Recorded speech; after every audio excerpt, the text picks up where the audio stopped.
Chapter 587, Pre-Opening Celebration, Update 14, _1. She wrote the steps for making tomato sauce, stroke by stroke, very seriously. In no time, she had written half a page. When she finished writing, she tore the paper from the notebook and handed it to Mr. Zhao, saying, "Uncle Zhao, you can go home and follow these steps to make tomato sauce." "Okay." Mr. Zhao took the note and casually put it in his pocket.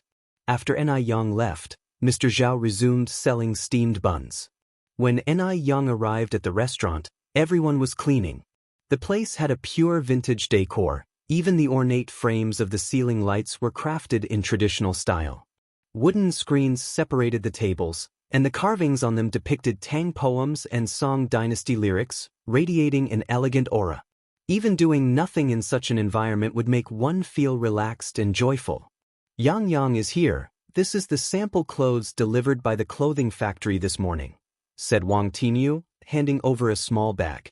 Ni Yang put the large and small bags of food she had on the table, surprised. They arrived so quickly? Having adopted a vintage theme, even the waitstaff's uniforms were designed by her, reflecting Han cultural elements. The men's were black, and the women's were red. Ni Yang had just taken out the clothes when Wang Tinyu remarked, "Isn't this a historical costume? It's so beautiful, I've also seen it on TV." Ni Yang laughed and clarified, "This isn't a historical costume. It's Hanfu, the traditional clothing of the Han people, which originated from the Yellow Emperor and thrived during the reigns of Yao and Shun." "Oh." Wang Tinyu nodded, seemingly understanding. Ni Yang put the clothes back and continued, "Uncle Tinyu, has everyone finished their tasks? We can have dinner once everyone is done. I'll go call them." Ni Yang nodded, starting to tidy up the table. By the time everyone had come downstairs, the large round table was already full of dishes, or to be precise, full of meat. A pack of cigarettes was placed on each seat, and 3 crates of beer were placed on the side of the table, with baijiu displayed on top of the beer. Eating meat and drinking heavily, what a blissful life. Ni Yang called everyone to sit down. "Everyone has worked hard recently. Tonight everyone must drink to your heart's content." "It's not hard at all. Yang, you're too kind. You must have spent a lot on these cigarettes and alcohol, right?" They had never been treated this well anywhere they had worked. Nowadays, if a typical family could provide lunch every day, it was considered very good. But Ni Yang not only provides lunch every day, she ensures meat is available in every meal. Working for her, everyone was full of energy and did not allow themselves to make any mistakes. Even if there were minor defects in their work, they would redo it. That's why the restaurant was so beautifully decorated. Ni Yang laughed. "It didn't cost much. Uncles, please sit down." Under the warm invitation of Ni Yang, everyone finally sat down. Though Ni Yang could drink alcohol, she was only 18 and wanted to take care of her health, so she toasted everybody with tea instead of alcohol. Everyone enjoyed this meal immensely. The day passed quickly. Though Mr. Zhao changed his stall today, business was still not very good. Including the 50 steamed buns Ni Yang bought, he only sold 100 steamed buns in total and had over 100 left unsold. As soon as he returned home, Zhou Danny came forward and asked, "How was business today?" "Not very good." Mr. Zhao handed all the money he had earned from selling steamed buns that day to Zhou Danny. Zhou Danny took the money and exclaimed in surprise, "You earned all this today?" Mr. Zhao nodded. "There's 2 yuan and 5 jiao. That's impressive. A caddy of flour costs 5 cents. A caddy of flour can be made into 10 steamed buns. 2 caddies of flour can be made into 20. There isn't much overhead, so if you can earn 2 yuan and 5 jiao every day, you could earn 75 yuan in a month. That's 900 yuan a year, so there's no need to worry about the children's schooling and rent anymore." Mr. Zhao added, "Another 1 yuan and 5 jiao is from Ni Yang, who bought 50 steamed buns all at once." "Ni Yang?" Mr. Zhao nodded and took out a paper bag from the stall. "This is what Ni Yang gave to me to eat at noon. You warm it up and let the children have a taste." He could eat less meat, after all, he was already old. But the children were growing, so if there was any meat, he would save it for them. "What is this?" Zhou Danny looked down at it in surprise. "It's meat." Did Enai Yang give this to you? Mr. Zhao nodded. Enai Yang is a good child. Not only did she look after my business, but when she saw me eating buns without any food at noon, she gave me this. Zhou Danny sighed and said, Yang Yang is really talented. Not only did she take Daya and her sister out, but she also managed to thrive. I wonder what good deed Daya did in her past life. If it wasn't for Enai Yang, Enai Cuihua would still be stuck in Dam Village now. Old Zhao added, Yang Yang talked about a way to make money today. I wonder if it will work. What's the plan? Zhou Danny asked. Old Zhao discussed the idea of grilled bun pieces with Zhou Danny. Upon hearing this, Zhou Danny said, it should consume a lot of oil, right? They couldn't even afford to use oil for cooking. Where would they get the oil for frying bun slices? What if they grilled them and couldn't sell it? Wouldn't they have wasted the oil? Zhou Danny continued, we can't sell white steamed buns. How can we sell them if they're grilled? The more we fuss, the poorer we get. Let's not fuss about it. Rich households can afford the toss. Poor households simply can't afford it. Old Zhao scratched his head. That's true. Maybe we should make fewer buns tonight to avoid leftovers. Yes, Zhou Danny nodded. We can't keep failing to sell the buns. Should we think of more ideas? Old Zhao sighed. The times are tough this year, but maybe things will get better next year. Let's get by the second half of this year first. Zhou Danny smiled. Yes, let's not lose heart yet. Perhaps business will pick up tomorrow? Right. Although the couple had lost faith in the future, they were still full of hope. After Enai Yang got home, she tried on the hanfu. She walked in front of Enai Cuihua and asked, Mom, do you think this dress looks good? It's a Chi-Ru-style hanfu, unlike traditional hanfu. It has been modified so that the sleeves are narrow and the skirt just reaches the ankles. This makes it easy to serve dishes and walk without getting caught or tripped.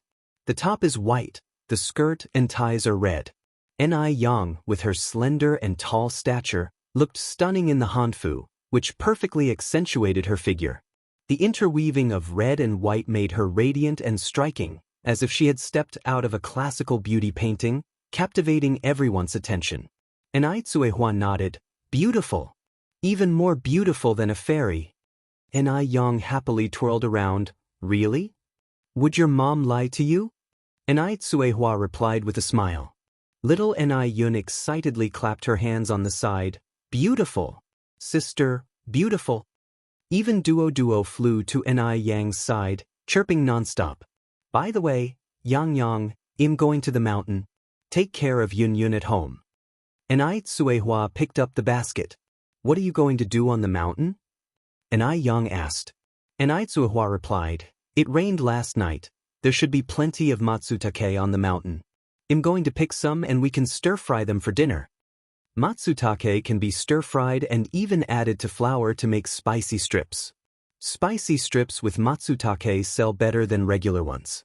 Wild matsutake is sold at sky-high prices in later years, but in this unpolluted era, they are everywhere and worthless. Ordinary families are too busy with farming to pick matsutake. Enai Yang nodded. All right, take care. Okay. Enai Cuihua walked out with her basket. Just as she reached the door, she turned back. What's wrong? Enai Cuihua said, I'll bring my English book for a read. She would read English whenever she was free. With her current level, simple communication with foreigners wouldn't be a problem. Enai Yang laughed. It's not safe to read while walking. You better not do it. You're right. Enai Cuihua replied, I better go. Enai Yang glanced at the sky and then said, Wait a moment, Mom. What's wrong? Enai Cuihua looked back. Enai Yang ran inside to grab an umbrella. It might rain later, take the umbrella. Enai Cuihua laughed. How is it going to rain under such a bright sun? Chapter 588, Have Good Things to Give You, Update 15, _1 Enai Yang put the umbrella into her basket. Put it in, just in case it starts raining. Just as Enai Cuihua left, an elderly woman with white hair arrived at the door with a basket. Is Yang's mum at home? Grandma Lu. Enai Yang smiled and walked over. My mom just left. Do you need anything from her? Grandma Lu smiled and said, Oh, Yang is here. Nothing really, our potatoes have had a bumper harvest this year. I just brought over some potatoes for you guys. This is the first batch of this year's harvest. I want you 3 women to taste them." Only then did Yang notice that Grandma Liu's basket was full of potatoes.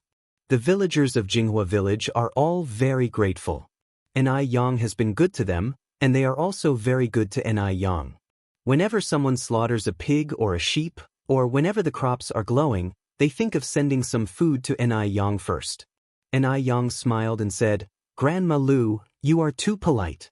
We already have potatoes at our home. You worked hard to grow these, you should keep them." Grandma Lu is an old widow in the village. She has no children and lives alone, which isn't easy. Yang often gives her some food during holidays. However, something that truly moved her happened last year. Last autumn, the old lady suddenly came down with a high fever. She nearly died alone at home without anyone knowing. It was Yang who found out the abnormality and was able to treat Grandma Lu. Grandma Lu said, "I can't finish these all by myself. Yang, you don't like my old self because I can't give anything decent, right?" In the end, Grandma Lu pretended to put on a stern face. No, Grandma Lu, you've misunderstood. If you don't mind them, then keep them. It's not like it's anything valuable. I got to go now. If I don't return soon, the chickens will get my cabbage." Finishing her words, Grandma Lu dumped the potatoes on the ground and left. Yang couldn't let Grandma Lu go back empty-handed. "Grandma Lu, wait a moment." Grandma Lu was already aware of Yang's tactics. She knew Yang must have gone inside to get something, and quickly covered her basket, ran away as if carried by the wind. When Yang returned to the yard, Grandma Liu's figure was already out of sight. She puzzled, "Where is Grandma Lu?" Little Yun pointed at the door and said, Ran away." "Ran away?" Yang was taken aback. She never knew that Grandma Lu, even with her bound feet, could run so fast. Looking at the pile of potatoes that Grandma Lu brought, Yang suddenly had an idea. Yun, do you want to eat something delicious?" "Yes." Upon hearing the mention of delicious food, little Yun started drooling. Yang picked up 5 large potatoes, cleaned them thoroughly, peeled off the skin, and finally cut them into thin slices and long strips. That's right. The delicious food that Yang was making today was potato chips and French fries. Eating fries cannot be without tomato sauce. Yang also ran into the field to pick 2 large tomatoes. Making tomato sauce is real simple. First, peel off the skin of the tomatoes, then cut them into pieces and stir-fry them in hot oil until they're mushy. After that, add water and simmer it to reduce it down to a thick consistency. Normally, when making tomato sauce, one would add white sugar. But the homegrown tomatoes hadn't been treated with coloring agent. Every bite released a burst of fresh and juicy taste, soft and silky. They were so good in flavor that there was no need to add sugar at all. While the tomato sauce was simmering, Yang began to fry the chips and potato strips. When frying in oil, you need to parboil the potatoes in boiling water for 3 minutes first, then lift them out and rinse them in cold water. Afterward, drain them and fry them in the wok. A sizzling noise filled the air very soon afterwards. Little Yun stood by the pot, drooling with desire. By the time the tomato sauce was ready, the chips and potato strips were all fried up. Yang handed a portion of fries to little Yun. "Yun, eat slowly, be careful, it's hot, okay?" "Okay." Little Yun nodded, immediately grabbing a fry and putting it in her mouth. "Is it tasty?" Yang asked. "Delicious." Yang then scooped a bit of tomato sauce into little Yun's bowl. Yun, why don't you try dipping it in the tomato sauce?" Given her young age, little Yun didn't quite understand what Yang was saying. Yang had to demonstrate it herself. The crispy on the outside, soft on the inside fries with a dab of sour and sweet tomato sauce made a remarkable combination. Little Yun chanted excitedly, "Delicious, it's delicious. It's delicious, sister." Little Yun was very smart. Yang only taught her once, and she got it. Within a short time, she had tomato sauce all over her face while eating it.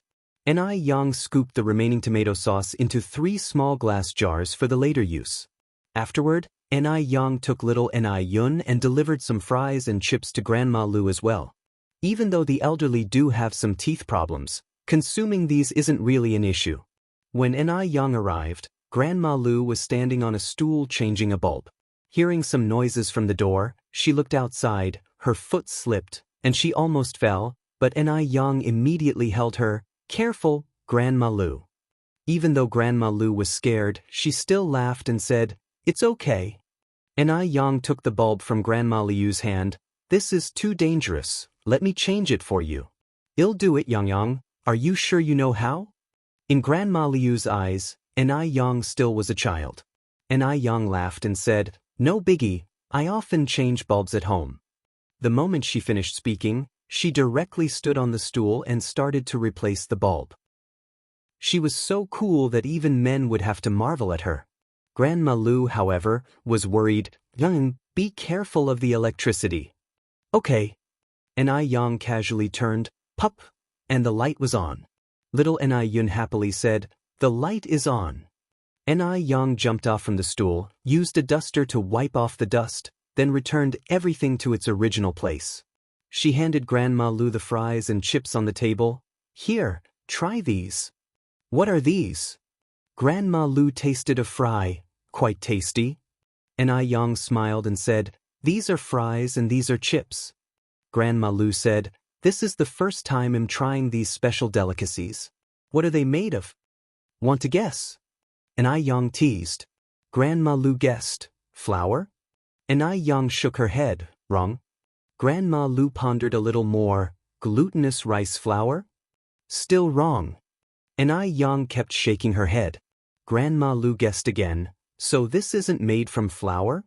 Strange, the taste was surely that of flour.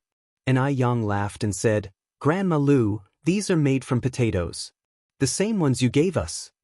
"Potatoes?" Grandma Lu was a bit astonished. "Can potatoes taste this good?" Yang nodded, "Of course. If you want to learn, I can teach you." "Sure." Grandma Lu usually gets quite bored alone, so she has a great interest in food. Yang explained the making process in detail to Grandma Lu. Grandma Lu laughed and said, "I'll definitely try this tomorrow. By the way, Yang, come with me." Grandma Lu pulled Yang into an inner room, then turned around to carry little Yun inside as well. She mysteriously closed the door and switched on the light. "Yang, wait for me." Grandma Lu went behind the bed, and after a while, she walked out with an old vanity case. "Yang, come here." Grandma Lu gestured for Yang. Yang walked over. "Grandma Lu, what's in it?" Grandma Lu laughed and said, "You'll know soon." As she spoke, she took off the hairpin that held her hair, and using the sharpest end, unlocked the little copper lock on the vanity case. The little copper lock seemed quite old, with a layer of patina on the surface. Click! Just as Yang was questioning if the lock could be opened, it was unlocked. As soon as Grandma Lu lifted the lid, a pleasant aroma, somewhat similar to ambergris, gushed forth. This reminded Yang of the village rumors. Everyone said that Grandma Lu used to be a young lady from a landlord's family and had sought refuge here during the war. It seemed like the rumors might be true. No wonder, Yang always felt that Grandma Lu had a certain grace not found in ordinary grandmas. After the lid was lifted, what met the eyes were a few dusty silver hairpins and a binyeo, Korean hair stick, but because they hadn't been worn for many years or been maintained, these items had lost their original luster. Grandma Lu pulled open the second layer drawer of the vanity case. Astonishingly, a translucent jade bracelet with excellent color and perfect luster rested in the drawer. Chapter 589. Old Acquaintances Finally Meet, 16 More Updates. I am giving these things to you. Grandma Lu pushed the dressing box toward Yang. Yang was startled and quickly got up. "Grandma Lu, I can't accept these things." "What's wrong with accepting them? I'm an old widow without children or grandchildren, thankful to have you caring for me. Who else should I give these to? Should I rather take them to the grave?" Yang still refused. "Grandma Lu, these are too precious, I really can't accept them. In the future, these things would all be valuable antiques. How could an Yang accept such precious things from Grandma Lu? Grandma Lu sighed. I'm already 78 this year, my health is getting worse day by day, I might be gone any day. If you're not accepting these, I wouldn't be able to rest in peace even in death. An old person must plan ahead. She was a refugee, without any children or relatives. Rather than letting these objects be buried in the ground when she died, she would rather give them to Yang. Although she has only known Yang for a little over a year, Yang treated her better than her own family. If not for Yang, she would have died last year. Yang continued, Grandma Lu, you are healthy and will definitely live a long life. Don't talk like that. Grandma Lu smiled. I know my own body, Don't worry, these things I brought from home when I fled, they aren't of unknown origin or burial goods. This bracelet was given to me by my mother when I came of age. It's been 63 years already. Because this bracelet means so much to you, I can't accept it even more now. Since Grandma Lu had brought it all the way to Jinghua village and hadn't thought about selling it even in the hardest times, how could an Yang accept such valuable things from her? Grandma Lu scowled. If you don't take it, should I rather bring it to the grave? After a pause, Grandma Lu added, I heard that cremation has already begun. Are you going to watch these things be burned to ashes? To preserve arable land, China started practicing cremation from April 27, 1956. In 1982, the townships around Beijing also began to implement cremation. Before 1982, many older people, due to their feudal superstitious fears of cremation, chose to end their lives early. Yang went on, Anyway, I can't take these things. Why are you so stubborn? Take what Grandma gives you. Grandma Lu stuffed the dressing box into Yang's hands. Yang put the dressing box on the table. Grandma Lu, I really can't accept it. Yang, please do Grandma a favor, help me pass on these things. They're all antiques. If they get burned to ashes, won't it be a pity?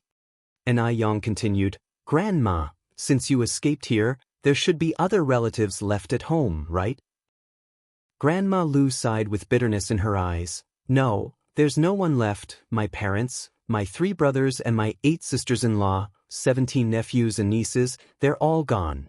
In the past feudal period, a man could have 3 wives and 4 concubines, so it's not strange that Grandma Lu had 3 brothers and 8 sisters-in-law. Grandma Lu, I'm sorry, don't be sad. Yang reached out and held Grandma Liu's hand. Grandma Lu, with rubbed red eyes, patted Yang's hand. It's all right. Yang was busy comforting Grandma Lu and didn't notice that Grandma Liu's other hand had quietly picked up the jade bracelet. Grandma Lu held the jade bracelet in one hand and Yang's hand in the other. By the time Yang reacted, the translucent bracelet was already on her wrist. Grandma Lu laughed. It looks good. Young people are indeed young. Wearing this bracelet, you look much better than this old lady. Yang quickly took off the bracelet. Grandma Lu, how could you do this? I really can't accept this bracelet. Grandma Lu laughed. It is said that jade bracelets have a very spiritual nature. They recognize their owners. See if you can take it off. If you can, I won't give it to you. If you can't, it means you're destined for it. It was strange, when wearing the jade bracelet, Yang didn't feel anything. However, when she tried to remove it, it seemed to automatically tighten, making it impossible to take off. Yang's wrist was rubbed red, but the bracelet was still on her wrist. Grandma Lu continued, I told you, this jade bracelet is quite spiritual, it knows its owner. Yang said, Do you have any soap in your house? Maybe it can be taken off with some lubrication. Grandma Lu laughed. This bracelet that recognizes its owner, it's not just soap, even if you were a god, you won't be able to take it off. Yang, not giving up, found some soap, rubbed almost a layer of skin off her hand, but the bracelet was still on her hand, not moving at all. Grandma Lu, with a beaming smile, stood by Yang's side. Yang, you're wasting your effort, this bracelet is meant for you.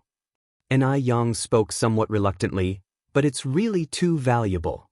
No matter how valuable, it's just an item. Grandma Lu continued, this bracelet only shows its value when worn on your hand. With me, a grumpy old hag, its fate is only to be burned to ashes. Yang, I should be thanking you for helping me pass on this bracelet. At least, in the future years, someone will remember this old woman.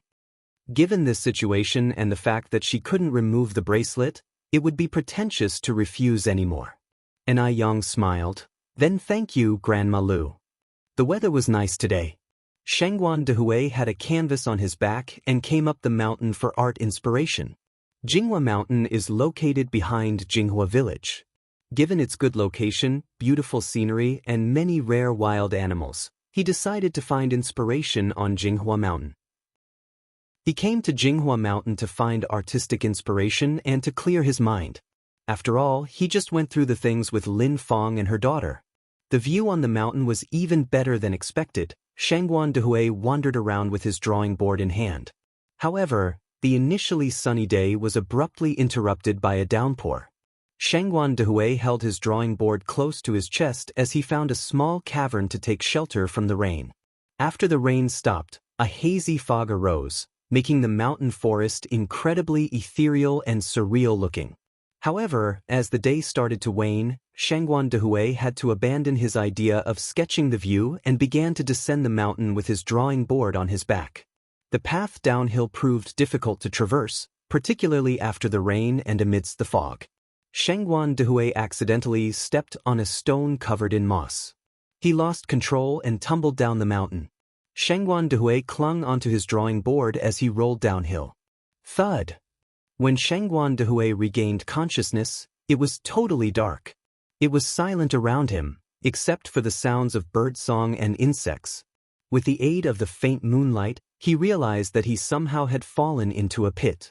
This pit was likely a trap dug by hunters long ago. It had been over 30 years since he last encountered such a situation. That was when he met a person he'd never forget in his lifetime. Would he die in this pit this time? Is anyone there? Shangguan Dehui shouted at the top of his lungs. There was no response from the wilderness. Is anyone there? He repeated his cry.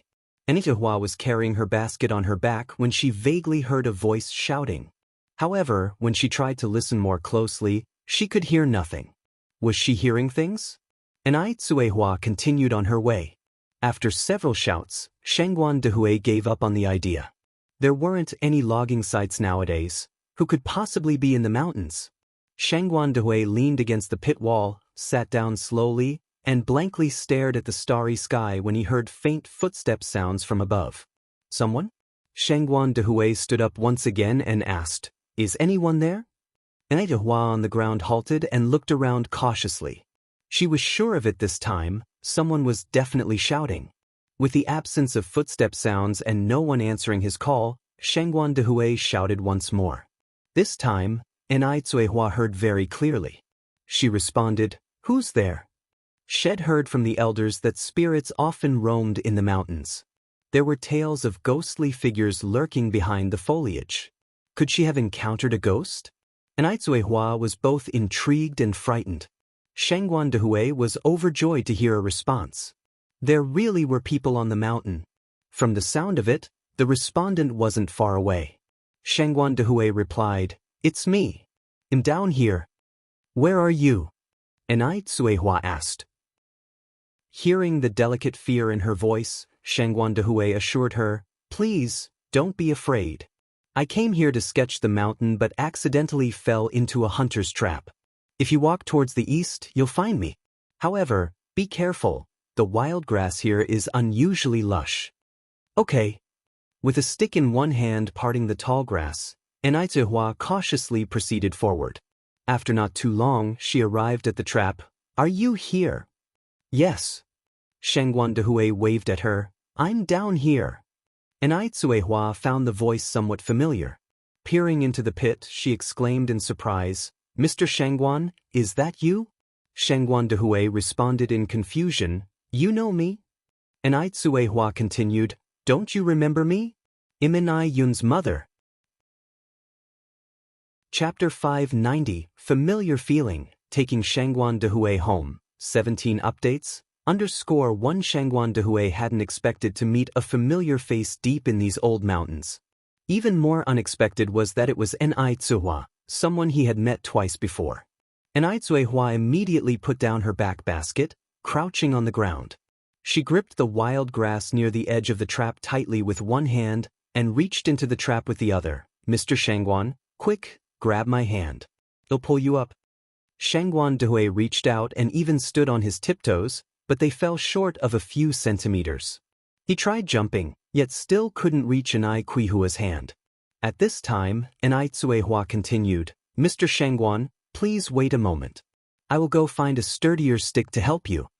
The long stick she had been using to part the wild grass was too thin to support the weight of an adult. There were many large pine trees in the mountains, but few branches that could be used as sticks. Ni Tsuehua also didn't have an axe or similar tool at hand, making it impossible to cut a wooden stick. Helplessly, Ni Tsuehua could only move a large rock over. Mr. Shangguan, please move aside. I will throw this rock down so you can step on it and grab my hand. Shangguan Dehui nodded. All right, thank you for your trouble. Ni Tsuehua rolled the large rock down alongside the pit wall. This time, when Shangguan Dehui stepped on the rock, he was indeed able to easily grab Ni Kuihua's hand. Their hands gripped tightly. Ni Kuihua's hand was not like those of ordinary farm women. It wasn't rough, nor did it have thick calluses. It was unusually soft in his grip, leaving Shangguan Dehui momentarily dazed. The reason Ni Kuihua's hands were so well maintained was largely thanks to Ni Yang's skincare products, along with the effects of a proper diet. All those beauty and health foods she ate daily weren't for nothing. Mr. Shangguan, hold on, I am going to pull you up. All right. Shangguan Dehui clenched Ni Kuihua's hand. Shangguan Dehui was an adult male with a height of 1.85 meters. The trap was also wet and slippery due to the recent rain. Even with great strength, there was no way Ni Tsuehua could pull him out at once. At this moment, the wild grass that Ni Tsuehua was clutching suddenly snapped. Bang! Shangguan Dehui didn't have time to react, and Ni Tsuehua was brought down by a sudden force. Both of them fell to the ground. To be precise, Shangguan Dehui fell onto the ground, and Ni Tsuehua was on top of him. They looked at each other like that, as if time stood still at that moment. Although Ni Tsuehua was already 37, there was no trace of the years on her face. Her demeanor was composed and graceful. Through the tumult, it seemed he saw a familiar sight long absent in her eyes. Where had they met before? Shangguan Dehui narrowed his eyes. Ever since she left Dam Village, this was the first time Ni Tsuehua had been this close to a man. Her heart was pounding uncontrollably. It took her some time to collect herself, to get off Shangguan Dehui and ask, Mr. Shangguan, are you all right? I'm fine, how about you? Shangguan Dehui also collected himself at this moment. I'm okay too. Ni Tsuehua stood up, looking up at the ground. Now what? How are we going to get back up? Don't rush. We'll find a way. Shangguan Dehui reassured her. Just then, Shangguan Dehui found a length of vine. It must have been carried down unintentionally when Ni Tsuehua fell. The vine was about as thick as a little finger. Shangguan Dehui gave it a tug and found it to be sturdy. I'll try climbing up first. If I make it, I'll pull you up. Shangguan Dehui looked at Ni Tsuehua. All right. Ni Tsuehua nodded. Shangguan Dehui gripped the vine, gritting his teeth against the pain in his ankle, and managed to climb up in a few movements. Ni Tsuehua also quickly started climbing the vine. Comrade, give me your hand. Shangguan Dehui reached out to Ni Tsuehua. Men are generally stronger than women. Shangguan Dehui easily pulled Ni Tsuehua up. Oh my! We finally made it up. Ni Tsuehua let out a long breath of relief. Comrade, thank you so much for today. Shangguan Dehui thanked Ni Tsuehua. Ni Tsuehua laughed and said, It's fine, it's fine. You once helped me too, remember? It's getting late, we should hurry down the mountain. When the fog thickens, it will be difficult to descend. All right. Shangguan Dehui rose from the ground. At that moment, Ni Tsuehua smelled the metallic scent of blood in the air. Mr. Shangguan, are you injured? It's nothing, just a skin wound. Shangguan Dehui said casually. Shangguan Dehui had injured his foot. He was limping, and the descent down the mountain was exceedingly difficult. Let me assist you. Nai Zuihua supported Shangguan Dihui's arm. At this moment, even Shangguan Dihui could not pretend to be strong. He had no choice but to rely on Nai Zuihua for support. Thank you. By this time, the sky was completely dark, and there was not a single person on the mountain. After about half an hour, the two of them had finally managed to descend the mountain. Nai Zuihua then suggested, Mr. Shangguan, you're injured, and there are no cars in the countryside. Why don't we go to my house to bandage your wound first? Even though it might be problematic for a bachelor to enter a widow's home, Shangguan Dihui had helped her, and he was injured so severely. Leaving him in the countryside didn't seem right either. Moreover, it was night time, and people likely wouldn't notice them. Shangguan Dihui hesitated. Would it be too much of an imposition? Not at all. My daughter is a doctor. She can help treat your wound. As soon as Nai Zuihua led Shangguan Dihui to her front door, it was immediately opened from the inside. Nai Yang stepped out. Yang. Nai Yang exclaimed in surprise, Mom, you're back. I was just about to look for you. What happened to you? It had rained on the mountain, and Nai Zuihua had fallen into a trap, so there was mud all over her, making her appearance somewhat disheveled. Just as Nai Yang made her comment, she noticed Shangguan Dihui. Mom, who is this? Shangguan Dihui didn't look much better, especially with his injured foot. His face was somewhat pale. Nai Zuihua said, Let's go inside first. All right. Nai Yang nodded and helped Nai Zuihua assist the man inside. Once they were inside the house, Nai Zuihua introduced him to Nai Yang. This is your uncle Shangguan, the kind man your mom met on the bus last time. Mr. Shangguan, this is my eldest daughter Nai Yang, better known as Yang. Shangguan Dihui nodded at Nai Yang. Hello young comrade Yang. Hello Uncle Shangguan. Nai Yang was aware of the kind man that Nai Zuihua had met on the bus last time. Nai Zuihua continued to explain, Your uncle Shangguan fell into a hunting trap while hiking up the mountain, injuring his leg. Yang, can you please take a look and see if it's serious? Nai Yang nodded. Sure, Uncle Shangguan, please take a seat. Shangguan Dihui sat on a chair and rolled up his pant leg. His ankle was severely wounded, as though it had been cut by a sharp object, and blood was still seeping from the wound. The sight was somewhat ghastly. Nai Zuihua frowned slightly, unable to imagine how Shangguan Dihui had climbed out of the trap, let alone how he had managed to walk down the rugged mountain path. His endurance was extraordinary. Nai Yang then said, The wound is quite deep, stitches might be required. Young comrade, can you stitch it? Shangguan Dihui asked. Nai Yang nodded. Uncle Shangguan, are you willing to let me stitch it? As an 18-year-old, many people doubted her medical skills. Therefore, before she could proceed with the stitching, she needed to obtain Shangguan Dihui's approval. Shangguan Dihui chuckled. Why should I fear? Then please wait a moment, I'll go prepare some things. Nai Yang turned and went into the house. Nai Zuihua followed her in. After stepping inside, she briefly explained Shangguan Dihui's situation to Nai Yang. Nai Yang wasn't the type to be unreasonable. Considering Shangguan Dihui was Nai Qihua's benefactor, it was only right for her to help him in this situation. Having returned from a different era, her thoughts weren't as traditional, nor did she have such societal shackles. By studying Shangguan Dihui's facial features, she could tell that he was not a bad person. Seeing that Nai Yang had no particular reaction, Nai Zuihua heaved a sigh of relief. Bringing a man home out of the blue, she had thought that Nai Yang would be angry. Nai Yang picked up the medical box and added, Mom, why don't you take a bath first? Chapter 591, Well-Matched Couple, Update 18, _1 Nai Zuihua nodded. Alright, I'll go take a shower first. Half drenched, covered with bits of soil, she certainly felt a tad uncomfortable. Nai Yang stepped out with the first aid box, moved a stool in front of Shangguan Dihui and said, Uncle Shangguan, please put your leg up. Okay. Shangguan Dihui did as instructed.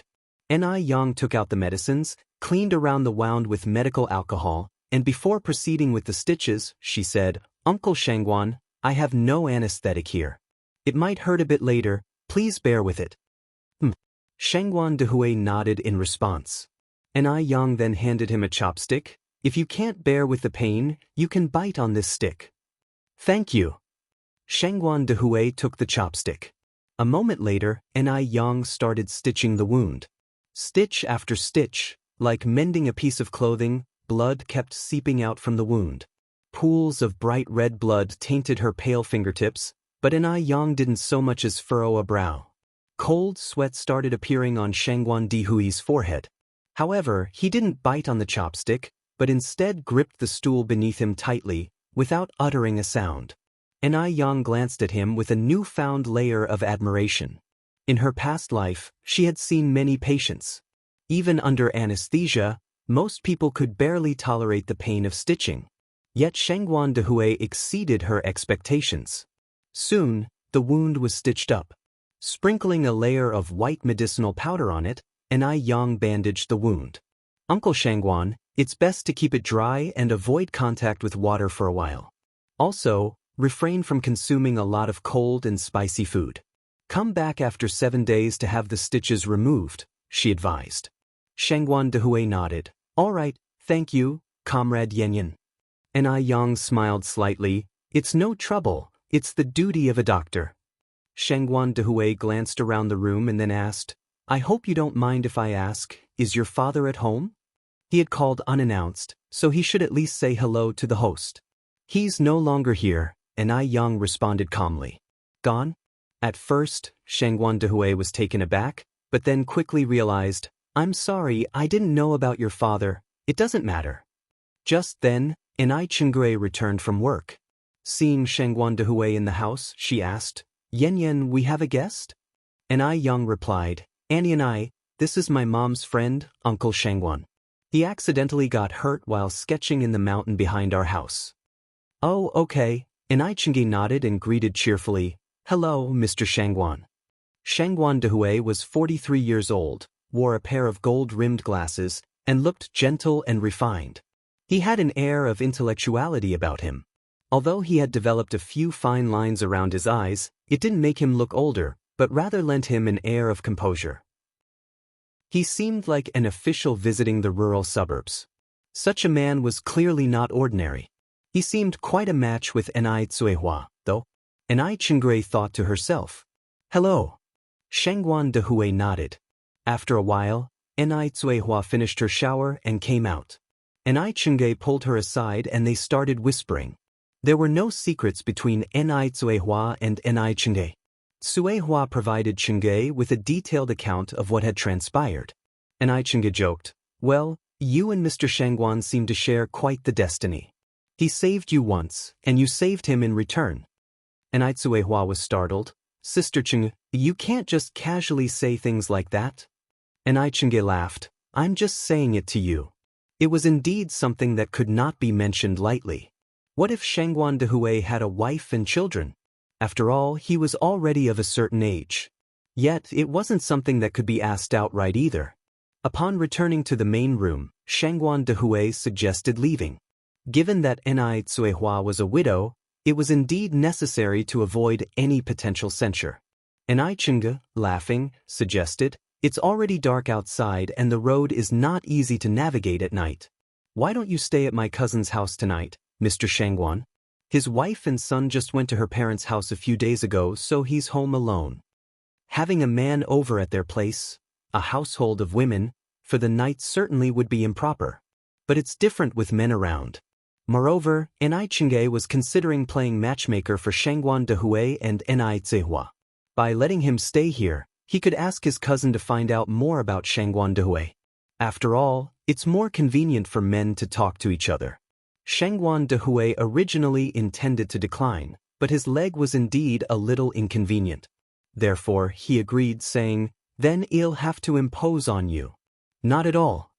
Enai Chengui said, Doesn't the chairman always say that we should help others for the joy of it? Enai Yang said, In that case, I will go and invite my cousin to come and have dinner. It was just 8 o'clock. Because there was farm work to be done, rural people usually eat quite late. Enai Chengui nodded, All right. Enai Chengui's cousin was Enai Dehai, who lived east of Enai Kuihua's house.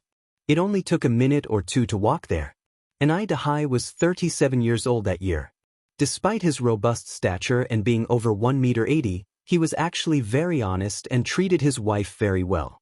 After Enai Yang explained the situation to him, he picked a few change of clothes and followed Enai Yang over with a cheerful expression. "Big brother, why don't you come and take a bath with me? If you don't mind, you can wear my clothes first." Shangguan Dehui responded somewhat bashfully, "How could I possibly mind? Thank you. Let's go." Enai Dahai helped Shangguan Dehui to the bathing area. Men's baths are always quite simple, just a quick rinse usually does the trick. About 15 minutes later, Enai Dahai returned with Shangguan Dehui. Although Shangguan Dehui appeared slightly taller than Enai Dahai's clothes fit him rather well. Enai Yang enthusiastically asked them to take a seat. Enai Zihua and Enai Chingui were busy serving dishes. Little Enai Yun opened her sleepy eyes and walked out from the inner room. She immediately recognized Shangguan Dehui and was so excited that she ran over, shouting, "Fufu! Fufu! Little Yun Yun!" Shangguan Dehui reached out to pick up little Yun Yun. Little Enai Yun took out a piece of candy from her pocket. "Fufu, eat candy." Little Enai Yun loved candy. Unless it was someone close to her, she would never share even half a piece. But surprisingly today she was offering it to Shangguan Dehui. Enai Chingui laughed and said, "That's really rare. Our little Yun Yun never shares her treats." Enai Zuihua served a bowl of vegetable lean meat porridge to Shangguan Dehui. "Mr. Shangguan, you've injured your leg, so you can't eat anything too oily or spicy. Have a bowl of porridge first." "Thank you. You've gone to a lot of trouble." Shangguan Dehui politely thanked her. Enai Zuihua said it was no trouble with a smile. Shangguan Dehui took a sip of the vegetable lean meat porridge, and its taste was surprisingly good. The porridge didn't just have vegetables and lean meat, but also fresh shrimps. The texture was very delicious. Enai Dahai was amazed as he ate. Yang Yang's cooking skills are always excellent as before. Enai Yang laughed and said, "You're wrong this time, all the food tonight is made by my mom." As she was busy treating Shangguan Dehui's wound at that time, Enai Zuihua cooked all the dishes by herself. Enai Zuihua was already smart and she became a good cook with Enai Yang's guidance, only except for some exotic dishes that she couldn't handle. Enai Dahai said, "Yang Yang's mom, you're really amazing. No wonder you can give birth to such an outstanding daughter like Yang Yang." After dinner, Enai Dahai took Shangguan Dehui to rest. As they were leaving, Enai Chingui specifically exchanged a look with Enai Dahai. Enai Dahai, with a flashlight in one hand and supporting Shangguan Dehui with the other, arrived at his house. "Our conditions here in the countryside are not comparable to those in the city. You must not mind, big brother." Shangguan Dehui laughed and said, "City or countryside, it's the same for all of us if we go back 3 generations." His words didn't express any contempt for rural people, which made Enai Dahai feel very comfortable. Educated people really are different. Even their words are so pleasant to hear. Enai Dahai turned on the light and helped Shangguan Dehui sit down on the chair. "How old are you this year, big brother?" 43. What about you?" Shangguan Dehui asked. "I'm 36 this year." Enai Dahai continued, "So, you are 7 years older than me. I should be calling you big brother." Before Shangguan Dehui could speak, Enai Dahai poured a cup of water for him. "Big brother, your wife and children at home must be very worried because you haven't come home so late. We have a public phone in our village. Why don't you make a call to let your family know you're safe?" Chapter 592. Restaurant officially opens. 19 updates, _1 Shangguan Dehui shook his head. "No need, I usually live at the school alone. A sudden phone call home would only make them worry." Enai Dahai nodded, then asked, "Big brother, how many children do you have?" "A son and a daughter," Shangguan Dehui answered. Enai Dahai said enviously, "Then big brother, you're really blessed. I have just one son and want another daughter, but my wife disagrees, fearing we might have another boy."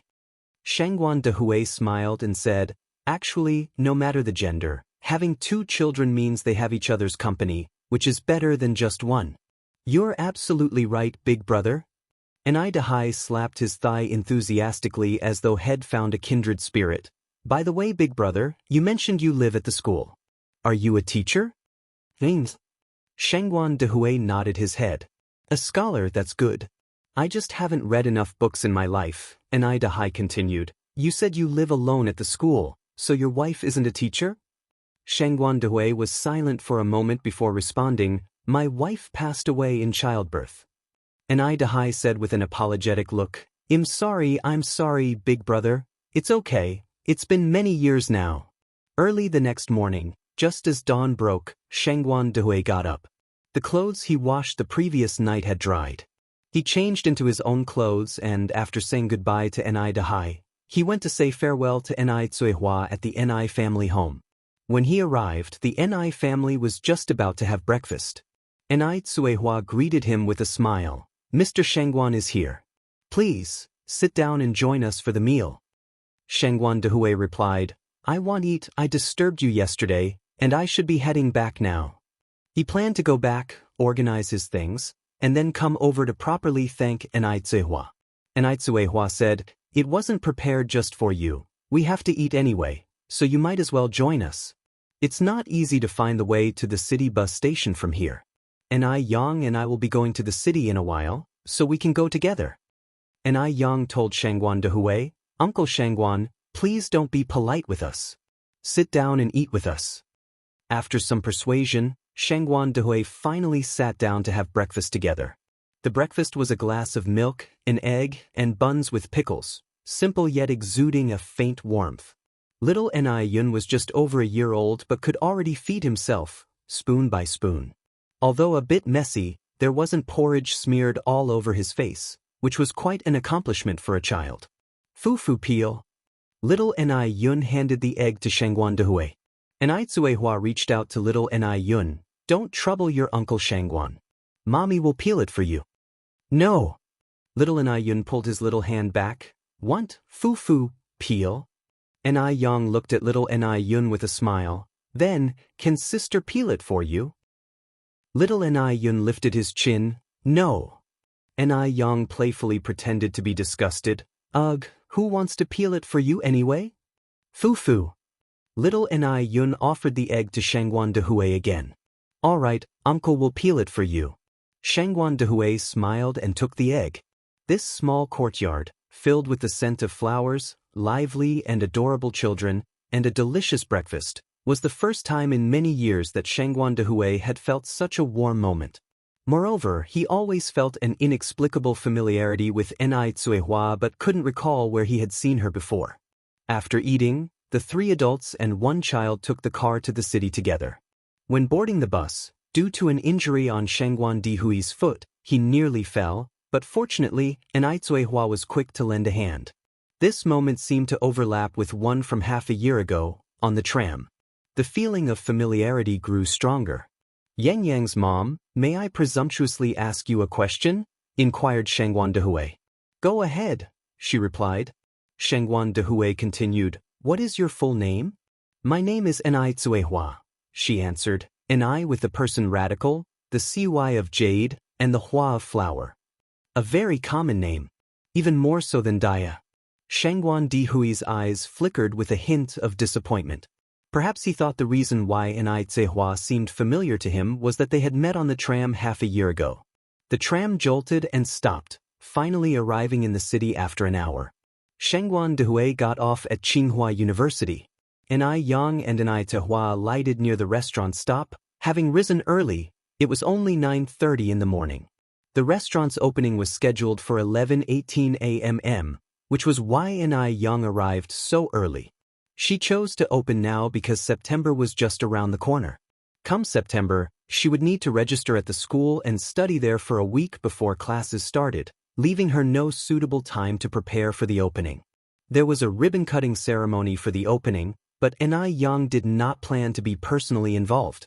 Instead, she had poached talent for the ribbon-cutting, having spent a significant sum to hire Gu Lanji from a state-owned big restaurant, a 32-year-old graduate from a prestigious college. Where she had been earning 88 yuan a month before, Ni Yang offered her a salary of 308 yuan. To retain the talent, Ni Yang did not only provide a high salary but also rented an apartment for her near the restaurant. At 11:18 a.m., accompanied by the sound of 2 strings of firecrackers, 2 golden-maned lions emerged from the smoke, swaying and leaping, almost as if on cue. They clawed up onto a metal frame, kicked off from the ground with their hind legs, and with an impressive leap into the air, tore down the red cloth covering the restaurant's sign. Revealed to the air were the 4 grand and imposing characters, national beauty and heavenly fragrance, which immediately struck onlookers as spectacular. The lion dance team's exquisite performance captivated many pedestrians, who stopped to watch and applauded. Nearby, 2 waiters dressed in traditional Han attire distributed flyers. On the restaurant's first day of business, not only were all the dishes half-priced, but a complimentary dessert was also offered after the meal. Coupled with the beautiful interior decoration, it wasn't long before a multitude of customers were drawn inside. Although China in the 1980s was not affluent, this was after all Beijing, the heart of the capital, which never lacked rich people. Once inside, guests were treated like gods. First came the tea pouring, then the serving of sunflower seeds. This was a service not found in other restaurants, and even Western restaurants did not exhibit such a strong sense of service. The dining experience concluded with smiling service and waiters wearing beautiful Han attire, keeping the customers in a happy mood from the moment they entered the restaurant. Most importantly, not only did the dishes look appealing, but their taste was also top grade. A young couple couldn't stop praising the food. Excellent. The flavor is just too good. We've never had such delicious chicken wings before. The young man laughed. This place calls it dapeng spreading wings. Could it be the same as the chicken wings we usually eat? The young man was named Kai Xiaoqiang, and the girl was Li Qin. Both were second-year college students and only children in their respective homes. Their parents were high-ranking officials. By modern terms, they would be called rich second generation, and money was no object. They chose this place firstly because of its nice ambience and charm, and secondly, they were attracted by the Han attire worn by the staff.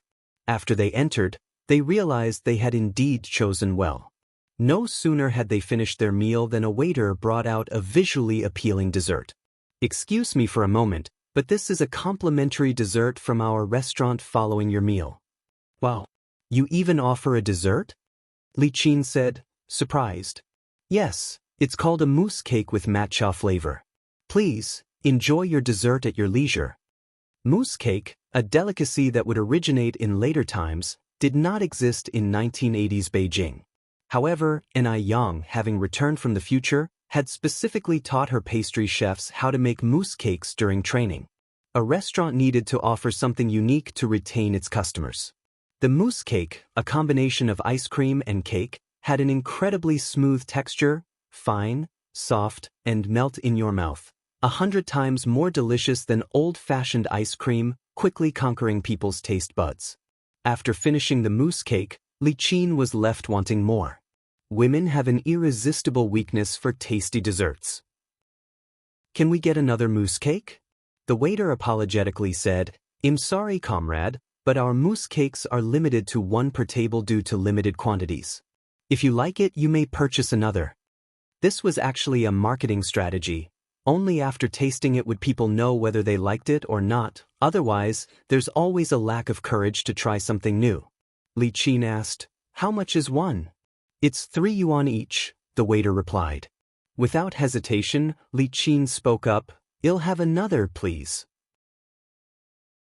Chapter 593, Different Business Styles, Update 20, Alright, please wait a moment.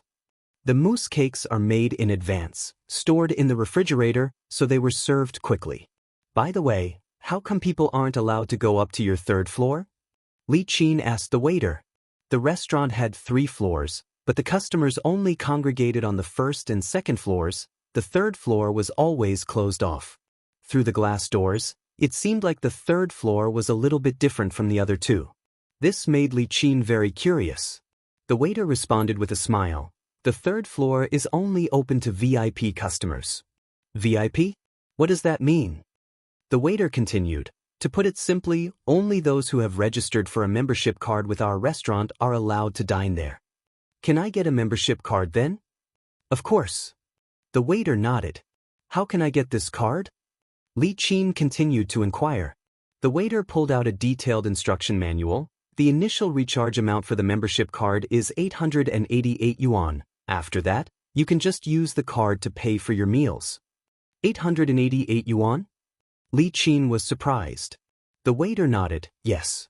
The membership cards are 888 yuan each, with only 50 available. Once they're gone, there won't be any more. Kai Xiaoqiang said speechlessly, 888 yuan each and it's limited? Has your boss gone mad? Only a fool would register for it. Li Qin also felt that 888 yuan was kind of expensive. The waiter just smiled and didn't say anything. She also thought that the boss must be crazy. 888 yuan. Ordinary households don't make that much in a year. Who would spend that much on a dining card? Time went by, and with its unique decor and enthusiastic service, the seats on the first and second floors were almost filled within 3 hours. And Aizihua, carrying a baby, walked around the restaurant, her face filled with joy. At first, she was worried that Ni Yang would lose money investing in this restaurant, but now it seemed that this worry was completely unnecessary. Yang, congratulations on your grand opening. Chen Jitsong appeared in front of Ni Yang with a bouquet of flowers. Thank you. Here, take this, wishing you an auspicious start and a prosperous future. Chen Jitsong handed the bouquet to Ni Yang. Ni Yang thanked him again and accepted the flowers. Looking at the bustling hall filled with guests, Chen Jitsong couldn't help but express his admiration. I didn't expect you to be able to run this restaurant so successfully. This made him think of his ambitious younger self. Back then, he was full of confidence, thinking that he would have many customers on his first day of business. However, other than a few friends who had come to show their support, there were only 2 or 3 tables of guests. He had assumed that Ni Yang would encounter the same situation, so he had deliberately brought along several friends to fill some seats. After all, Ni Yang seemed too young. But unexpectedly, Ni Yang had managed the business incredibly well. This was somewhat beyond his expectations. After greeting Ni Yang, Chen Jitsong joined his friends. Did you see her? That's Ni Yang. What do you think? She looks good, doesn't she? One of his slightly overweight friends replied, yes, she does look good, but I'm worried, bro, I'm not sure you can win her over. This kind of girl isn't easy to chase, unlike the girls abroad. I agree with Kai. You think I can't get her? Do I ever fail? Chen Jitsong continued, do you want to bet on it? What bet? Yang Kai asked. Chen Jitsong declared, if I can win over Ni Yang, you guys will wash my dirty socks for a month. Yang Kai countered, and what if you don't? A joke. Do you think I want? Chen Jitsong confidently stated, don't worry, I assure you I can win her over. There's no girl in this world that I, Chen Jitsong, cannot win over. During his years studying abroad, he even earned the nickname Destroyer of Roses. Yang Kai countered, if you don't succeed, you'll be washing our dirty socks for a month. All right. Chen Jitsong agreed without hesitation, bragging, you guys better get ready, my dirty socks really stink. Yang Kai grinned wryly, we'll see who ends up washing whose socks.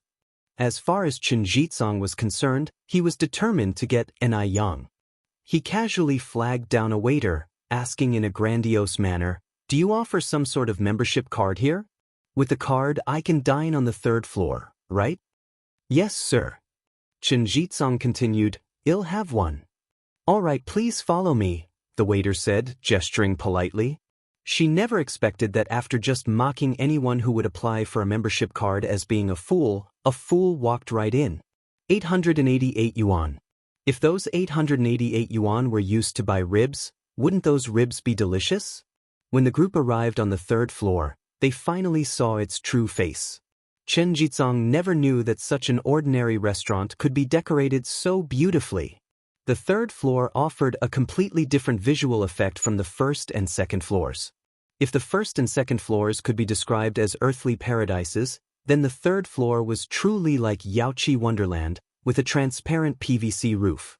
One look-up combined with the surrounding decorations created an obscure and dreamy effect like gazing at the moon. There was no scent of food lingering in the air, It was replaced by the light fragrance of magnolia. The redwood walls had excellent sound insulation, and not a single noise could be heard. What truly amazed Chen Jizong was the taste of the food. Even a plate of chicken feet that seemed unprocessed tasted irresistibly good. It was then that Chen Jizong truly understood why Yang's business was so successful. "This young lady is quite competent. I thought she was all show," he said. "Indeed, she is impressive. By the way, brother, how old is that young lady?" "This is the best restaurant I have ever eaten at in Beijing." Chen Jizong put down his chopsticks. "Stop calling her young lady, call her sister-in-law, don't be disrespectful." Yang Kai smiled. "It's too early to call her sister-in-law now, be careful or else she might accuse you of harassment." Chen Jizong touched his chin. Yang is 18 this year." 18? Everyone immediately jeered, mocking Chen Jizong for being an old man trying to court a young lady. Just as Shangguan Dehui arrived home, Madame Shangguan noticed his unusual state. "Dehui, what happened to you?" "Nothing," Shangguan Dehui laughed. "I accidentally fell into a hunting trap while on the mountain. I got some minor injuries, but luckily, a kind person pulled me out in time." Madame Shangguan was scared out of her wits. "Bodhisattva must have protected you, Dehui. You must remember to sincerely thank those who helped you once you are healed." Shangguan Dehui nodded. "Yes, I know." Madame Shangguan continued. "Dehui, I made a mistake with Lin Fang last time. Your second aunt has introduced you to someone else. Would you like to arrange a time to meet her?" Strangely, at that moment, Shangguan Dehui suddenly envisioned the scene of Ni Zihua grabbing his hand and falling into the trap from the night before. "No," Shangguan Dehui shook his head. "I'm not really in the mood recently." Madame Shangguan sighed. "Dehui?" Seeing the concern in Madame Shangguan's eyes, he reassured her. "Don't worry, mother, I really am fine. When I feel like looking for a partner, I'll tell you." At this moment, Shangguan Furong approached from the other side. "What are we looking for?" "Personally, I think Lin Fang is not bad at all. She has good character, a decent background, and she is not bad looking." Shangguan Furong was truly satisfied with Lin Fang. She was very considerate. Perhaps no one else could compare to Lin Fang. Madame Shangguan said with a cold face, "Furong, do you only feel happy when you oppose me?" Shangguan Furong responded, "Mother, how can you say I'm opposing you? The thing with Lin Fang was just a misunderstanding. Why are you so hung up on it?" Shangguan Dehui wasn't interested in participating in such a conversation and turned to go upstairs. Watching Shangguan Dehui's retreating figure, Shangguan Furong quietly said, "Mother, look, because you opposed my brother being with Lin Fang, he's clearly unhappy now. It's just like when you forced him to marry my sister-in-law. If it hadn't been for you back then, would my brother have married a woman with a short life?" Madame Shangguan's face changed instantly. "Your brother is not unhappy because of Lin Fang." Shangguan Furong continued to stir the pot. "Not because of Lin Fang? How do you know it's not because of Lin Fang? My brother is a deep thinker. Even if there's something on his mind, he wouldn't say it." Madame Shangguan retorted, "No matter what you say, I will never accept a woman like Lin Fang as my daughter-in-law." Shangguan Furong sighed. "Mother, you are really too stubborn. If it wasn't for you back then, would my brother be so alone now?" Madame Shangguan didn't speak, she just stared out the window, her eyes heavy with worry. Was her son truly upset over the situation with Lin Fang? She was not quite sure. After Shangguan Dehui returned to his room, he lay on the bed, lost in thought. He didn't know why, but suddenly he wanted to see Ni Zihua again very soon. He had to recover quickly from his injuries, so he could visit the Ni family and express his gratitude as soon as possible. Chapter 594. Identity Revealed. Daya is that Daya. 21 more updates. _1 Zhou Danis house. The bun business has been poor these days. Old Zhao didn't return until after 7 o'clock in the evening, and only 20 buns were sold out of 100. There were 80 left. They had so many leftover buns from the past few days that the family couldn't finish them even after days. Looking at the buns, old Zhao grew worried. He searched his pockets for a cigarette but instead found a slip of paper. This slip of paper was from Ni Yan's previous visit. It was the recipe for making ketchup, and Yen had written it out very clearly in great detail. It was easy to understand. Old Zhao looked at the piece of paper and said to Zhou Danny, "How about we try what Yang suggested? We could sell the grilled bun pieces by the school gate." Zhou Danny frowned. "That uses a lot of oil, and we don't have a lot of sesame oil left at home." Zhao responded, "Let's just try it out first. If it doesn't work out, then well, let it go. It's such a waste to see these buns go unused. Besides, if an Yen can make her business so successful, the method she taught us shouldn't be too shabby." Zhou Danny hesitated. "All right. Then let's start making the ketchup." "What is ketchup?" Zhou Danny was curious. Old Zhao replied, "It's my first time hearing of it too. Yang said it tastes excellent, and when spread on the grilled bun pieces, it's delicious. She's written down the method on this paper. Let me read it to you." Although Zhou Danny couldn't read, she caught on to things quickly. After hearing it once, she immediately understood. She took out 2 tomatoes, "Then let's give it a try." Not long after, the small kitchen was filled with the sweet and sour aroma of tomatoes. While making the tomato sauce, Zhou Danny quickly sliced the buns into moderate thickness pieces. She heated up some oil and proceeded to grill the pieces around the sides of the pan. Old Zhao stood by her side. "Flip them quickly." Yang said to cook them until golden brown. 1 bun could be sliced into 8 pieces and a plateful of grilled bun pieces were ready in no time. And grilling the bun slices wasn't as oil-consuming as they thought. The children came running in from outside. "Mom, Dad, what delicious food are you making? It smells so good." Daxuan, Ershuan, Sanxuan, Xiaoshuang, coming quickly. "Mom has made something delicious for you." Zhou Danny gave each of her children a piece of grilled bun. "Wow, yummy. Mom, these pancakes you made are so delicious. What's this red thing? It's sweet and sour, it tastes even better than hawthorn." The children usually grew sick of eating buns, but they never expected the bun pieces to be such a big hit. And Yen was obviously right. These bun pieces would definitely sell better than the whole buns. Zhou Danny smiled. "These are grilled bun slices." "Grilled bun slices? Are these made from buns?" "Yes." Zhou Danny nodded. "Wow. I never thought buns could taste this good. Mom, will you make these for us tomorrow?" Zhou Danny promised them with a smile. After dinner, the couple discussed how they were going to sell the bun pieces the next day. Zhou Danny said, "After all, it's just the school dismissal time. You can continue selling the buns during the day, then in the evening we can sell together. This grilled bun piece should be sold as soon as it's done. If left for too long, it'll get soft and lose its taste." Old Zhao nodded. "That sounds good. By the way, how much should we sell a bun piece for?" Zhou Danny thought for a while. "Let's sell 4 pieces for 1 cent or 2 pieces for 5 cents. After all, making the bun pieces consumes oil. If it sells, making the bun pieces would be more profitable than selling whole buns." By the next evening when school hadn't let out yet, the couple came out with their cart to the school gate. Contrary to their expectations, the business did not go well. Not a single person even asked about it. After all, the product is buns. In everyone's subconscious, a bun was tasteless and barely filling, hence it wouldn't be considered a treat. Furthermore, 1 cent was enough to buy 4 buns. On the other hand, 1 cent could only buy 4 slices of bun. 4 slices equated to half a bun, so only a fool would buy them. Old Zhao sighed. It seemed like the method Yen suggested didn't work. Zhou Danny was also feeling somewhat downcast. They had thought that the grilled bun pieces would be very popular, so they brought a lot of steamed buns. Unexpectedly, they didn't sell a single one. Making money was so hard. Today was the day Yen came to school for registration. She just walked out of the school gate and spotted 2 familiar figures.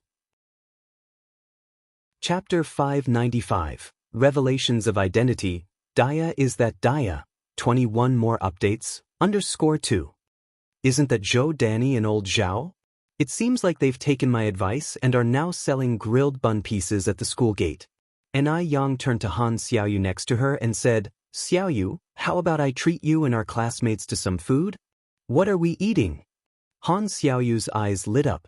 The food in the school cafeteria lacks flavor, and she was already hungry. And Yang continued, there's a place selling grilled bun pieces over there. Let's go try some. Hearing this, Han Xiaoyu replied with lackluster interest, what's so good about steamed buns? I can eat them every day at home.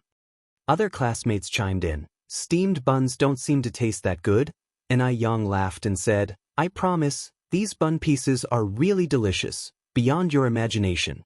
I'm a regular customer there, would I lie to you guys? Come on, lunch is on me today. Yang is pretty and always tells the truth, so everyone followed her. Uncle Zhao, Aunt Danny. Yang. Zhou Danny looked at Yang in surprise. Just as she was about to say something, Yang continued, Aunt Danny, can we get 8 orders of grilled bun pieces, please? By the way guys, do you want sweet and sour or spicy? I'll have the spicy one. I want the sweet and sour one. Yang took count and then said, Aunt Danny, we'll have 3 spicy and 5 sweet and sour ones. All right. Zhou Danny and old Zhao immediately started grilling the bun pieces. 4 slices per order, 8 orders, that's 32 slices. In no time, all the bun slices were grilled and ready. Han Xiaoyu was the first to taste a piece and then said in surprise, Ying, you weren't kidding, these grilled bun slices are so delicious. It's sweet and sour. What sauce is this smeared on the bun slices? That's ketchup. Zhou Danny explained. Han Xiaoyu continued, 4 slices are not enough. Auntie, I'll take another order. Same for me. Me too. The commotion here quickly caught the attention of others. Everyone started casting curious looks, and the air was filled with the aroma of grilled buns, stopping everyone in their tracks. Those grilled bun slices look so delicious, should we buy some to try as well? Sure. Let's buy some too. More and more students came over to buy grilled bun slices, and soon, Zhou Danny and old Zhao were overwhelmed with orders. Yang watched everyone while munching on her bun slice, a mild smile on her lips. In economics, this is called the herd effect. We're like a herd of sheep. Seeing other sheep grazing under the big tree, driven by curiosity, I also want to try.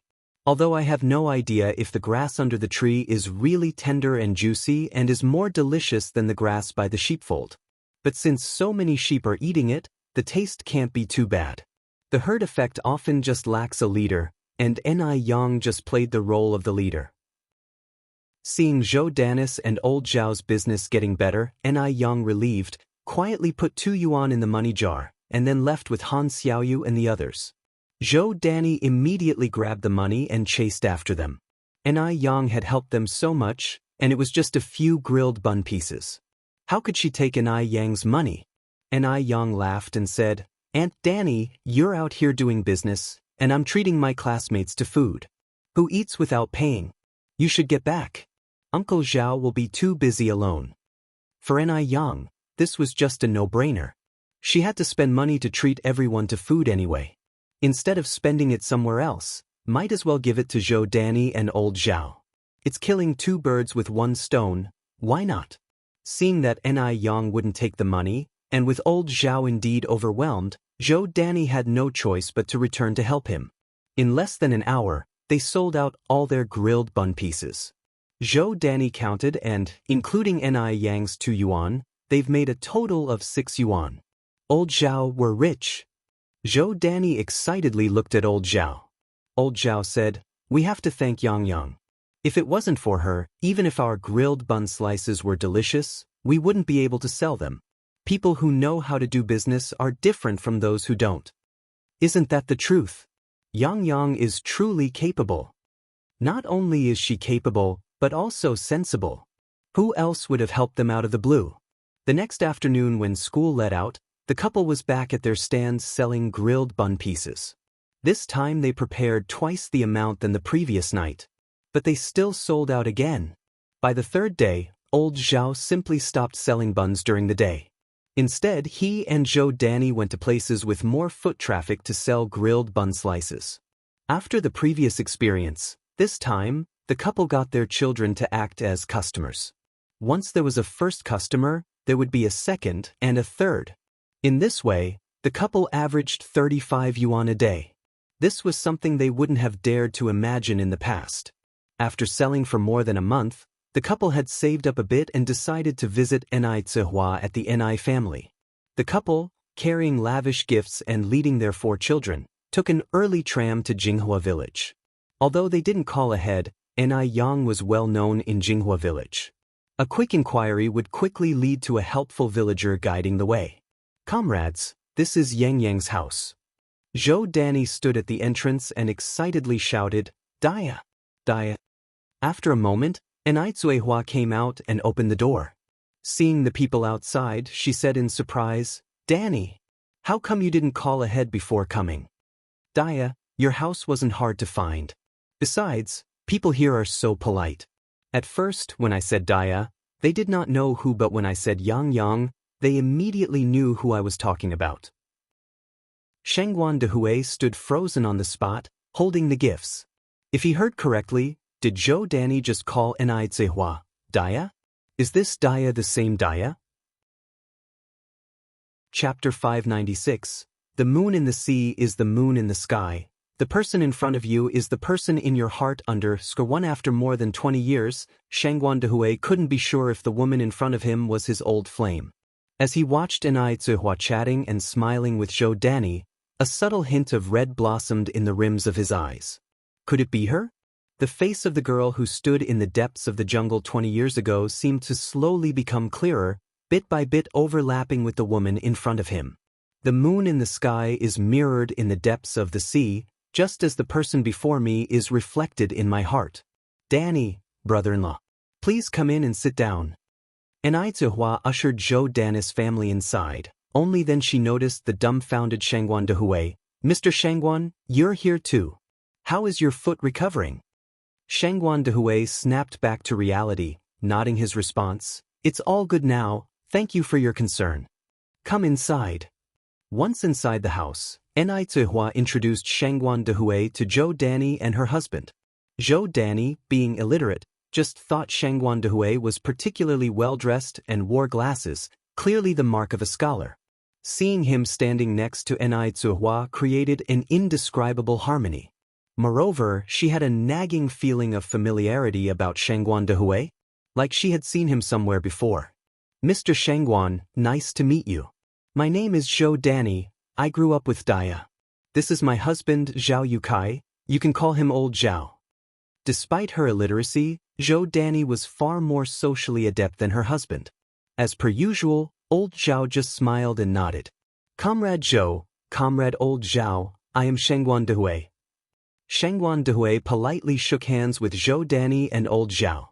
Ni Zihua fetched some snacks for Dashuan, Ershuan, Sanshuan, and Xiaoshuang. Thank you, Aunt Daya. Aunt Daya, what is this? It's so delicious. I've never had anything like it before.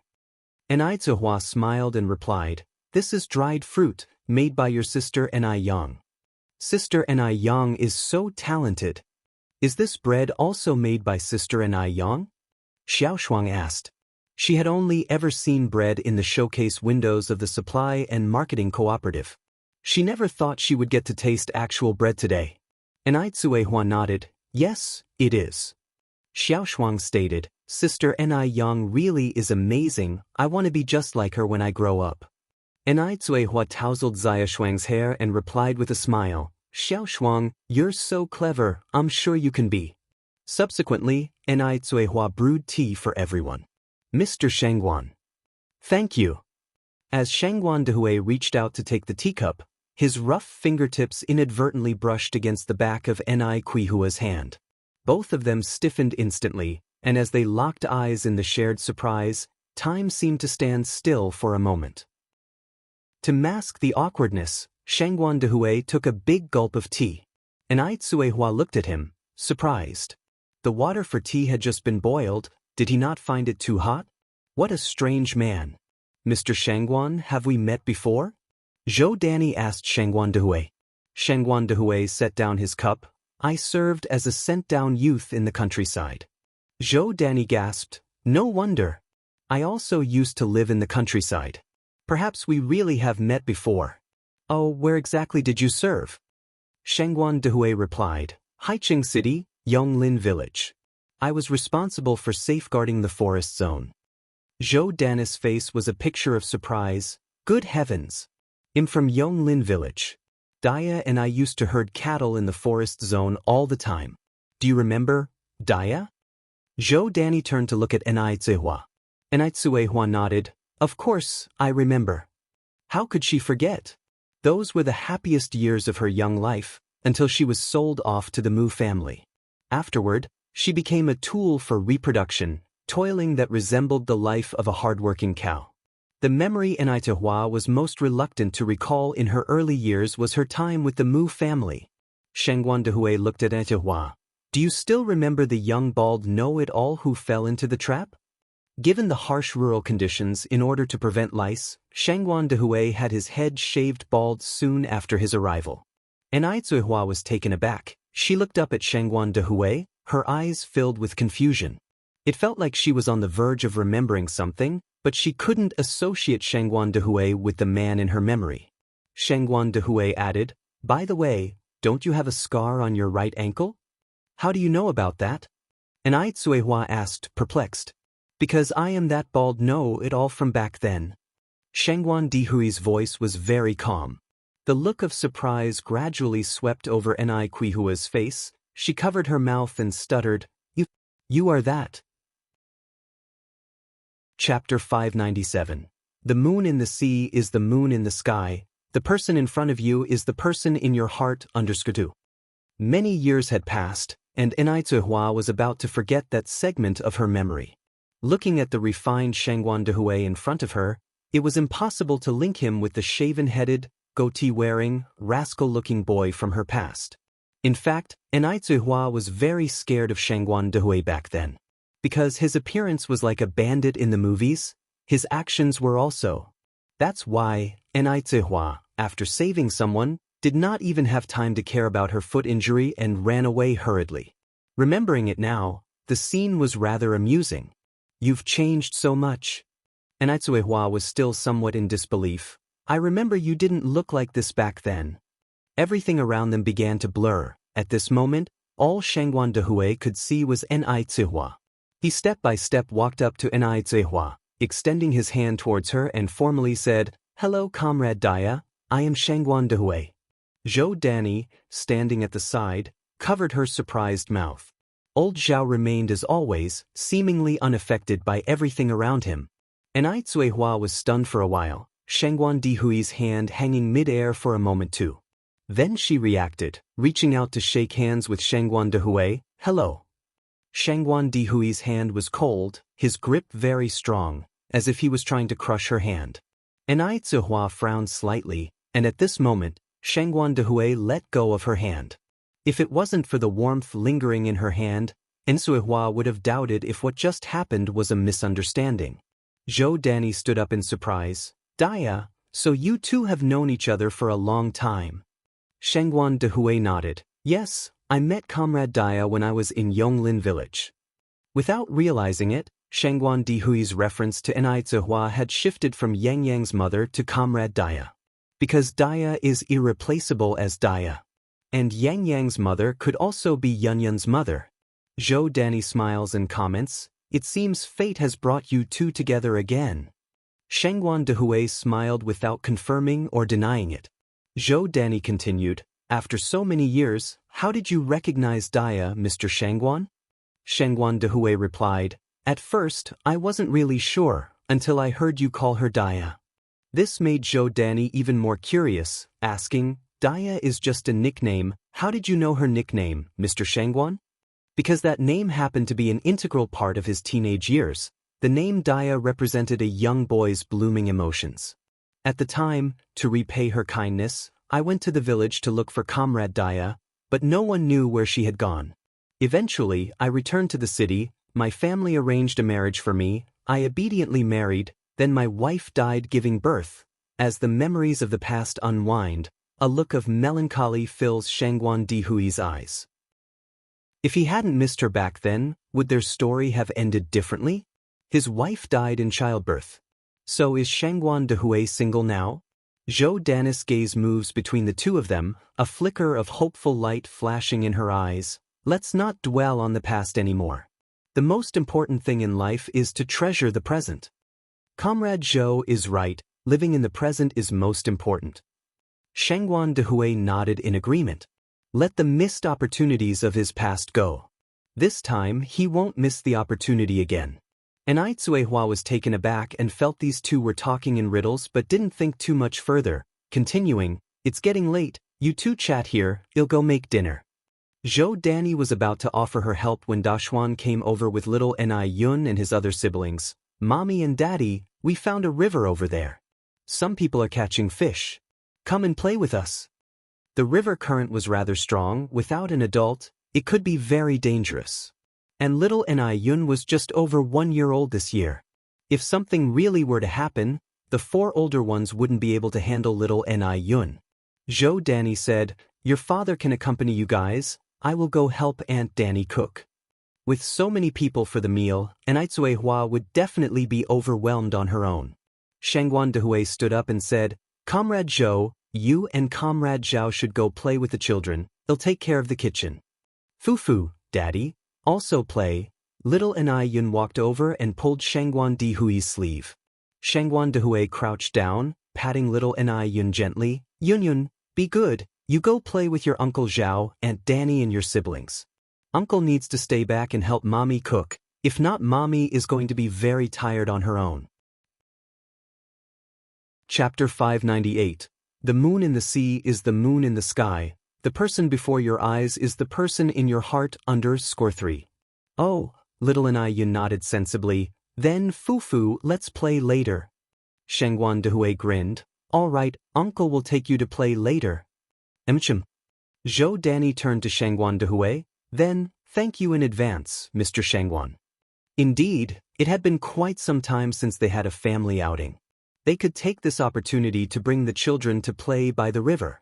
Moreover, it would afford Shangguan Dehui and Ai Cuehua some time alone. She noticed that Shangguan Dehui appeared to be rather interested in Ai Cuehua. Zhou Danny and old Zhao led the children out the door. Little Ni Yun, being small, had small steps as well. Therefore, Zhou Danny picked her up. Little Yun, do you want a father? Yes. Little Ni Yun bobbed her head. Zhou Danny continued to ask, who would little Ni Yun want to be your father? This question was quite profound for little Ni Yun. She didn't quite understand, shaking her head. Zhou Danny turned her head towards old Zhao. Do you think Daya is a good fit with Mr. Shangguan? Old Zhao scratched his head. They do seem quite suited for each other, but wouldn't a family like theirs place a lot of importance to their social standing? Old Zhao was an honest man, and his take on issues was fairly in-depth. Ai Cuehua indeed had good prospects. But the fact that she was a sole proprietor was something that no one could change. Old Zhao, being a sole proprietor himself, knew all too well the disdain people had for sole proprietors. Upon hearing this, Zhou Danny sighed. She then added, so what if she's a sole proprietor? She hasn't stolen or robbed anything. If Shangguan Dehui ever dares to belittle Daya, I'll cut him down with a knife. Shangguan Dehui rolled up his sleeves and arrived at the kitchen. Comrade Daya, can I assist you with anything? Ai Cuehua laughed and replied, there's no need, I can handle it myself. From Shangguan Dehui's appearance, it was clear he wasn't accustomed to kitchen work. He was probably just being polite. In those days, the notion of male superiority had not completely vanished. So far, Ai Cuehua only knew one man, Immortal, who was genuinely willing to cook. Therefore, Immortal had always been her ideal son-in-law. Shangguan Dehui continued, Comrade Daya, do not underestimate me. Back when I was a youth in the countryside, I was the top chef. Really? Ai Cuehua seemed genuinely surprised. Of course. Shangguan Dehui naturally took over the carp from Ai Cuehua's hands and started to prepare it. Ai Cuehua then said, to be honest, you've really changed a lot. She had a hard time reconciling how the former troublemaker became an educator. I was a bit. Shangguan Dehui didn't stop working, but turned to look at Ai Cuehua. I must have scared you back then, didn't I? Ai Cuehua paused while washing the vegetables. It was all right. Actually, after she pulled Shangguan Dehui out of the pit, a minor incident had occurred. The young Shangguan Dehui was such a wild card. He was the ringleader of his circle. Otherwise, why would he have been sent to the countryside? Or scared Enai Cuihua away? The first time Shangguan Dehui laid eyes on Enai Cuihua, he was stunned. His blood began to boil, making him dizzy, and he immediately pinned her to the ground, threatening, "Don't move." In the end, under a surge of hormones, he even kissed her while she was still pinned to the ground. Pure-hearted Enai Cuihua had never experienced anything like this. Moreover, it was the conservative 1960s, and she was so scared that she pushed Shangguan Dehui away and ran off without looking back. Actually, that was Shangguan Dehui's first time behaving like that with a girl. He didn't even understand his feelings at the time. So, after Enai Cuihua ran away, his legs felt weak. He didn't even have the strength to chase after her. Shangguan Dehui then said, "After you disappeared, I searched for you for a long time." Enai Cuihua, silent, continued washing vegetables. Shangguan Dehui continued, "Where did you go? What happened during all these years?" "I got married." Enai Cuihua replied matter-of-factly. Regrettably, the person she married wasn't a good partner. Shangguan Dehui's lips moved, but he changed the subject. "Should this fish be cut into chunks or slices?" "Just chop off the fish head." "Well, make a fish head tofu soup." Enai Cuihua cut the tofu into pieces and placed them in a ceramic bowl. "Understood." Shangguan Dehui nodded. As they washed their hands and prepared the soup, the two worked together harmoniously. Chapter 599. The moon in the sea is the moon in the sky. The person in front of you is the person in your heart _4. At this moment, he even had the illusion that they were already an old couple. The window was open, and the cool breeze from the outside brought petals of gardenia in, floating through Enai Cuihua's hair. Just like any rural woman, her hair was tied up with a wooden hairpin. It didn't seem tacky at all. A strand of hair fell from her forehead, elegant and virtuous.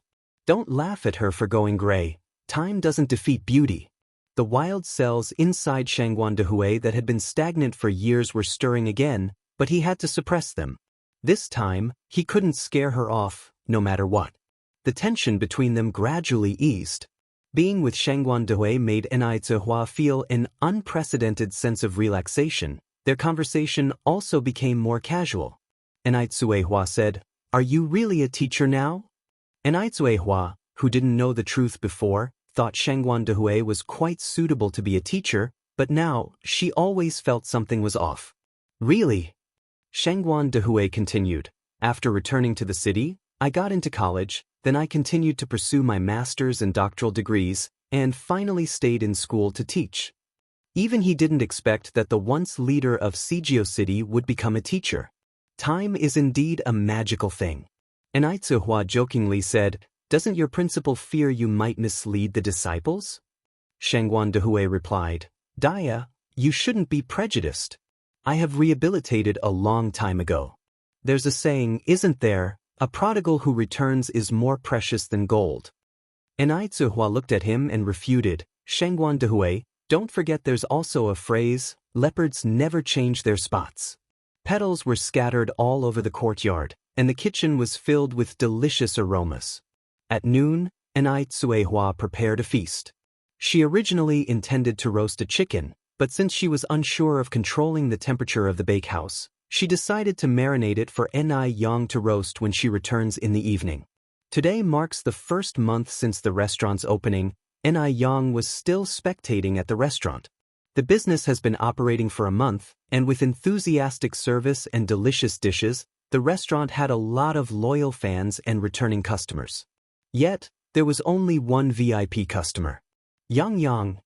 A male voice suddenly rang out from behind.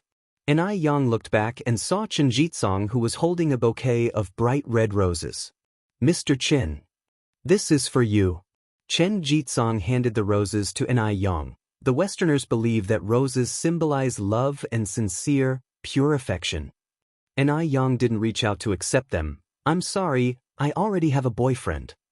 Previously, she accepted Chen Zikang's flowers because of the restaurant's grand opening, hoping for good luck. However, it's different today. Chen Jitsong had made it clear that roses stand for sincere, pure love. In these circumstances, if Ni Yang continued to accept his flowers, it could easily be taken the wrong way. Chen Jitsong argued, "I know you have a boyfriend, you've already told me. But having a boyfriend doesn't mean I can't give you flowers." And nothing stops him from pursuing her. He simply doesn't believe that Ni Yang's boyfriend could be any better than he is. In terms of looks, he is not bad. He had countless foreign women chasing after him when he was abroad. As for background, he comes from a reputable family in Beijing. Choosing a potential partner is all about looks and background, right? With both in his favor, what could Ni Yang possibly be discontented with? That was why, on the day the restaurant opened, Chen Jitsong boldly bet that he would win Ni Yang over. Ni Yang replied, "But I can't accept it." "But I've said I don't mind."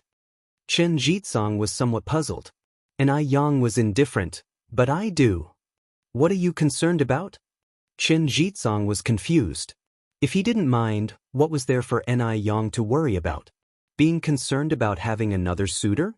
And don't women usually feel more superior the more suitors they have? Why couldn't he see any superiority on Ni Yang's face? Ni Yang continued, "Because my boyfriend would be jealous." Chen Jitsong asked, "So you are not accepting these flowers?" Ni Yang shook her head. "Mr. Chen, you don't need to waste your time on me, because I really love my boyfriend very much." Chen Jitsong nonchalantly said, "You love yours, and I pursue mine. Romantic freedom is now the norm and no one can interfere with me. Besides, having an extra suitor gives you another option. I think that's pretty good. Times have changed, there's no need for girls to be so conservative." Chapter 600. The moon in the sea is the moon in the sky. The person in front of you is the person in your heart. Under 5. Having come back from studying abroad, he speaks his mind without mincing words. Chen Jitsong firmly believes in one phrase. There's no flower that can't be pried away by a hoe, only a hoe that isn't trying enough. In his determination, he believes that he will inevitably pry Ni Yang away from her roots. Chen Jitsong is full of confidence in himself. Ni Yang said, "Time is money. Rather than wasting time on the impossible, better to use it to do something meaningful. If something is impossible from the start, it is best to clarify it once and for all." Ni Yang dislikes ambiguity. Chen Jitsong spoke bluntly, "We could start as ordinary friends. For me, the most meaningful thing now is to win you over. This may make it impossible for me to be friends with you." Ni Yang was also straightforward. Chen Zikang's intentions are clear. If she agreed now, things would become ambiguous. "Yang, I found you more and more interesting. Better call me Ni Yang. And I find you particularly uninteresting." In the past, Ni Yang didn't mind Chen Jitsong calling her Yang since they were friends. Now knowing his intentions, hearing him call her Yang made her uncomfortable. It simply felt strange.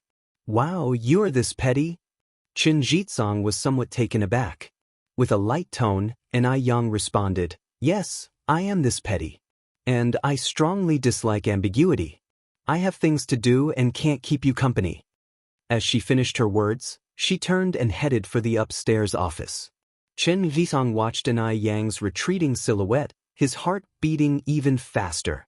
No wonder he liked her. She was even more irresistible when rejecting him. He could hardly bear to let her go. Chen Jitsong felt like surrendering on the spot. "How is it? This girl isn't easy to pursue, right?" Yang Kai walked over and patted Chen Zikang's shoulder. "It's not easy," Chen Jitsong continued, "but for me, it's only a matter of time. You guys get ready to wash my stinky socks." Yang Kai smirked. "If I heard right, she just said she's cutting ties with you. Plus, she already has a boyfriend. Wake up. The one who needs to wash socks is you." Chen Jitsong elbowed Yang Kai in the chest. "In this day and age, even people who are married can divorce. What's a boyfriend?" The divorce rate in Beijing during the 80s had been gradually increasing. Nor was divorce considered as scandalous as in the past. Yang Kai responded, I think you're the sort who won't turn back until you hit a wall. Suddenly, Chen Jitsong seemed to remember something, right? Help me find out who Yang Yang's boyfriend is. Once he understands his rival, the better the opportunity to win the competition. Yang Kai looked at Chen Jitsong. Didn't she tell you to stop calling her Yang Yang? Chen Jitsong gave Yang Kai a punch. What's it to you if I call her that behind her back? As soon as Ni Yang returned to the office, she received a call from Ni Tsuehua. Since the telephone at home hadn't been installed yet, Ni Tsuehua had to call from the village's supply and marketing cooperative. Yang Yang, your Uncle Shengguan and Aunt Danny are here. Come home early tonight and pick up some vegetables from the market on the way. Ni Tsuehua instructed on the phone. All right, Mom, I got it. Ni Yang naturally wouldn't neglect her guests. She hung up the phone and headed out immediately. She bought some vegetables and fresh fruits from the market, then got on her bike to go home. Even though Ni Yang was now a business owner, she remained frugal and still used her old big crossbeam bike, her only mode of transportation. She never enjoyed displaying her wealth. Honk!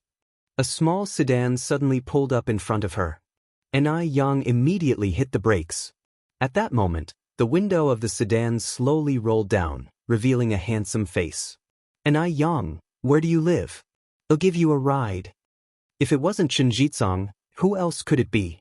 No need. I'm fine going home on my own. Ni Yang directly declined. Chen Jitsong continued, Ni Yang, I don't mean anything else. I just saw you look tired from biking, so I wanted to give you a ride.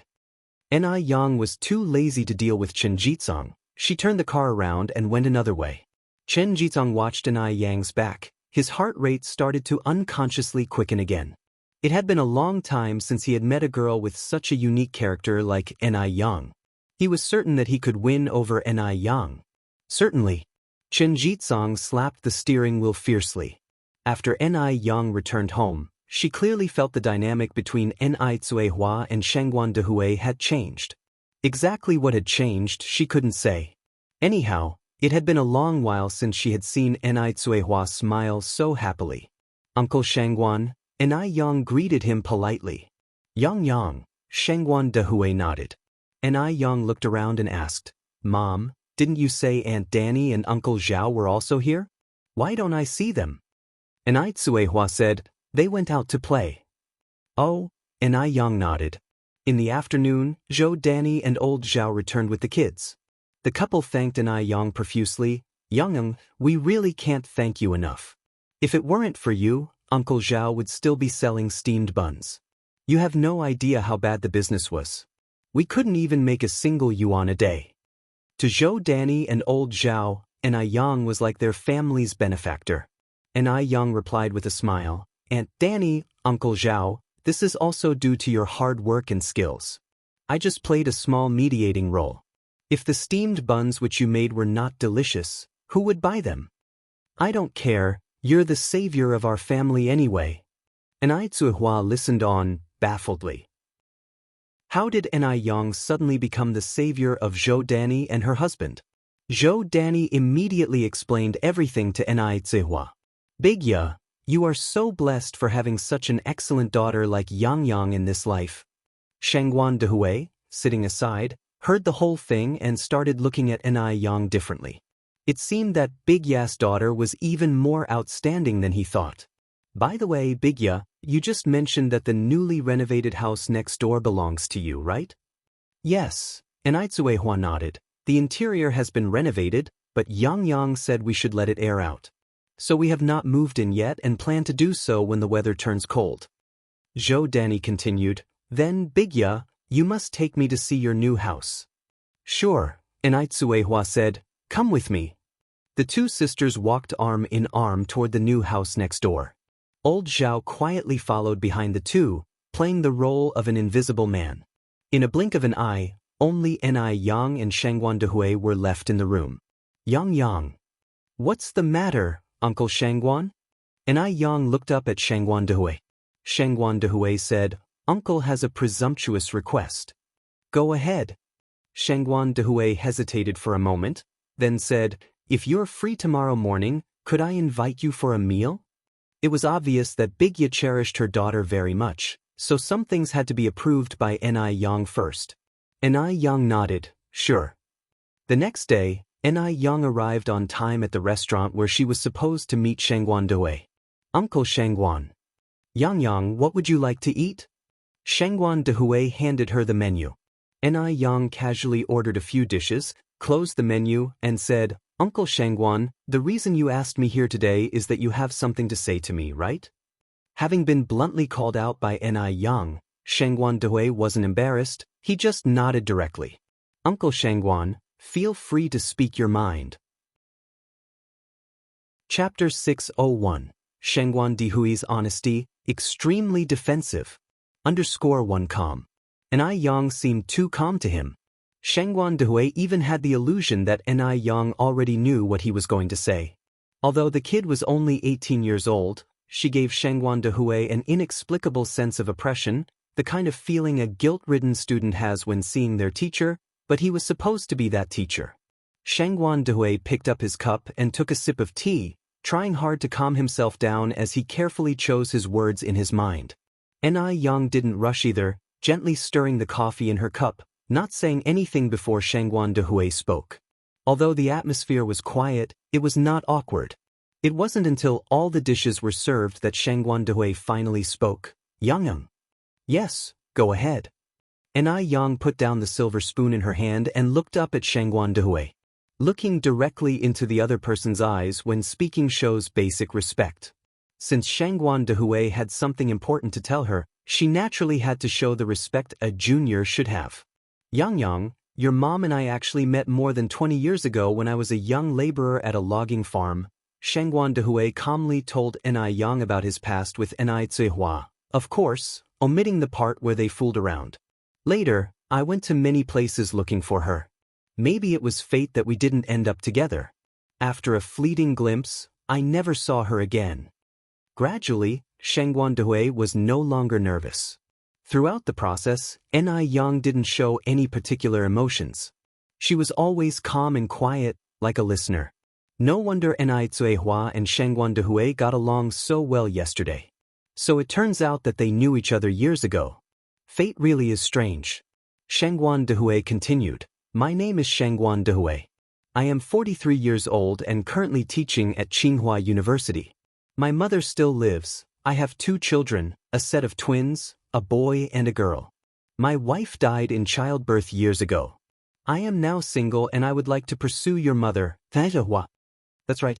He wanted to pursue Ni Zihua. He didn't want to leave any regrets from the youthful years that had passed more than 20 years ago. Ni Yang was taken aback. Even though she was prepared, she didn't expect Shangguan Dehui to be so direct. Love is between 2 people. As children, they have no right to interfere with their parents' love. The reason Shangguan Dehui told her all this was to seek the approval of this daughter, which shows that Shangguan Dehui respects Ni Zihua and values this relationship very much. The most important thing in love is respect. This also proves that Shangguan Dehui is not a selfish man. If he was selfish, he wouldn't have told her all this.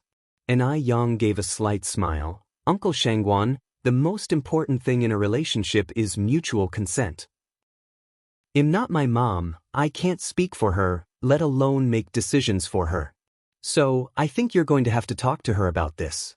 Ni Yang was speaking from the heart. She won't interfere with Ni Qihua's emotional life. As long as the other person's character is good and has no ulterior motives, even if Ni Zihua falls in love with a beggar, Ni Yang won't object. Moreover, Ni Yang had a very good impression of Shangguan Dehui. Her intuition told her that Shangguan Dehui could give Ni Zihua happiness, so she didn't oppose Shangguan Dehui's pursuit of Ni Zihua. For a moment, Shangguan Dehui began to question his own hearing and vision. Isn't Ni Yang angry? He wants to pursue Ni Zihua, and Ni Yang isn't angry at all? He had seen many single-parent families, where the children would oppose when one parent wanted to find a new partner, including the time with Lin Fong, when Chang Yu even showed a little resistance. He originally thought that Shangguan Su and Shangguan Shi were already quite sensible children. However, it turned out that Ni Yang was even more sensible than them. Shangguan Dehui was even prepared for Ni Yang's opposition and had thought of what to say to persuade her. So, Yang, you're not against me pursuing your mother, are you? No, I'm not.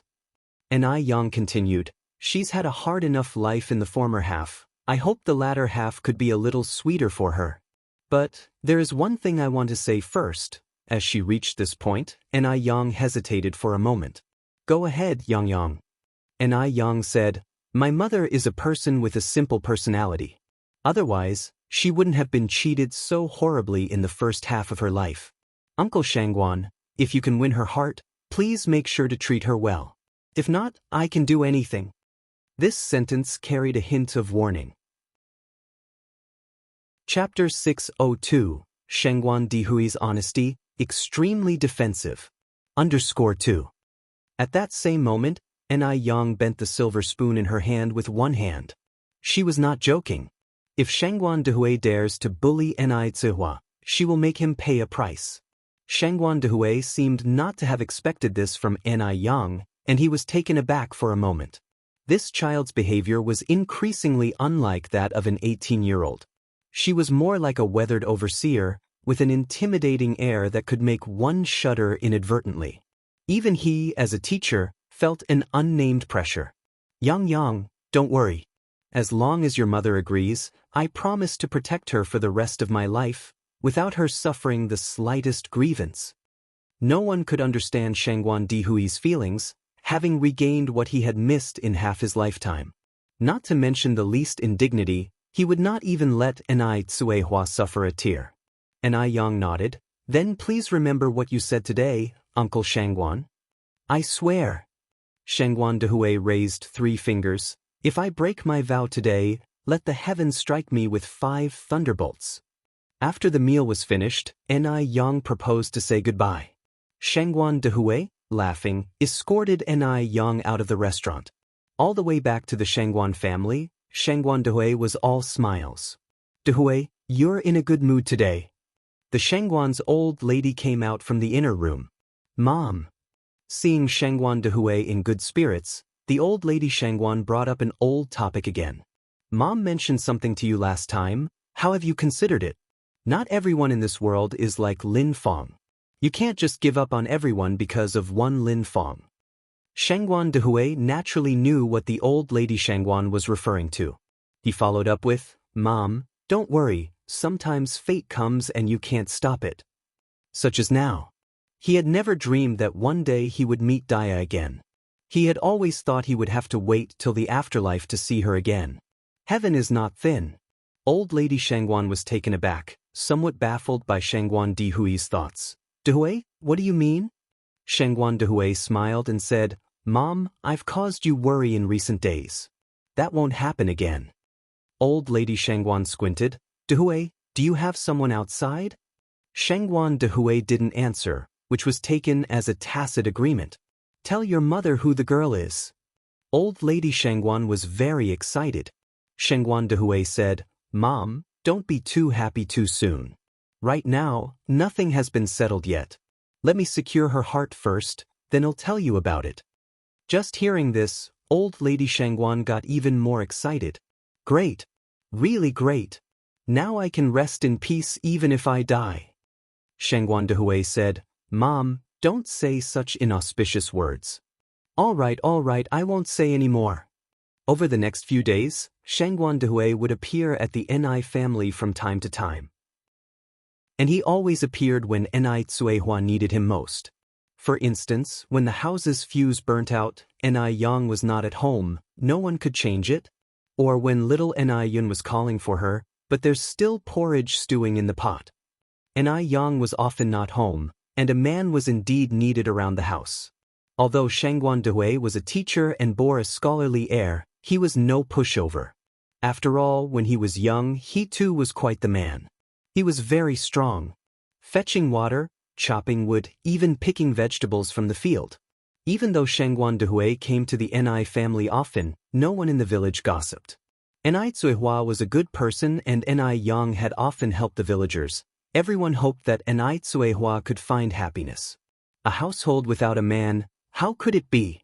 While there was no gossip in Jinghua village, There was much gossip in the neighboring villages.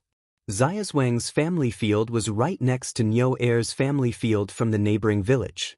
Xiaozhuang's mom was tending to aloe vera plants while Niu Er's mom was harvesting rice. Niu Er's mom curiously asked, "Can your aloe vera really sell for 2.5 cents per pound now?" Xiaozhuang's mom nodded. "Absolutely, our family has sold several batches. If it wasn't profitable, why would we grow it?" Niu Er's mom said enviously, "At this rate, growing aloe vera is much more profitable than growing rice. I just wish our village had such good luck." Xiaozhuang's mom replied with pride, "Well, your village doesn't have a lucky star like ours." Now, in the neighboring villages, who didn't know that Jinghua village had a lucky star named Ni Yang? Chapter 603, Shangguan Dihui's Honesty, Extremely Defensive. _3. Niu Ermima continued, "I heard the mother of your village's lucky charm likes to flirt with men. Xiaozhuang's mom, Xiaozhuang's dad is young and vigorous, and good-looking too. You better watch out. You mustn't let him be hooked away by some vixen from elsewhere." These words had a hint of instigation in them. If the person was gullible, they would be easily swayed. In fact, Niu Ermima came specifically to stir things up. Recently, Enai had been getting close with Shangguan Dihui, which she could use to her advantage. Now, everyone was making money in Jinghua village, who wouldn't be jealous? If the villagers of Jinghua village fell out with Enai, she would have to move out. At that time, they could step in and the lucky charm would become theirs. Niu Ermima was the village chief's daughter-in-law. Her plotting was ingenious. Xiaozhuang's mom wasn't a fool either. She immediately retorted, "Zhang Yinfeng, don't think that I don't know what you're thinking. Before you even bend over, I know you're about to talk shit." Trying to trick her? No way. Zhang Yinfeng felt a bit embarrassed. "Xiaozhuang's mom, don't speak in such an unpleasant way. I'm just looking out for you. Look at that woman, she's not good, a widow yet flirty and not following women's rules." Zhang Yinfeng. Xiaozhuang's mom put down the scissors in her hand, walked up to Zhang Yinfeng, grabbed her wrist, and said angrily, "Clarify your words today. Who's flirting around? Who's not following the women's rules?" Enai was always kind and a nice person. Xiaozhuang's mom absolutely would not allow anyone to insult her like this. Zhang Yinfeng was taken aback by Xiaozhuang's mom's reaction and immediately became angry herself. "What's wrong? Lu Chuanmiao, you dare to hit me?" Enai is indeed flirting around, not behaving like she should. That shameless fox. If I'm wrong, hit me. Go on, aim for the face. Zhang Yinfeng pointed at her own face. Lu Chuanmiao was known to be a calm person in Jinghua village. Would she dare to hit her? What a joke.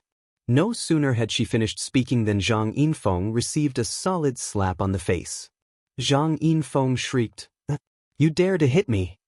Zhang Yinfeng was a shrew by nature. When she started cursing, she didn't hold back. The curse words that came out of her mouth were extremely harsh. She was now sitting on the ground, cursing and crying, insulting Lu Chuanmiao in every way possible. The commotion attracted many people working in the fields to come and watch the spectacle. Seeing so many people there, Zhang Yinfeng immediately started complaining. After all, she was the one who had been hit. Everyone criticized Lu Chuanmiao, saying it was inappropriate to hit someone. Some suggested Lu Chuanmiao should take Zhang Yinfeng to the health clinic and apologize to her.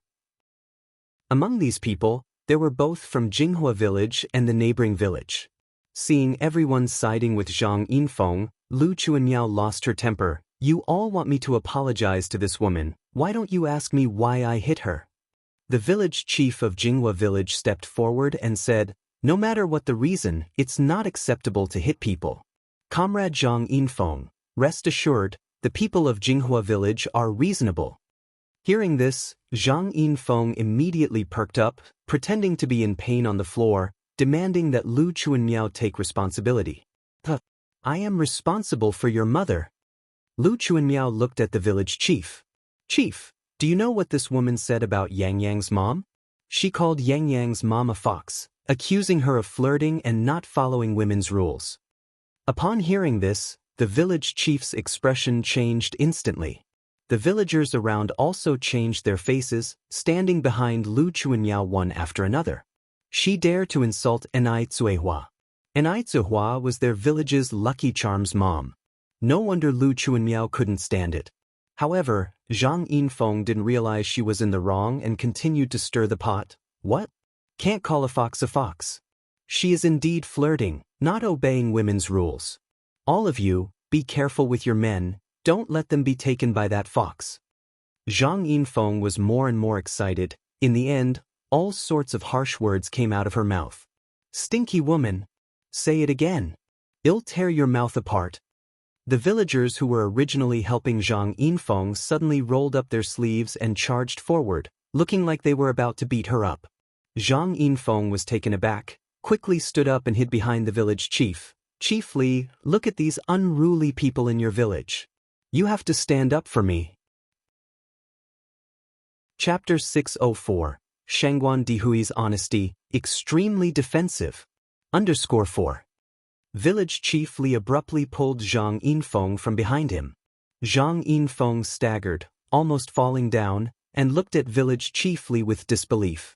She was somewhat confused about why the village chief had suddenly changed his demeanor. Didn't he just promise to back her up with a righteous face? Village Chief Li looked down at Zhang Yinfeng and angrily said, Comrade Zhang Yinfeng, would you care to explain? What do you mean by scheming and deviant behavior? What do you mean by not following woman's virtue? Comrade Enai Cuehua is single now. As a single woman, she has every right to choose her own happiness. China has been liberated for decades. Do you still think we're living in the Qing dynasty where widows must live a life of chastity? If I recall correctly, your own younger sister just remarried a short while ago. So by your standards, she's a seductress, isn't she? If she's a seductress, what does that make you? A seductress sister? Comrade Zhang Yinfeng, do you know what you're doing is called? It's called slander. It carries legal consequences. When the village chief finished his speech, the rest of the villagers of Jinghua village echoed, exactly, what era are we living in? Male and female equality, freedom of love has long been established. Zhang Yinfeng only knows how to criticize others. She does not even see her own sister. I remember that her sister was being flirtatious with several men even when her husband was still alive. She was even caught in bed by her mother-in-law. Really? Are you serious? Absolutely. Listening to these words, Zhang Yinfeng's face turned red with embarrassment. She originally planned to disrupt the harmony within the village, but she ended up embarrassing herself. But Zhang Yinfeng is not the kind of person who would easily admit defeat. Enai Cuehua is indeed a seductress. Shameless. You all don't know a good person's heart. You will regret this one day. Zhang Yinfeng's behavior thoroughly angered the villagers of Jinghua village. The crowd rolled up their sleeves, appearing ready to punch Zhang Yinfeng. Zhang Yinfeng, say it again if you dare. Whoever dares to cross Yang Yang's mother will have to cross me, Zhou Dalin, first. I think this woman deserves a good beating. Give her a good beating and she will behave. You are the seductress. Your whole family are seductresses. You embarrassing creature. Zhang Yinfeng was dumbfounded. She never expected that village chief Li and the villagers would back up Enai Cuehua so forcefully. On the other hand, even though she has been bullied to this extent by the villagers of Jinghua village, her own villagers did not even dare to fart in protest. It's not that they didn't want to back Zhang Yinfeng up, but that Zhang Yinfeng was simply in the wrong. Who told Zhang Yinfeng to provoke those she should not have in Jinghua village? Wasn't she asking for it? Zhang Yinfeng backed off while sitting on the ground. Village Chief Li continued, Zhang Yinfeng, let's put an end to this incident. If we hear you slandering Comrade Enai Cuehua again, we in Jinghua village will not let you off easily. Okay, everyone disperse, go back to work. Zhang Yinfeng was pissed as hell. When has she ever lost an argument in their village? And this time, she lost so miserably. That's it? Lu Chuanyao from your village slapped me, and you're just calling it quits? Do you think I'm that easy to bully? Zhang Yinfeng rolled up her sleeves and stood up from the ground. The village chief glanced back at Zhang Yinfeng. She slapped you? So what? You aren't satisfied? If you aren't, then swallow that dissatisfaction. I'm telling you, people from Jinghua village are not so easy to bully. If there's a next time, it ain't gonna be as simple as a slap. If something happens, we people of Jinghua village will bear it together. The villagers behind the village chief said, right? Well, bear it together. If you dare, say it one more time. At this time, Zhang Yinfeng could only choose to back down. A wise man knows when to retreat.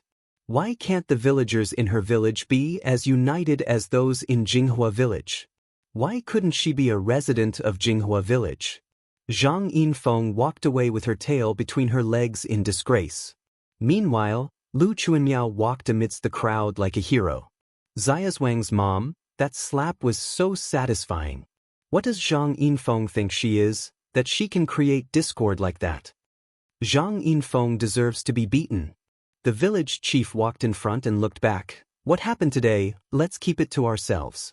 As if nothing happened, so as not to stress Yang Yang's mother with unnecessary burdens. Village chief, what are you saying? Are we such ignorant people? Exactly, Yang Yang's mother finally found someone good to live with. We can't scare him away. Chapter 605. Shengguan Dihui's honesty, extremely defensive. _5. The village chief said with relief, if you all think this way, then I am much more at ease. In the Ni family home. After Ni Yang came back from town, she took a spray can and began watering the plants in the courtyard of the new house. While filling the watering can, she revealed a slender and fair wrist. A translucent jade bracelet on her wrist shone brightly under the sun. Ni Tsuehua curiously asked, Yang, when did you buy this bracelet? It's so beautiful. Ni Yang was taken aback for a moment. Then she said, I forgot to tell you, this bracelet was given to me by Grandma Lu. Ni Tsuehua seemed very surprised. This bracelet looks like it's worth a lot. How could you accept such a valuable gift from Grandma Lu? Grandma Lu is a lonely old woman living a difficult life.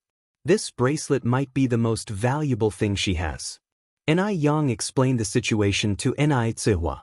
After understanding the ins and outs of the matter, Ni Tsuehua nodded. Since this is a token of affection from Grandma Lu, then you should cherish it. Grandma Lu is alone, so we have to be kind to her in the future. Ni Tsuehua has never been one to take advantage of others. Now that the bracelet couldn't be removed, all she could do was to treat Grandma Lu even better. Yes, Mom, I understand. Ni Yang continued, Oh, Mom, I have something to do tonight. I might have to go out later. Ni Tsuehua looked a bit perplexed. Going out? It's almost 6 o'clock. Where are you going? To town. Ni Yang answered. Do you want me to accompany you? It's already very late. Ni Tsuehua seemed a bit worried. You don't have to. Ni Yang shook her head. I can manage on my own. All right then. Ni Tsuehua proceeded. Remember to come home early. Today is the 9th of the lunar month September. If Ni Yang remembers correctly, today is the day when the master's eldest apprentice had an accident. Although the master and his wife practice traditional Chinese medicine, they still have an willful son who is fond of the martial arts. Big Brother succumbed to his death while working as a bodyguard for a wealthy person in a confrontation with a gangster.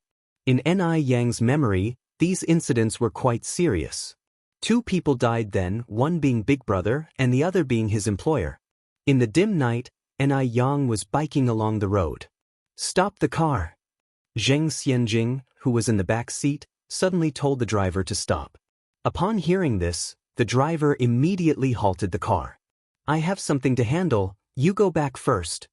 Zheng Xianjing picked up the beige coat on the back seat, got out of the car, and looked back at the driver. Sure, miss, the driver nodded. Zheng Xianjing asked the driver to stop because she saw Mo Baichuan. Having recognized Mo Baichuan as Mr. Mog, she would not miss any opportunity to interact with Mo Baichuan. Brother Baichuan. Zheng Xianjing approached him and held Mo Baichuan's arm. Xianjing. Mo Baichuan's gaze shifted from the figure at the end of the street. Zheng Xianjing squinted slightly and involuntarily looked in that direction. Upon looking, her pupils contracted slightly. It's her, Tai Yang. The same girl whose hair the dead wife had used for identification. Zheng Xianjing hid her appearance well and asked softly, "Brother Baichuan, what are you doing here so late?" "He's waiting for me." Just then, another woman's voice appeared in the air. When Zheng Xianjing looked up, she saw a confident woman with heavy makeup. Zhao Jingrong. Why is Zhao Jingrong here to? Zheng Xianjing suddenly had a bad feeling. Miss Zhao? With a high-handed attitude, Zhao Jingrong pulled Zheng Xianjing's hand off Mo Baichuan's arm, put her own arm around Mo Baichuan's, and smiled a winner's smile. "Baichuan, didn't you introduce Miss Zheng to me?" Mo Baichuan looked at Zheng Xianjing and said, "This is my girlfriend, Zhao Jingrong." What? What did she just hear? Zheng Xianjing's face instantly turned pale. Zhao Jingrong is actually with Mo Baichuan. What the hell is going on? Compared to the slightly tainted Sun Dalian, Zhao Jingrong is much harder to deal with. After all, Zhao Jingrong is a legitimate high-class lady. "Brother Baichuan, how could you be with her?" Zhao Jingrong gave a slight smile. "Excuse me, Miss Zheng, why can't I be with Baichuan?" "Brother Baichuan." Zheng Xianjing looked at Zhao Jingrong. "Miss Zhao was once engaged to Uncle Mo. She almost became your aunt. How could you possibly be with her?" Besides herself, Zheng Xianjing can't accept anyone being with Mo Baichuan. How can it be like this? She went through such great lengths and even spent 30,000 yuan, only to end up benefiting Zhao Jingrong. How can Zheng Xianjing accept this? Zhao Jingrong laughed. "Miss Zheng, your thinking is quite old-fashioned. The Zheng family is not without resources. Why don't they expose Miss Zheng to the world outside? As you said, I was once engaged to Mo Qishan. Since the engagement was terminated, naturally, men and women can marry whoever they wish. Do I need to inform you, Miss Zheng, who I choose to be with? Or are you saying, Miss Zheng, you have inappropriate thoughts about other people's boyfriends?" Zhao Jingrong's last sentence was laced with a mocking smile. She's not easily messed with. It won't be so easy for Zheng Xianjing to try to steal Mo Baichuan from her. Zheng Xianjing's face turned from white to red. She turned her head to look at Mo Baichuan. "Brother Baichuan, what the hell is going on? Grandma and Grandpa Mo would never approve of you two being together. That's none of your concern." Mo Baichuan broke his silence. He wants to be with Zhao Jingrong. If Mo Qishan can be with Ni Yang, then why can't he be with Zhao Jingrong? Didn't Ni Yang say that she and Mo Qishan truly love each other? He wants to see how long those two can keep up their act. Zheng Xianjing was almost dying of rage. "Brother Baichuan, how can you be like this? This is wrong. Baichuan, let's go." Zhao Jingrong looked at Mo Baichuan. "Okay." Mo Baichuan nodded. "Brother Baichuan." Zheng Xianjing reluctantly clung to Mo Baichuan's clothes. Zhao Jingrong turned around and pried Zheng Xianjing's hands off finger by finger. "Miss Zheng, if you still have some dignity left, stop making a spectacle of yourself.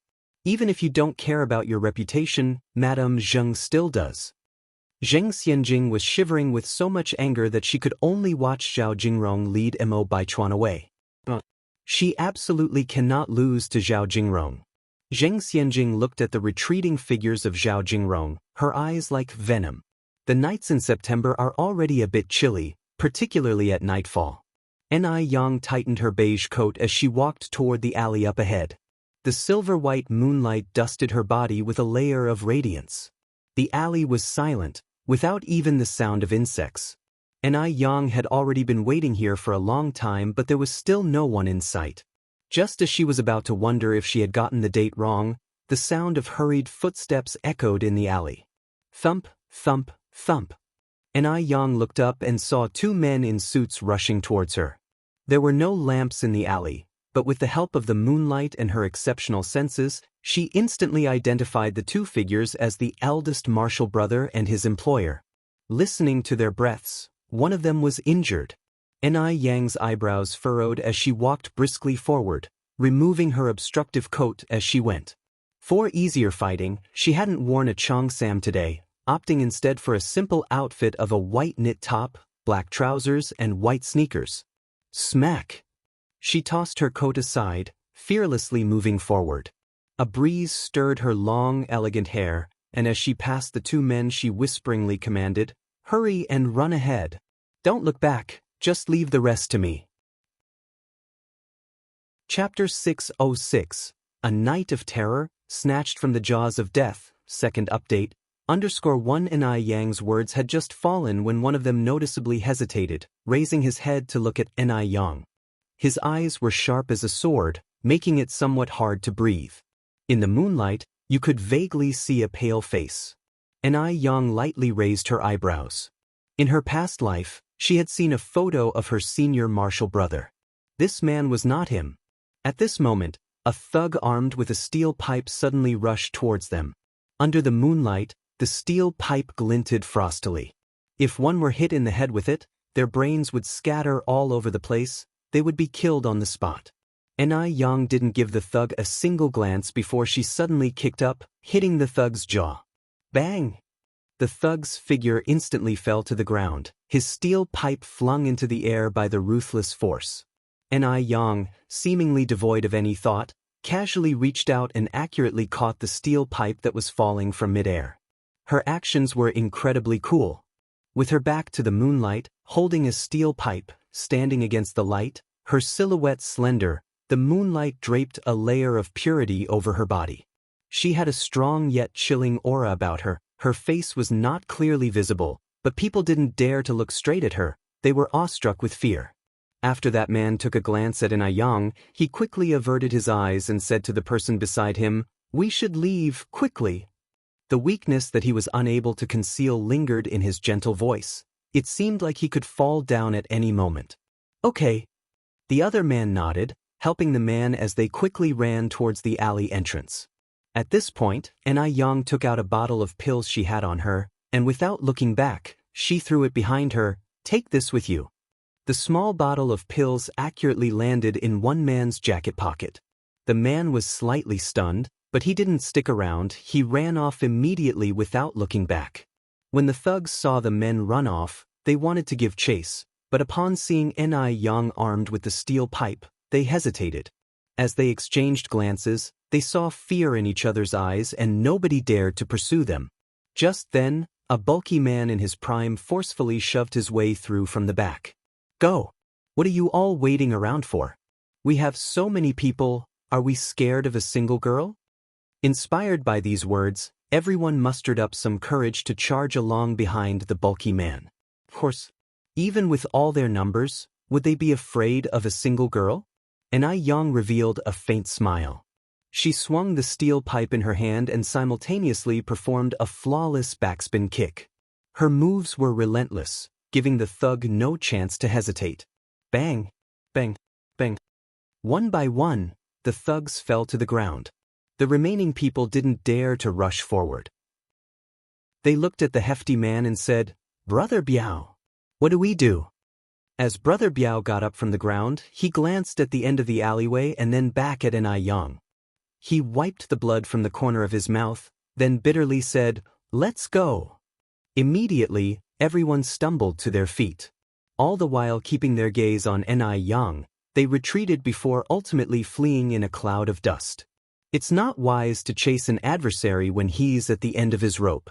Moreover, these people are real desperados. It's highly likely there are more people backing them up. Ni Yang is alone and outnumbered. If she carelessly pursued them, she might end up in mortal danger. Now she just needs to ensure that her senior martial brother and his employer are safe. Ni Yang picked up the coat on the ground and casually put it on. She walked back unhurriedly. The moonlight cast her long shadow on the ground. A black business car was parked outside. You couldn't see the inside of the business car from outside, nor could you hear any noise. The man lying on the plush leather sofa in the back seat was skinny and pale, with a noticeable bleeding wound on his waist. The middle-aged doctor was kneeling beside the man, frowning and saying, "Mr. Dusk's condition is very serious at the moment. He needs immediate treatment." Hearing this, a tall man with a bronze complexion wiped the blood from the corner of his mouth and angrily yelled, "Well then, what are you standing around for? Save Mr. Du now." The driver in the front seat immediately started the engine, hurriedly heading towards the hospital. The doctor continued, "The hospital is 23 kilometers from here, and I'm not sure if Mr. Du can last that long." "Damn." The man was furious, grabbing the doctor by the neck. "What use are you then, if Mr. Du keeps you around?" The doctor's face instantly turned pale. Someone immediately interceded for the doctor. "Brother Wang, calm down. Having a doctor is still better than not having one, considering the hospital is so far away." Right. The doctor immediately chimed in. "I can still perform emergency medical treatments for Mr. Du." Only then did Wang Ziki release the doctor. "If anything happens to Mr. Du, you're going down with him." The doctor was frightened, cold sweat was pouring from him, and even his hands were shaking. At this moment, Wang Ziki looked as if he remembered something and squinted. "What did you say you didn't have?" No, medicine," the doctor gulped down. "Could you use this?" Wang Ziki pulled out a blue porcelain bottle from his pocket and threw it in front of the doctor. The doctor took the porcelain bottle, opened the lid and smelled it, his face lighting up. "It's Ninglu pill. Sir Du can be saved." With a squint, Wang Ziki asked, "Are you certain Sir Du can use this medicine?" Wang Ziki did not know Ai Yang. Therefore, he did not trust her completely. He dared not rashly use the medicine she gave to Sir Du. What if she was a mole sent by their rivals? Unexpectedly, the medicine she gave really worked. "Who really is she?" The doctor nodded, confidently stating, "Yes, I am certain. Ninglu pills have cooling, detoxifying and blood-stopping effects. It perfectly matches Sir Du's symptoms." Still unsure, Wang Ziki poured a pill from the bottle and handed it to the doctor. "You eat one first." The doctor hesitated. "This Ninglu pill is very precious, priceless. There are only 2 left in this bottle. Physician's kindness. To those without illness, this pill is not even as good as a sugar pill. But in front of those suffering from severe diseases, it could save lives. If I tell you to eat it, just eat." Wang Ziki forcibly opened the doctor's mouth and stuffed the Ninglu pill in it. Feeling helpless, the doctor swallowed the pill. Seeing that the doctor swallowed the pill without any reaction, Wang Ziki felt relieved, and then let Sir Du swallow the remaining pill. The effect of the Ninglu pill was very good. After Sir Du swallowed it, the blood from his waist slowly stopped. The doctor started some emergency measures, and in a little while, Sir Du opened his eyes. "Ziki." Sir Du looked at Wang Ziki. "Sir Du." Wang Ziki immediately propped up Sir Du, looking around at the environment and pinching his temples. Sir Du asked, "Was that person arranged by you?" "No." Wang Ziki shook his head. "I didn't expect those bastards would dare to make a move on you. This is not the way home." Sir Du looked out the window. Wang Ziki continued, "You are severely injured. We are going to the hospital now." "Go back." "What?" Wang Ziki paused. Still a bit weak, Sir Du leaned against the car door. "Find her." "Who?" Wang Ziki asked, confused. Sir Du squinted his eyes, responded lazily, "The person who saved me tonight." "That person?" Sir Du interrupted Wang Ziki. "Don't worry, she's not from there." Wang Ziki squinted. "But, don't you think her appearance was too coincidental? They had encountered danger, and she was just there. In the middle of the night, a young girl. How could she possibly be at such a place? It was clearly a well-prepared move. Her motives are not pure. I've met countless people in my life. She is indeed not simple, but she is not our enemy." After saying this, Sir Du looked towards the driver's seat. "Xiaohu, make a U-turn." "Yes." Xiaohu immediately turned around at the next intersection. Screech. With a harsh brake sound, the car stopped at the entrance of the alley. As it happened, a figure in a beige coat walked past the car. Her hanging black hair covered her features. Sir Du's pupils narrowed as he slowly straightened up. "Help me out of the car." Wang Ziki immediately assisted Sir Du out of the car. As soon as they got out of the car, the figure got into a black sedan, and its taillights quickly disappeared into the dark night. "Check whose car that is." Sir Du turned to Wang Ziki. "All right." Wang Ziki nodded as he looked in the direction where the taillights disappeared. Chapter 607. Not the ordinary grandfather, Shangguan Dehui who proposed. Underscore 1 Cgeo City isn't particularly large, but it isn't small either. If you're aiming to find out who owns a specific vehicle in just a fleeting glance, you wouldn't find it easy at all. Wang Ziki followed up, saying, "Leave the search to me. Master Du, you're still injured. How about we go back first?" This Master Du was not just any other master. He came from Shanghai. His father was once the big shot in the famed foreign concessions there, so intimidating that even the military officials of that time didn't dare to provoke him. This Master Du also inherited his father's cold-bloodedness and ruthlessness. But sadly, all good things must come to an end. He was born sick and frail. His health wasn't good and even the doctors predicted he wouldn't live past 18. Against all odds, he survived past his 18th birthday and is now 30 years old. A wandering monk said that he must stay in Beijing for a year, and then he would be able to live a healthy life for the rest of his days. Unfortunately, he ran into this trouble soon after his arrival in Beijing. This night was inevitably going to be a sleepless one. By the time Ni Yang returned home, it was already past 2 in the morning, but the lights in the house were still on. As soon as she opened the courtyard door, Ni Tsuehua came out from inside. "Yang Yang is back." Ni Yang was surprised. "Mom, why are you still awake?" Ni Tsuehua said with a smile, "I wasn't sleepy, I was just studying English. Parents' love is a boundless sea." She wasn't not sleepy, she was worried about Ni Yang. Ni Yang closed the courtyard door. "It's already past 2 o'clock. In the future, if I go out, you don't have to wait for me. I am an adult and can take care of myself." Ni Tsuehua nodded, then said, "Yang Yang, I've prepared the bath water for you. Go freshen up and sleep soon." "Okay," said Ni Yang. "Mom, you should go to bed soon too."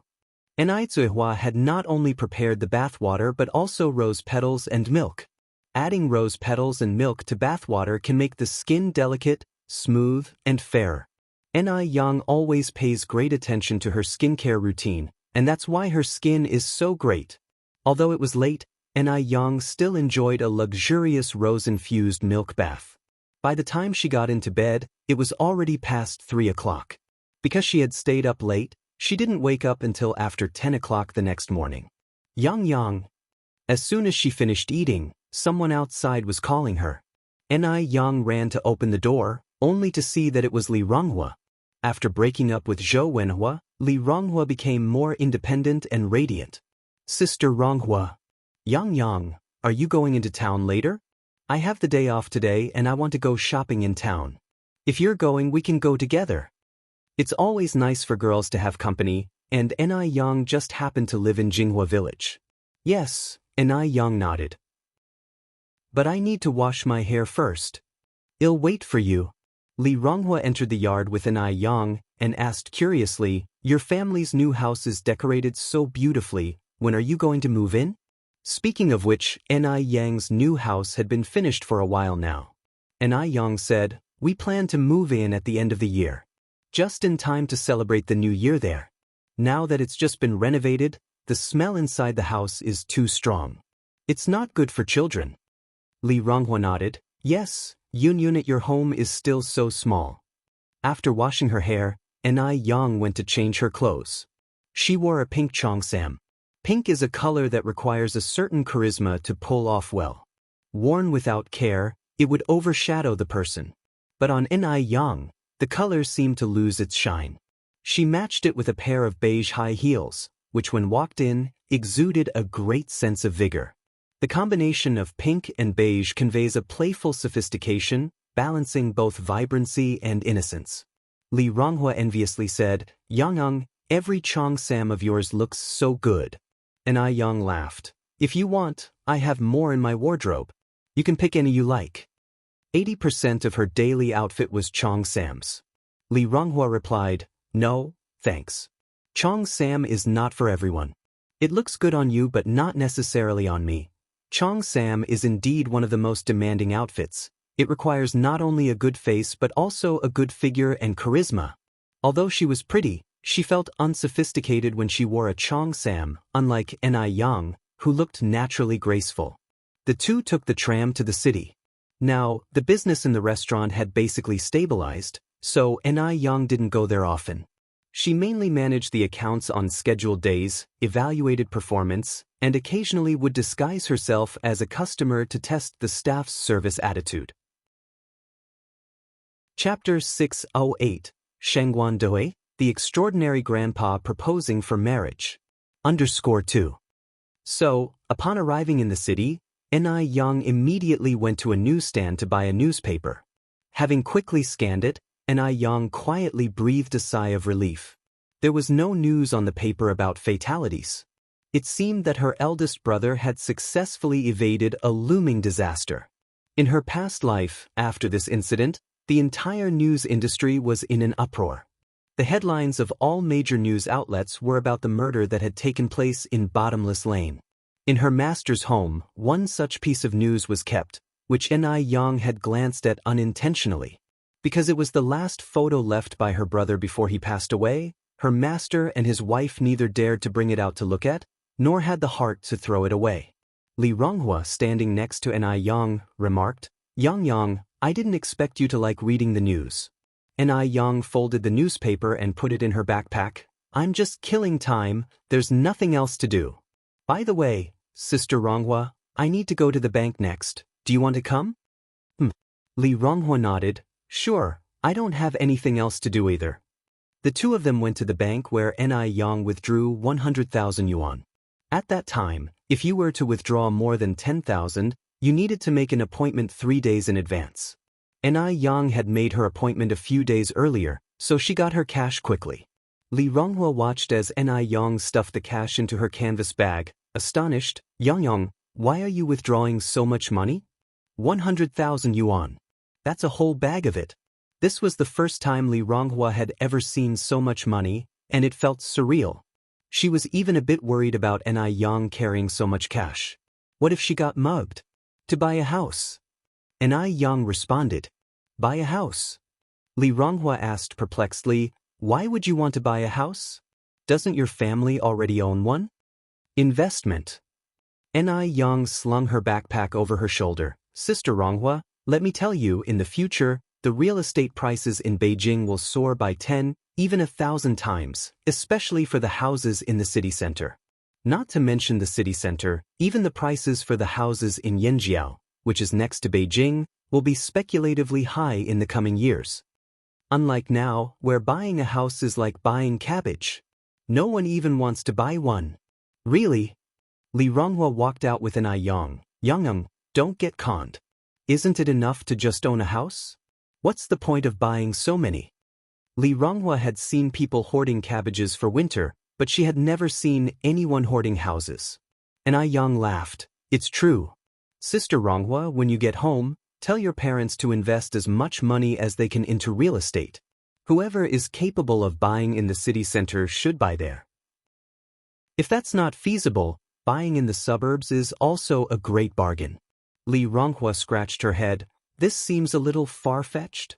If she asked her parents to invest all of their savings into real estate, they would definitely refuse. Ni Yang carried on. Sister Ronghua, I'm quite serious. If your parents don't want to buy, I suggest you save up and buy one yourself. The government policy is really good now. As long as you have a regular job, you can apply for an interest-free loan from the bank to buy a house. In early 1983, the government had a poverty alleviation policy that offered interest-free loans. With all the bonuses and salary that Li Ronghua gets, she earns 300 yuan a month, which is even more than the salary of a white-collar worker in later years. The price of a bare shell house in the city center of Beijing is more than 300 yuan per square meter. A two-bedroom apartment of 80 square meters would only cost a little over 20,000 yuan. With a loan, there wouldn't be much financial stress for Li Ronghua at the moment. But Li Ronghua shook her head after hearing Ni Yang's words. What? Borrowing money to buy a house? Isn't that asking for trouble? Plus, I don't see the appeal of living in the city. It's like living in a pigeon coop. If I had money, I'd build a big house in the countryside. That would be spacious and comfortable. I could raise chickens if I want to, or ducks if I prefer. City living is so restricting, even having a puppy makes the whole house stink. Ni Yang laughed. Sister Ronghua, the way you're thinking is wrong. The house you buy now will be your marital property. I'll offer you some security, at least providing you with some bargaining power at your in-laws' place. The most important thing for a woman is to have some premarital property and to be financially independent. Premarital property? Li Ronghua asked, what's the difference between premarital and postmarital property? Although she recognized each individual word uttered by Ni Yang, she couldn't understand the meaning when they were combined. Chapter 609. Not the usual grandpa, Shengguan de Hui who proposed. _3. Ni Yang said, the difference is significant. Premarital property is your individual property, while postmarital property is shared between you and your spouse. If one day your marriage falls apart, you'll have to split the house you bought after marriage as well as your salary in half. But the property you owned before marriage is all yours. So many people suffer from not understanding the law. And so many women have been swindled by worthless men and left destitute. Li Ronghua continued, why is that? So, you're saying if I save money now, after I get married, I'll have to split it evenly with my partner? Ni Yang nodded. Exactly, you could also notarize your premarital property. However, I think the safest bet is to buy a house.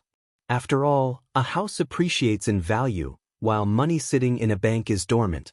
For example, if 2 yuan can buy a kilo of pork now, perhaps 20 or 30 years later, 2 yuan could only buy a popsicle.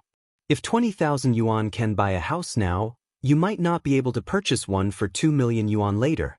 You spend 20,000 yuan on a house now, and in the future, it could be worth 2 million or even more. But if you just store your money in the bank, perhaps later you won't even be able to afford a washroom. Li Ronghua was surprised. Yang, is what you said true or false? Will house prices really rise that fast? Ni Yen gave a faint smile. Anything is possible. Anyway, Sister Ronghua, rather than keeping your money in the bank, it's better to buy a house. Li Ronghua responded, but I don't have that much money now. Get a loan. Ni Yang said, the current national policy is so good, and you don't even have to pay interest. But I still have to pay back the principal. Li Ronghua said, I just don't like to borrow money. And she always had a feeling that the whole idea of investing in a house seemed a bit far-fetched. People are not gods. Who can foresee what will happen in 20 or 30 years?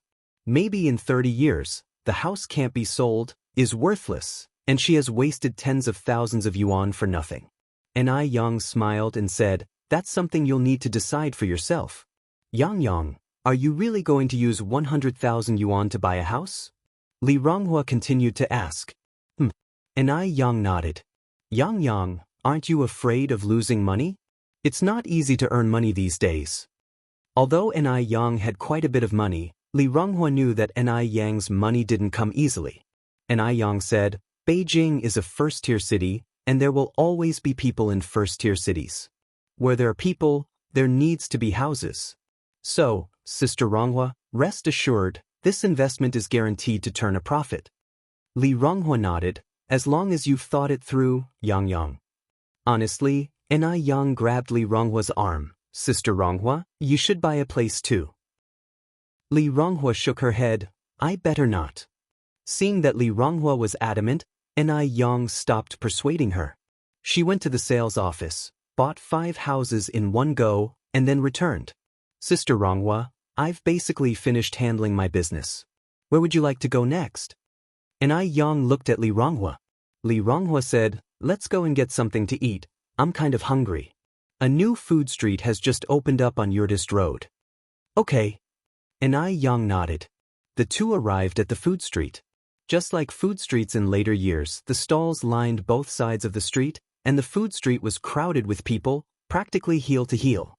Ni Yang and Li Ronghua bought some stir-fried rice noodles and grilled meat skewers, found a spot and sat down to eat. Wang Ming, along with Zhou Xiuzhen and Da Qiangzi's mother, were also on the snack street. Today was a day off, and the factory was closed. Wang Ming caught sight of Li Ronghua eating and couldn't believe her eyes. How dare she, Li Ronghua, to secretly eat out behind Zhou Wenhua's back? By this point, Li Ronghua hadn't been to the Zhou family for nearly 2 months and hadn't given any money to Zhou Wenhua. Last week, when Zhou Wenhua needed 2 yuan to buy study materials, she had to provide it. When she asked her to give Zhou Wenhua 1,000 yuan, she refused. This Li Ronghua, was she still considering marrying into the Zhou family or not? Wang Ming hardened her face, putting on the demeanor a mother-in-law should have. Xiuzhen, call Li Ronghua over. Since Da Qiangzi's mother was there, she could see how she would reprimand Li Ronghua. Da Qiangzi has yet to marry a wife. But her son was sought after by others who wanted to marry into her family, giving Wang Ming an air of superiority in front of Da Qiangzi's mother. Chapter 610, Not Your Average Grandpa, The Proposing Shangguan Dehui. _4. As soon as Zhou Xiuzhen heard the 3 words, Li Ronghua, her eyes immediately lit up. Li Ronghua, where is Li Ronghua? Although Zhou Xiuzhen didn't like Li Ronghua, she liked Li Ronghua's money. Every time she ran into Li Ronghua outside, he would buy her a bunch of food to please her, and then he would even give her spending money. Over there, Wang Ming nodded with her chin. Zhou Xiuzhen immediately stood up. Wait a second, Wang Ming continued. What's wrong? Zhou Xiuzhen asked, puzzled. Wang Ming went on, there's a roasted chicken for sale over there. Have Li Ronghua buy 2 roasted chickens. Eat one here and take one back for your auntie. Your brother Da Qiangzi loves roasted chicken the most. After all, it was Li Ronghua's money being spent, but it was her face that grew long, so Wang Ming didn't feel the slightest bit sorry. Zhou Xiuzhen nodded. Okay mom, I got it. Da Qiangzi's mother asked curiously, who is this Li Ronghua? Wang Ming said proudly, he's just the girl who's throwing herself at my son. I bet she's made my son angry, that's why she's come after me to ask me to persuade my son to forgive her. Go to Wuxia world. Sight Da Qiangzi's mother said in surprise. Which one? Which one is she? I want to see what this girl who's throwing herself at someone looks like. Wang Ming pointed toward one direction. Look, that one over there. Da Qiangzi's mother stood up and looked in that direction. Is it the one wearing the cheongsam? That girl is really beautiful. She's so pretty, what could you possibly be unsatisfied with? Hey, why do I feel like I've seen that girl somewhere before? Isn't she the one who was serving noodles in the noodle restaurant last time? Such a beautiful girl, why would she throw herself at Zhou Wenhua? What a waste. Wang Ming glanced that way, not the one in the cheongsam, the one next to her in the cheongsam. Oh, her. Although Li Ronghua wasn't as pretty as the girl next to her, she was still presentable and stood out among the average maidens and young wives. What a shame she had thrown herself at someone. Da Qiangzi's mother was puzzled, then said, that girl in the cheongsam must be good friends with the one who's throwing herself at your son, right? Probably, Wang Ming nodded. So young and dressed so flirtatiously, you can tell she's no good. Dressing up in a cheongsam. Does she think she's in a TV drama or something? Da Qiangzi's mother continued, a young girl looking good, with a nice figure, looks good in anything. Wang Ming took a sip of tea. People's hearts are like their bellies. Who knows what kind of person she really is? That Li Ronghua too, really? Hanging out with that kind of person, eating food together, isn't she afraid of losing Wenhua's face? When she comes over, I have to give her a good lecture. Da Qiangzi's mother said, by the way, wasn't there a rumor last time that your Wenhua had found a suitable girlfriend from a matching family? Why is this girl still clinging on to Wenhua? Wang Ming snorted softly, shameless. Just watch, Da Qiangzi's mom, when she sees me later, just watch how she'll try to please me, asking me to persuade Wenhua to get back together with her. Da Qiangzi's mother nodded. The more Wang Ming thought about it, the more smug she felt, and she quickly finished a glass of water. Zhou Xiuzhen approached the two. Sister-in-law. And Yang was taken aback for a moment, then looked up at Li Ronghua. Seeing the Zhou family again made Li Ronghua's complexion change. Before she could speak, Zhou Xiuzhen reached for the roasted chicken leg on the plate. Li Ronghua was so stingy. Hiding here, eating roasted chicken legs all by herself. Was she not afraid of offending her future sister-in-law? She hadn't had meat in such a long time. She was really craving it. Luckily, she ran into Li Ronghua here. Just as Zhou Ziaxin's hand was reaching for the roasted chicken leg, it was picked up by Li Ronghua, leaving Zhou Xiuzhen grabbing at nothing. She looked at Li Ronghua puzzled. "Sister-in-law, what are you doing?" Li Ronghua said calmly, "I'm not your sister-in-law. I've already broken up with Zhou Wenhua. If you want to eat a roasted chicken leg, let Su Ziqin buy it for you." Zhou Xiuzhen felt as if she had heard the biggest joke. Break up? Li Ronghua would break up with Zhou Wenhua? How could that be possible? Who didn't know how much Li Ronghua loved Zhou Wenhua, to the point of death and life? Li Ronghua, what kind of fit are you throwing? Zhou Xiuzhen couldn't even bother to pretend. Was it my brother who dumped you, and you're angry about it? Don't worry, as long as you have me, your future sister-in-law here, I will definitely persuade my brother to change his mind. Although you're uneducated, not as pretty as Zijin, and from a less distinguished family than Zijin. But after all, you've been with my brother for so many years, if not for contributions then for the hard work. Rest assured, I will definitely speak well of you to my brother and persuade him not to dump you. Now, hand over the roasted chicken leg, I want to eat it. Oh, and I'm out of money, give me some spending money. Chapter 611, Not Your Typical Grandpa, The Proposing Shangguan Dehui. _5. The Zhou family had become accustomed to treating Li Ronghua like a fool. They also took Li Ronghua's contributions for granted. Li Ronghua sneered. So, the old her could be bullied by even a 13-year-old child. Apparently, she was even more inferior to a 13-year-old. Li Ronghua's hands, holding the plate, were trembling. Besides anger, there was only anger in her heart. She wasn't sure how to react. Ai Yang gave a slight smile, turning her eyes to Zhou Xiuzhen. "Little girl, you're not young either, your understanding should be fine, right? Sister Ronghua has made it so clear, do you still want to bring shame on yourself here?" Zhou Xiuzhen, although young, blurted out in her anger, "Li Ronghua, the type that throws herself at people and ends up owing them favors, how could she possibly decide to break up with my brother? My brother is a university graduate. She is just an illiterate who only graduated from elementary school." Ai Yang couldn't figure out what kind of family could raise such a child. Though Zhou Xiuzhen was young, every word she uttered was cutting and extremely unpleasant to hear. Ai Yang wasn't a saint, and she certainly wouldn't hold back on pointing out Zhou Ziaxin's flaws just because she was young. If you don't prune a young tree, it would not grow straight. A naughty child deserved to be disciplined. Go to Wuxia world. Sight Ai Yang gave a slight smile, picked up the last chicken leg from the plate and threw it in front of the stray dog beside the table. "Little girl, do you see that? Sister Ronghua would rather give this chicken leg to a stray dog than to you. Also, as for your brother, even if he begged Ronghua, she would not even spare him a glance." Watching her beloved chicken leg being thrown away and gulped down by a stray dog in a few bites, Xiuzhen couldn't stand it anymore and burst into tears. If Zhou Xiuzhen had started crying in the past, Li Ronghua would have been terrified and hurried to comfort her immediately. Zhou Xiuzhen exactly had this in mind. As Li Ronghua's future sister-in-law, would Li Ronghua bear to see her cry? Seeing Zhou Xiuzhen crying so sadly, Li Ronghua couldn't help but give her a sympathetic look. When she first met Zhou Xiuzhen, she was only 8 or 9 years old. She had watched Zhou Xiuzhen grow up. Ai Yang patted Li Ronghua's hand. Li Ronghua immediately put away her sympathy. That's right. The Zhou family did not deserve her sympathy at all. Zhou Xiuzhen, crying and looking at Li Ronghua and seeing that she had no reaction, angrily said, "Li Ronghua, you're done for. My mom is here today. I'm going to tell her. I'll make her hate you. I'll make sure you never step foot into our Zhou family's door again. You wait and see." Kids are like that. They love to tattle, and they always say, "You just wait."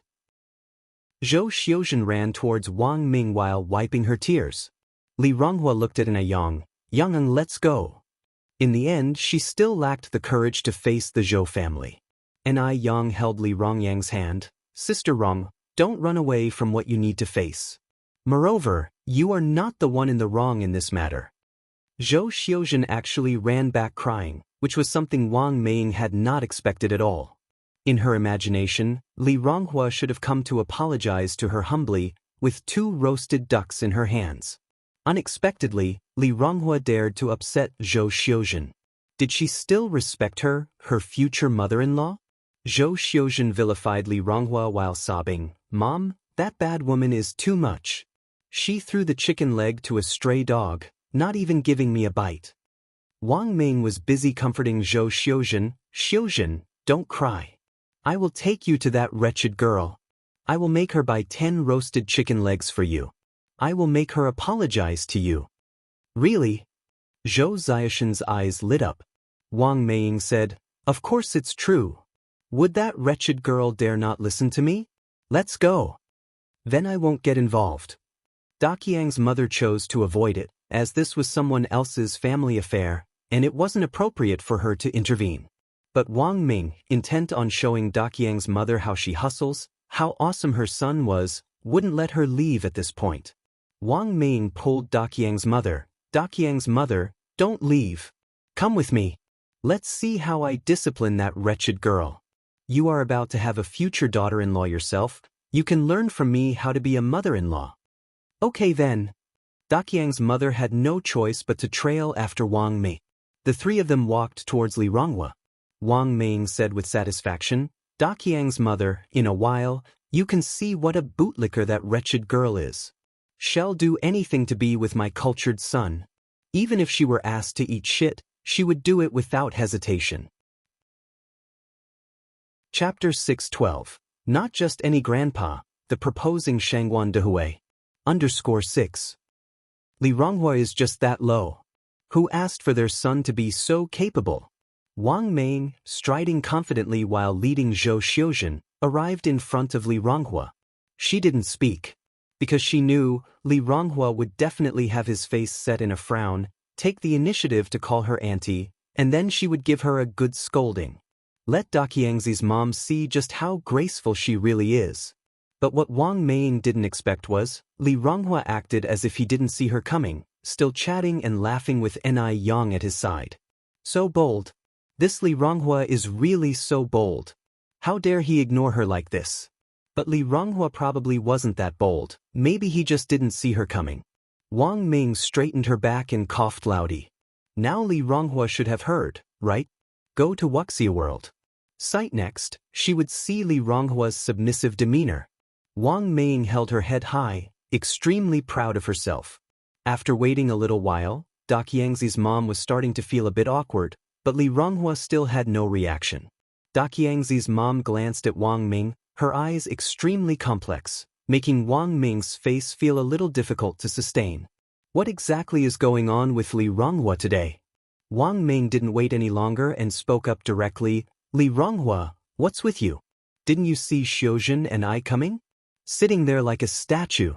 And what's this about not giving Xiuzhen chicken legs to eat? You better hurry up and apologize to Xiuzhen, and then go buy 10 chicken legs for her. Wang Ming spoke righteously as if Li Ronghua owed her something. Only then did Li Ronghua stop talking, turning his head to look at Wang Ming. Lady, do you have any manners at all? Am I familiar with you? You're shouting here like no one else is around. At your age, I would expect better. How can you act so uneducated? Also, the chicken legs I bought, if I want to feed them to a dog, I'll feed them to a dog. Why should I feed them to someone who's worse than a dog? Wang Ming was dumbfounded. She never expected Li Ronghua to talk to her like this. Is this an illusion? Shouldn't Li Ronghua be apologizing to her on his knees, admitting his fault? What on earth is going on? Daqiang's mom was also a bit baffled. This was not what Wang Ming had described. This girl had spirit and character. How could she seem so desperate? Li Ronghua, look carefully at who I am. How dare you speak to me like that? Do you still want to be with my son or not? Wang Ming brought out her last trump card, knowing Li Ronghua couldn't live without Zhou Wenhua. When it comes to Zhou Wenhua, Li Ronghua would do anything shameless. Your son? Li Ronghua scoffed. That freeloader of a son you have, even if he throws himself at me, I wouldn't want him. Since I've bumped into you today, please go back and pass the message to your son. Tell him to repay the money as soon as possible. Save me the trouble of finding him at his school and sparing him some embarrassment.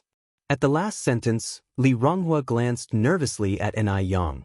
He saw Ni Yang giving him an encouraging look. Li Ronghua instantly calmed down. Thank goodness Ni Yang was here today, or else he really wouldn't know how to deal with the situation. Wang Ming's entire face turned white with rage, cursing out loud, "You little slut! A cheap tramp who pays her way. When has my son ever owed you money? What on earth is going on with Li Ronghua today? Is he possessed?" Wang Ming was both angry and panicked. Although Zhou Wenhua had told her a month ago that he had broken up with Li Ronghua, Wang Ming hadn't taken it to heart. In her mind, Li Ronghua surely couldn't bear to leave her son. That's why she was so bold in seeking out Li Ronghua. She hadn't thought. Reality dealt her a heavy blow. Li Ronghua took out an IOU from her bag. "Just because your son has lived off me for so many years, do you think he doesn't need to repay? Do you see this? It's written here in black and white. All right, there's even your son's fingerprint here. If you don't believe it, you can always call the police. Let them handle it." The instant Wang Ming saw the IOU, she was scared. She was truly scared this time. Of course, she knew Zhou Wenhua had been mooching off Li Ronghua all these years, but she didn't know that Zhou Wenhua had actually written an IOU. When was this IOU written? 1,000 yuan. How could her family repay this? With this thought, Wang Ming's face stiffened as she sarcastically looked at Li Ronghua. "Ronghua, we're all family here. What's all this talk about repaying debts? So impersonal. Did you upset Wenhua again? Don't worry, as long as Auntie's here, Wenhua won't dare get mad at you. You're the daughter-in-law I've agreed on in my heart. Come on, give the IOU back to Auntie. They'll keep it safe for you." Chapter 613, Not the Common Grandpa, Shangguan Dehui who proposed. _7 Wang Ming's face changed as quickly as turning a page in a book. She gave off completely different vibes at the start and at the end. This time, Li Ronghua wouldn't be fooled again. Hell no. Who said we're a family? Go back and tell your son, if he doesn't pay back the money, the whole school will know he is a freeloader. Daqiang's mom's face looked particularly interesting. She had thought that Zhou Wenhua was a capable man, that he could even attract young girls to take care of his expenses. Turned out he's just a scam artist. A college student at that. So embarrassing. Daqiang's mom glances at Wang Ming. "Wenhua's mom, I have something else to attend to, so I'll take my leave and go back first." The surrounding crowd looked interestingly at Wang Ming while chattering about her. A freeloading man. What a disturbing reputation. Wang Ming is a face-conscious person, and under this circumstance, all her face was lost. She immediately grabbed onto Zhou Xiuzhen and made their way through the crowd to leave. Go to Wuxia World. Sight looking just like a lost dog. Zhou Xiuzhen was still insisting on having roasted chicken legs and had no intention of leaving. "Mom, you lied to me. Didn't you say that Li Ronghua would buy me 10 roasted chicken legs?" She still didn't understand what was going on. How could Li Ronghua turn hostile just like that? All you know is to eat. Will eating lead you to death? You lazy bum. Wang Ming slapped Zhou Xiuzhen right across the face. Stunned by the slap, Zhou Xiuzhen covered her face. She didn't even dare to cry out loud and quietly followed behind Wang Ming. How upset Wang Ming felt. She didn't gain the upper hand, became a laughingstock in front of Daqiang's mom, and ended up with a debt of 1,000 yuan. When did Li Ronghua, the fool, become so smart? How capable her son is. Just wait for it. Li Ronghua will have regrets one day. Wang Ming consoled herself inwardly. After Wang Ming and Zhou Xiuzhen left, Li Ronghua turned to look at Ni. "Yang, thanks. I'm really grateful for your help today." The words she used to confront Wang Ming were taught by Ni. If she had to face Wang Ming and Zhou Xiuzhen alone, she wouldn't know where to start or what to say. Ni smiled and said, "It's okay. Sister Ronghua, you performed really well today. If you run into them in the future, that's the way to confront them. There's no need to be polite with such people." Li Ronghua nodded. After they finished their meal, they prepared to head back. As they were on their way to the station, a luxurious car came to a stop beside them. The car window was rolled down slowly, revealing a handsome face. It was Wu Daming. Sister-in-law. Wu Daming. Ni looked at him with surprise. "Didn't your friend mention you were out of town? How come you're back so soon? Wu Daming responded, I just got back today. By the way, sister-in-law, where are you and this older sister heading to? I can give you a ride. Ni Yen politely declined with a smile. It's okay, we're just going to take the tram back. Wu Daming, anyway, I'm free. If my elder brother finds out that I saw you but let you return by tram, he'll definitely break my legs. Ni Yen gave a slight smile. Rest assured, I promise not to tell him. Sister-in-law, just get in. I've got nothing to do today anyway. Wu Daming hopped out of the car and opened the door for Ni Yen. Since Wu Daming had already spoken up to this point, if Ni Yen were to reject his offer further, it would seem like she was being pretentious. Ni Yen and Li Ronghua took a seat in the back. Seeing a bit of dust on the dashboard, Wu Daming turned his head towards Li Ronghua. Could you pass me the duster from the back seat? Li Ronghua reached out, grabbed the duster, and handed it to Wu Daming. Here you go, Grandpa. What? Wu Daming was taken aback and asked, What did you call me? Grandpa. He's in his prime, how can he be a grandpa so soon? Grandpa. You called me older sister, so why can't I call you Grandpa? Li Ronghua looked at Wu Daming. Wu Daming pointed at himself, was so excited that he lost his words. Am I that old? He was still unmarried this year. Am I that old? Li Ronghua glared at him. You actually had the nerve to call me older sister. Wu Daming seemed all right with his decent appearance. And he was so bad at talking. I'm 23 this year.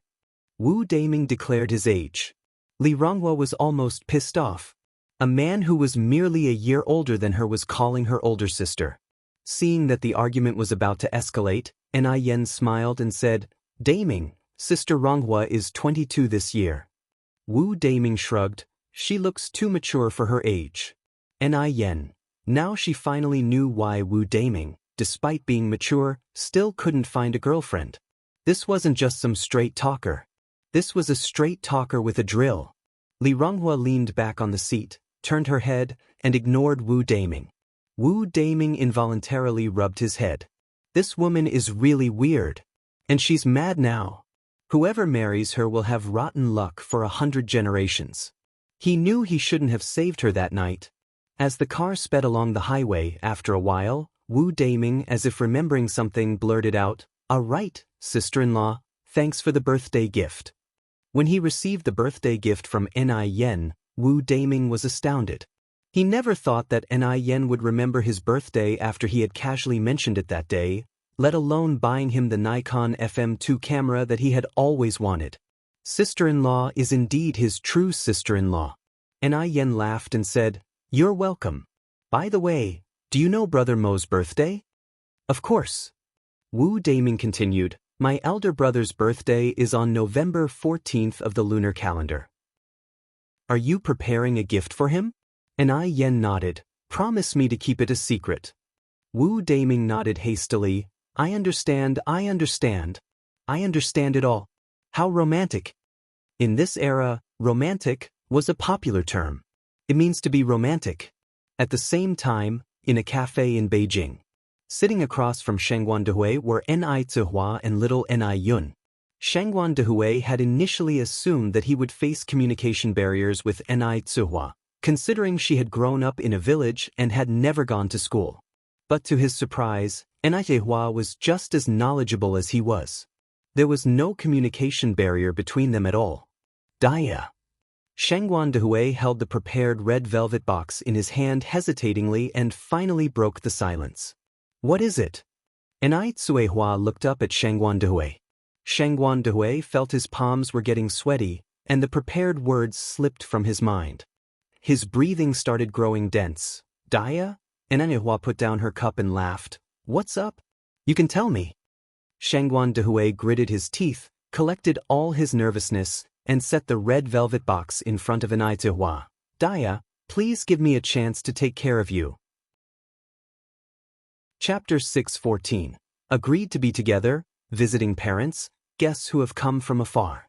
_1 There was a diamond ring in the red velvet box. Under the light, the diamond ring dazzled with blinding brilliance. Gathering his courage, Shangguan Dehui stood up from the chair and knelt on one knee. Comrade Dia, Chairman Mao said that any courtship which doesn't lead to marriage is hooliganism. I heard that young people nowadays propose on their knees, so please allow me the opportunity to take care of you. Shengguan Dehui was very nervous. Holding the diamond ring, his hand was trembling. And Ai Hua was stunned, her mind blank. She had not expected Shengguan Dehui to make such a move. Was he proposing marriage?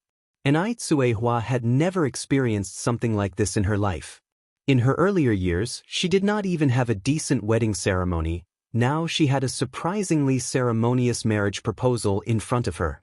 Looking at Shengguan Dehui kneeling on the ground, and Ai Hua's eyelids turned a bit red. Her heart was beating rapidly. She wasn't made of wood. Through their time together and their meeting in their youth, she had indeed developed unusual affection for Shengguan Dehui. But could she accept Shengguan Dehui's proposal? Go to Wuxia world. Sight she knew that Shengguan Dehui came from a distinguished family and was a university professor with superior family conditions. But she didn't even have a primary school graduation certificate. The disparity between them was too great. And Ni Yang, she hadn't communicated with him about this. Would Ni Yang agree? Then there was little Ni Yun, he was still so young. Although Shengguan Dehui would accept little Ni Yun, would Shengguan Dehui's family accept her? At Ni Hua's age, it wasn't that if they had love they could be together. She had many issues to consider. For a moment, Ni Hua felt caught between a rock and a hard place. Dia, you should trust in me. I promise to treat you well in the future. Shengguan Dehui seemed to see Ni Hua's hesitation and continued, as for Yang, she agrees with us being together. As for my family and my children, they absolutely will not interfere with my personal feelings. Madame Shengguan was not an unreasonable person. And both Shengguan Su and Shengguan Shi were good children. Shengguan Dehui was confident that he could give Ni Hua a happy life. Upon hearing his words, Ni Hua was startled. Yang Shi? Shengguan Dehui continued to explain, I talked to her a month ago. Yang is a good child. She said she hopes you are happy. She does not oppose us being together. Therefore, you should not have any psychological burden, leave all the problems to me. We have already missed the first half of our lives. I do not want to miss the second half as well. Ni Hua didn't expect that Shengguan Dehui had already discussed this matter with Ni Yang. Knowing that Ni Yang did not object, she felt much more relaxed. Shengguan Dehui was a very good man. He treated her well and was good to both Ni Yang and little Ni Yun. In her youth, Ni Hua didn't know what love felt like. She didn't expect to experience the flavor of love at middle age. However, would the huge difference between them really be no problem? Ni Hua looked at Shengguan Dehui, her hands tightly clasped together, and began speaking seriously. Comrade Shengguan Dehui, do you know my personal situation? Shengguan Dehui didn't react for a moment. Ni Hua continued, I was born in the countryside. I have no education, I haven't even stepped half a foot into a school. A year ago, I couldn't even recognize half a word. Regarding her past, Ni Hua didn't want to hide anything. If it was black, it was black. If it was white, it was white. I know all of it. Shengguan Dehui continued, Dia, during this time together, I haven't felt that there are any language barriers between us. You are a very excellent person. If you were to ask me, it's me who isn't worthy of you. I hope you'll seriously consider our feelings. In life, you only get one shot. If we miss this chance, I fear we may only see each other in the next life. He was not the cowherd, and Hua was not the weaver girl. Their relationship didn't span across the Milky Way, and there were no heavenly laws or the Queen Mother impeding them. With peace and stability in this age, lovers should consummate their love. Ni Hua bit her lip. She was hesitating. She was scared. At this moment, a small white hand reached out and picked up the diamond ring from the velvet box. Mommy, wear it. Ni Yang had previously bought a gold ring for Ni Hua, and little Ni Yun often held it to help Ni Hua wear it, even playing with it as a toy. So, she was familiar with rings. Chapter 6:15. Agreed to be together, visit parents, guests from afar. _2. And Ai Zuihua didn't expect little Ni Yun to suddenly pick up the ring, let alone that ring was accurately put on her finger. Seeing the ring on Ni Kuihua's hand, little Ni Yun started to laugh happily. Pretty. Pretty. The happy ones were not only little Ni Yun, but also Shangguan Dehui. He lifted his head and looked at Ni Zuihua seriously. Comrade Daya, consider this as your agreement. Ni Kuihua's face turned red for a moment. You should get up first. The restaurant. Ni Zuihua was about to say that there were many people in the restaurant and it would bother them, but when she looked up, to her surprise, the restaurant was completely empty. Except for their table, there were no other guests. Ni Zuihua was not aware that Shangguan Dehui had booked the entire restaurant for the successful proposal. Shangguan Dehui was overjoyed. He couldn't restrain his inner wild selves and lifted Ni Zuihua up. Daya, tell me, I am not dreaming. Ni Zuihua exclaimed, quickly put me down. Unlike Shangguan Dehui, Ni Zuihua was always a very conservative person. Even though she had previous experiences in M country, when she was the subject of the situation, she still felt a little embarrassed. Although Beijing was very open at this time and many young couples holding hands could be seen on the street, hugging like this was still quite rare. Fearing to scare her again, Shangguan Dehui let go of her. Comrade Daya, thank you for giving me this opportunity. Ni Zuihua slipped off the ring. I can't accept this ring for now, it's too valuable. Go to Wuxia world. Site in the countryside, only when engaged would such a valuable gift be given. She and Shangguan Dehui hadn't met their parents yet. Accepting such a valuable thing from him made Ni Zuihua a little uneasy. Shangguan Dehui said, keep it.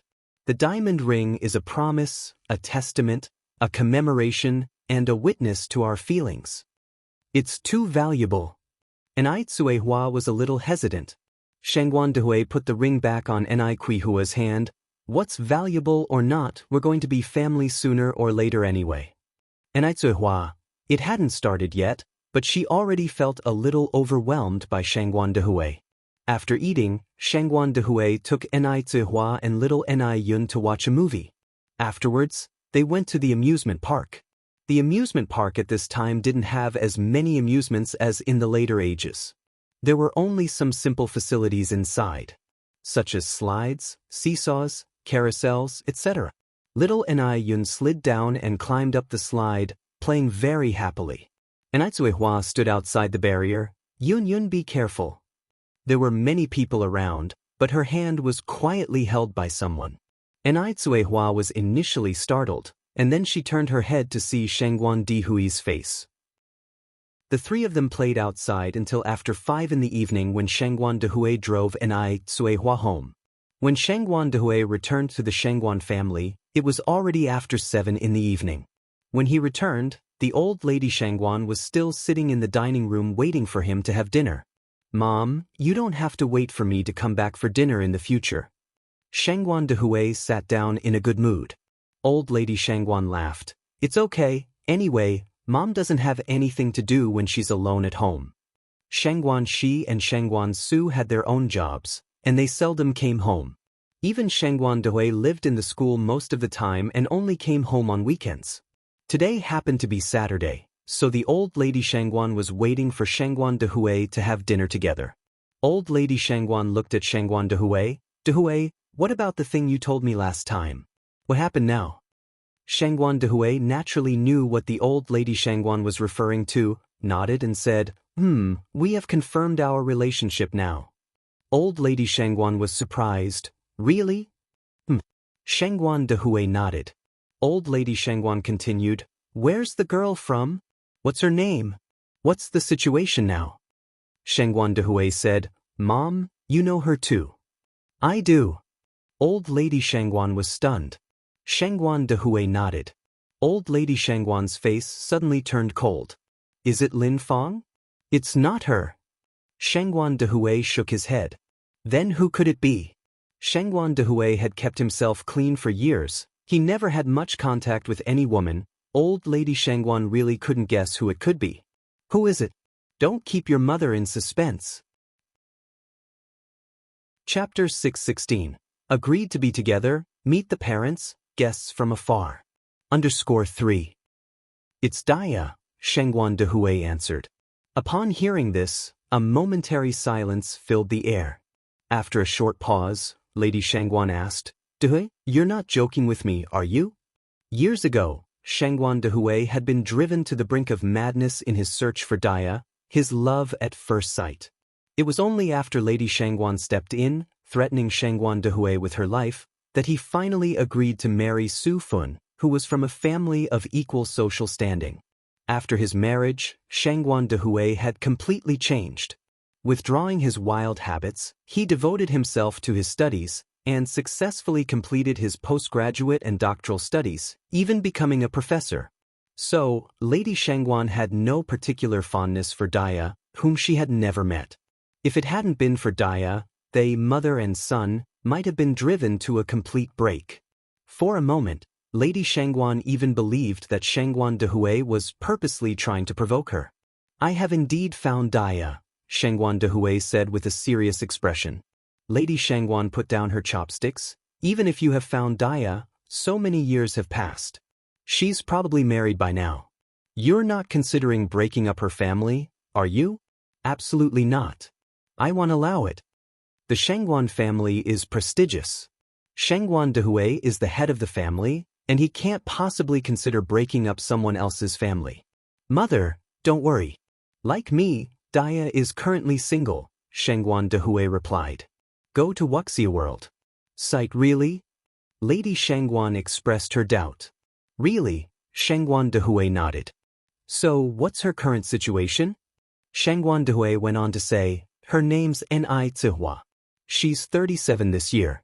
She divorced her husband a year ago and is now raising 2 children. The elder daughter is 18 years old, the younger is 1 year and 5 months. The younger daughter is that young. So, does she have any connection left with her husband? Lady Shengguan continued to question. You don't need to worry about that. There is no contact between them at all, Shengguan Dehui replied.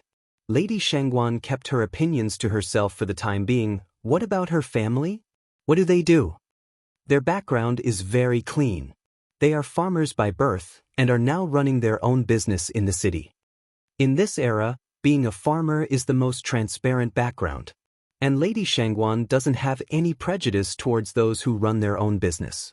As long they earn their living honestly and don't indulge in theft or robbery, there's nothing disgraceful about it.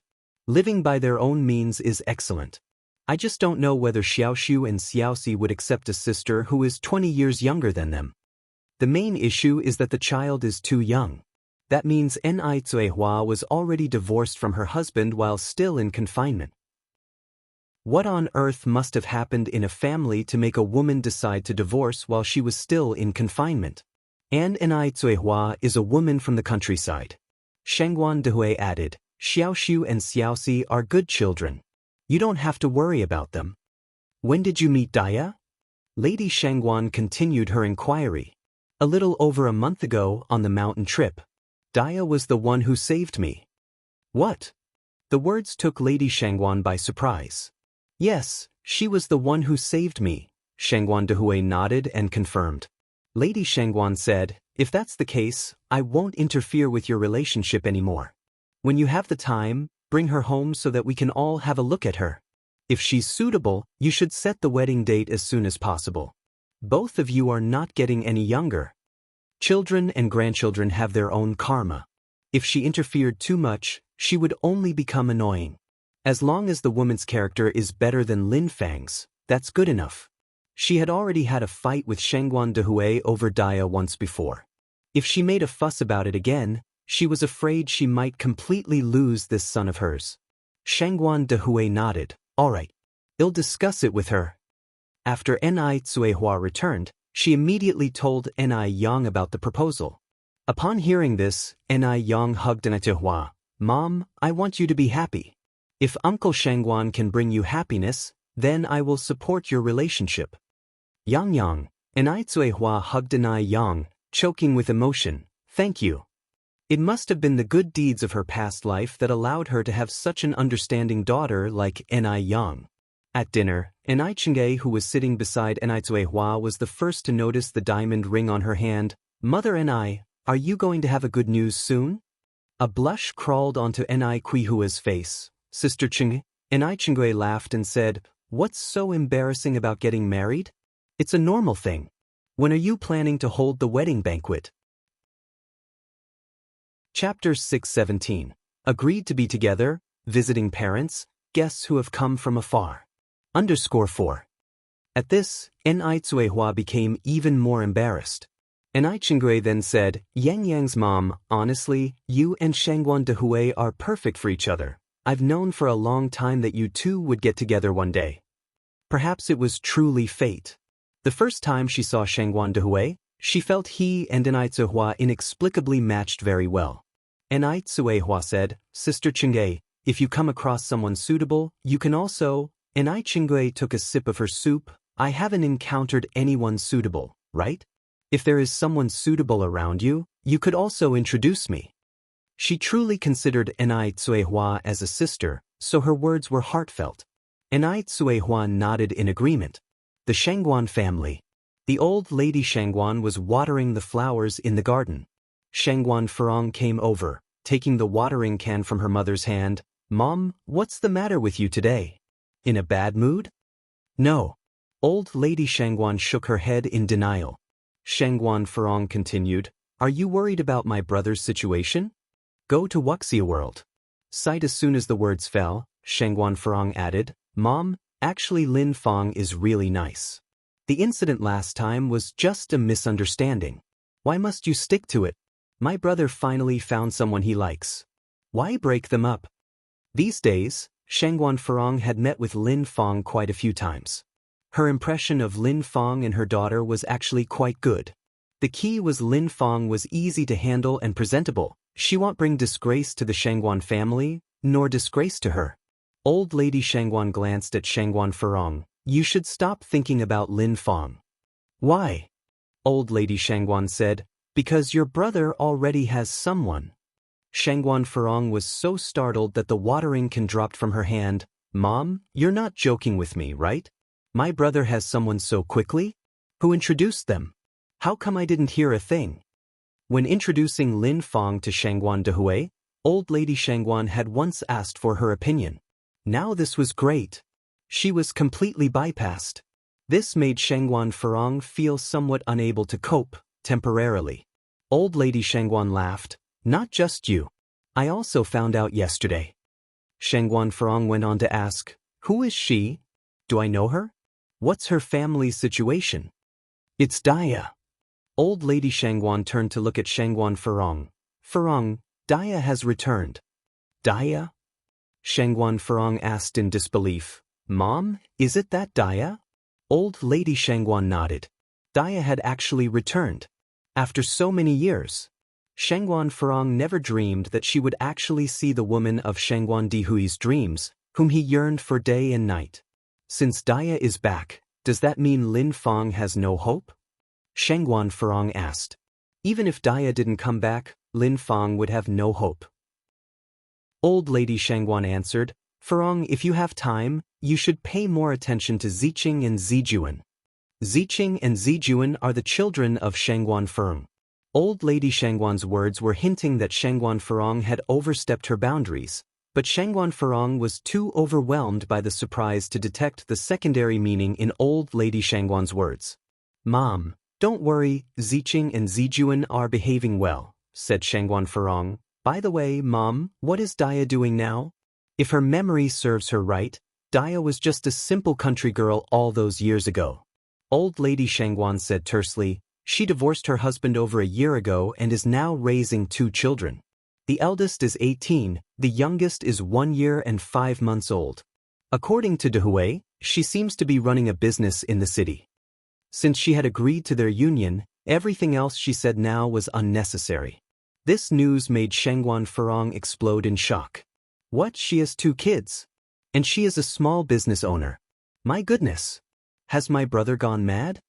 Shangguan Furong is utterly conscious of her face. The fact that her brother's wife is less than reputable caused her extreme discomfort. A small business owner? Doesn't being a small business owner tarnish her glossy image? What's wrong with being a small business owner? Small business owners also make a living by their own efforts. Furong, it's disappointing for someone who has received higher education to have such low level of awareness. And also, children are not burdens. If children are burdens, then what are Xiaoxiu and Xiaoxi? Although old lady Shangguan had her reservations about Daya, she made distinctions clear. She did not have anything against the profession of small business owners. Chapter 6:18.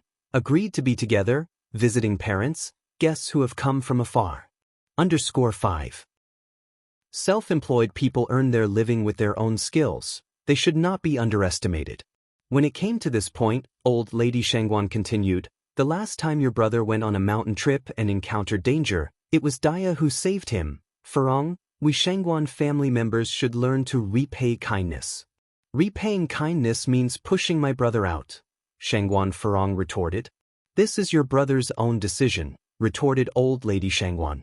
Mom, don't you dislike Daya either? Why suddenly agree to this? Shangguan Furong continued to question. Old lady Shangguan had never met Daya before.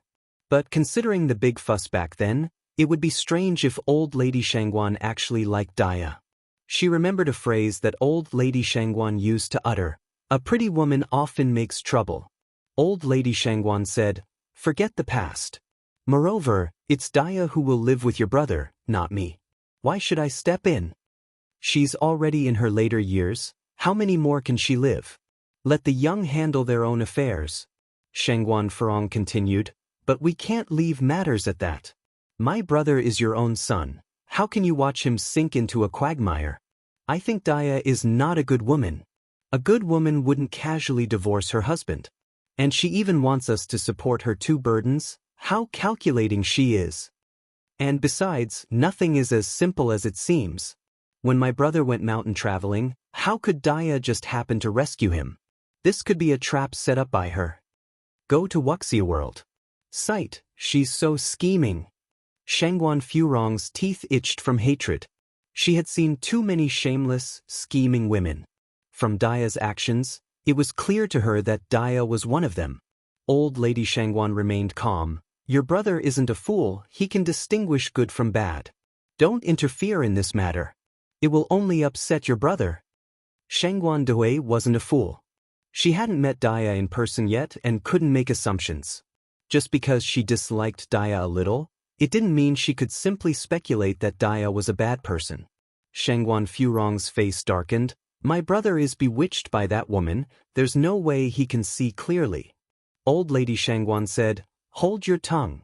Other families' sisters-in-law promote harmony, but you love stirring up trouble. Can't you behave a little? Your brother is determined to bring her over. Be careful with your words and actions then. The last sentence carried a hint of a warning. When are they coming over? Shangguan Furong's eyes flickered. Probably next Sunday. Shangguan Furong held onto old lady Shangguan's arm. Mom, at your age and with distinguished guests on the way, let me handle the arrangements. Furong, what are you up to now? Old lady Shangguan looked at Shangguan Furong. Smiling, Shangguan Furong said, Mom, what can I do? What else can I do? I just want to receive the guests properly. We just hired some chefs from F country recently. Let them prepare authentic dishes from F country. Daya is just a country bumpkin who hasn't seen the world. She probably wouldn't even know how to use a knife and fork. Even if Shangguan Furong doesn't lift a finger, she can make that yokel retreat. As long as Shangguan Furong doesn't go too far, old lady Shangguan won't intervene. The next day, old lady Shangguan came for noodles as usual. Though she was preoccupied, the noodles were still delicious. In fact, she came not only for the noodles but also to see Ni Yang and chat with him. She truly likes Ni Yang. Unfortunately, Ni Yang didn't come to the shop today. In fact, Ni Yang hadn't been in the shop for a long time, when she was finished with the noodles and aimlessly walking on the street. Just then, a bicycle pulled up next to her. Old lady. Yang Yang. Old lady Shangguan's face lit up. Yang Yang, where are you going? Ni Yang gave a slight smile. I just came back from the bank and am going to window shop. I plan to buy a dress for my mom. Since he was about to visit the Shangguan family, Ni Yang decided to buy a nice dress for Ni Zuihua. Chapter 619. Agreed to be together, visiting parents, guests who have come from afar. _6. Excitedly, Mrs. Shangguan said, I need to buy some clothes too. Let's go together. Sure. Ni Yang nodded. Ni Yang pushed the cart with Mrs. Shangguan walking alongside her.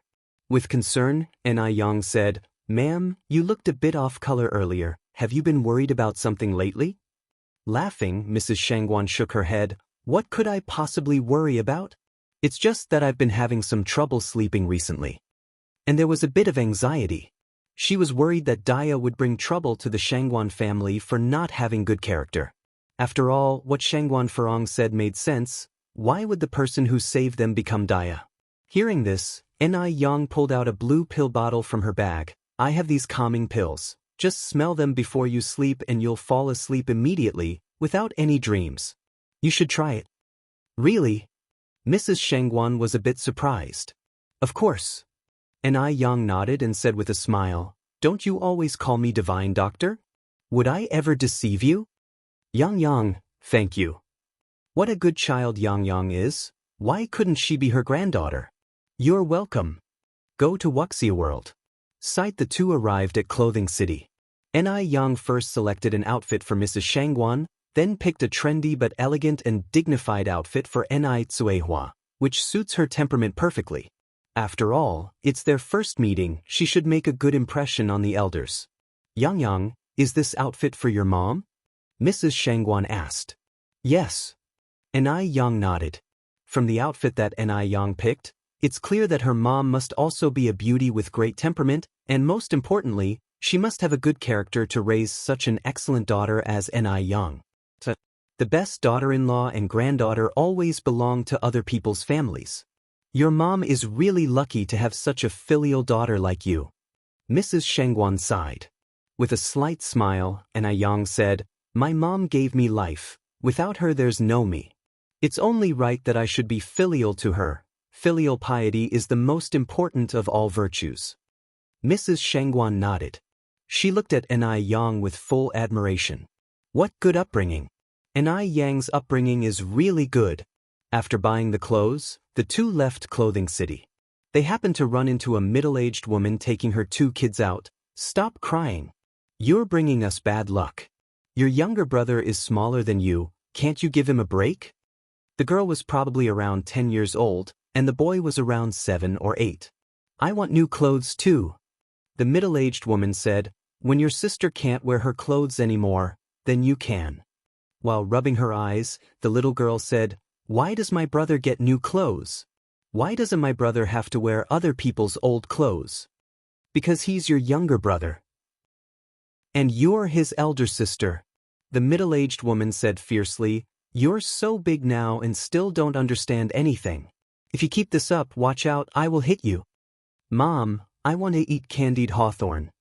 The little boy tugged at the middle-aged woman's hand. The woman's expression softened instantly. All right.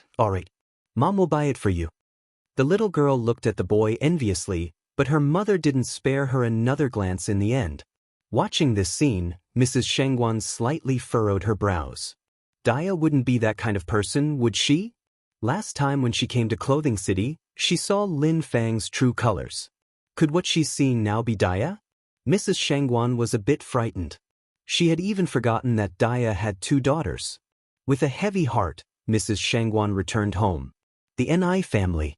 As soon as Ni Yang left, a blonde, blue-eyed foreigner arrived at their home. Due to the language barrier, she took quite some time to find Ni Yang's house. The villagers had never seen a foreigner, so now they all gathered in front of the courtyard of Ni's house to watch the excitement. Yang Yang's mom. Come out. Someone's looking for your daughter Yang.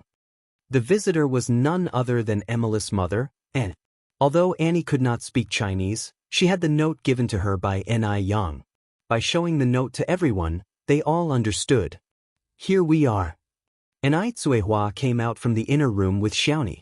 Seeing that it was the blonde-haired, blue-eyed Annie, she was a little taken aback. Hello, is Ni Yang at home? Ni Zuihua was startled at first, Then she realized that she could actually understand what Annie was saying. It seemed that her recent study of English was not for nothing. Although Anai Zuihua could understand, the villagers couldn't, so they were all guessing what Annie was saying. Chapter 6:20. Agreed to be together, visiting parents, guests who have come from afar. _7 Engaging in conversation with a person from M country for the first time, Anai Zuihua was slightly nervous. She swallowed and said, "Hello. I am Anai Yang's mother. Do you need Anai Yang for something?" Upon hearing this, Annie was thrilled. She had finally met someone who spoke English. The villagers who were watching from the side were also stunned. No one expected that Anai Zuihua could speak English. Yang Yang's mom is amazing. Yang Yang's mom is really hiding her skills. Oh my god. Yang Yang's mom speaks English so well. Humph. As if you could understand a word of it. The crowd murmured in awe of Anai Zuihua. Annie grabbed Anai Kuihua's hand. Oh my god. You're Anai Yang's mother? I finally found you. Is Anai Yang at home? Anai Yang is not at home right now. Why don't you come in and have a seat? As she finished, Anai Zuihua looked around at the other people and switched back to Chinese. All of you come in and have a seat.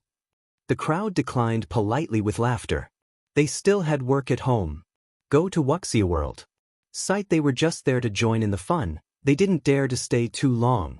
Accompanied by Anai Zuihua, Annie entered the confines of the Anai family household, exclaiming, "What a beautiful yard! Does Anai Yang live here?" Although they had not moved to the new place next door yet, Anai Yang kept Anai Chenggui's yard tidy and looking very nice.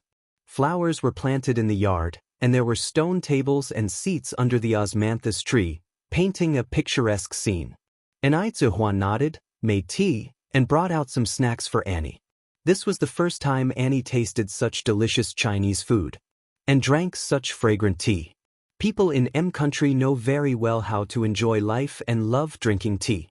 However, their tea, mostly black tea, is very different from Chinese tea and doesn't taste as good. After all, the Chinese tea ceremony has been passed down for thousands of years. Many say that the Chinese are very barbaric, but the Chinese she met on this trip were all very warm and not as barbaric as rumored.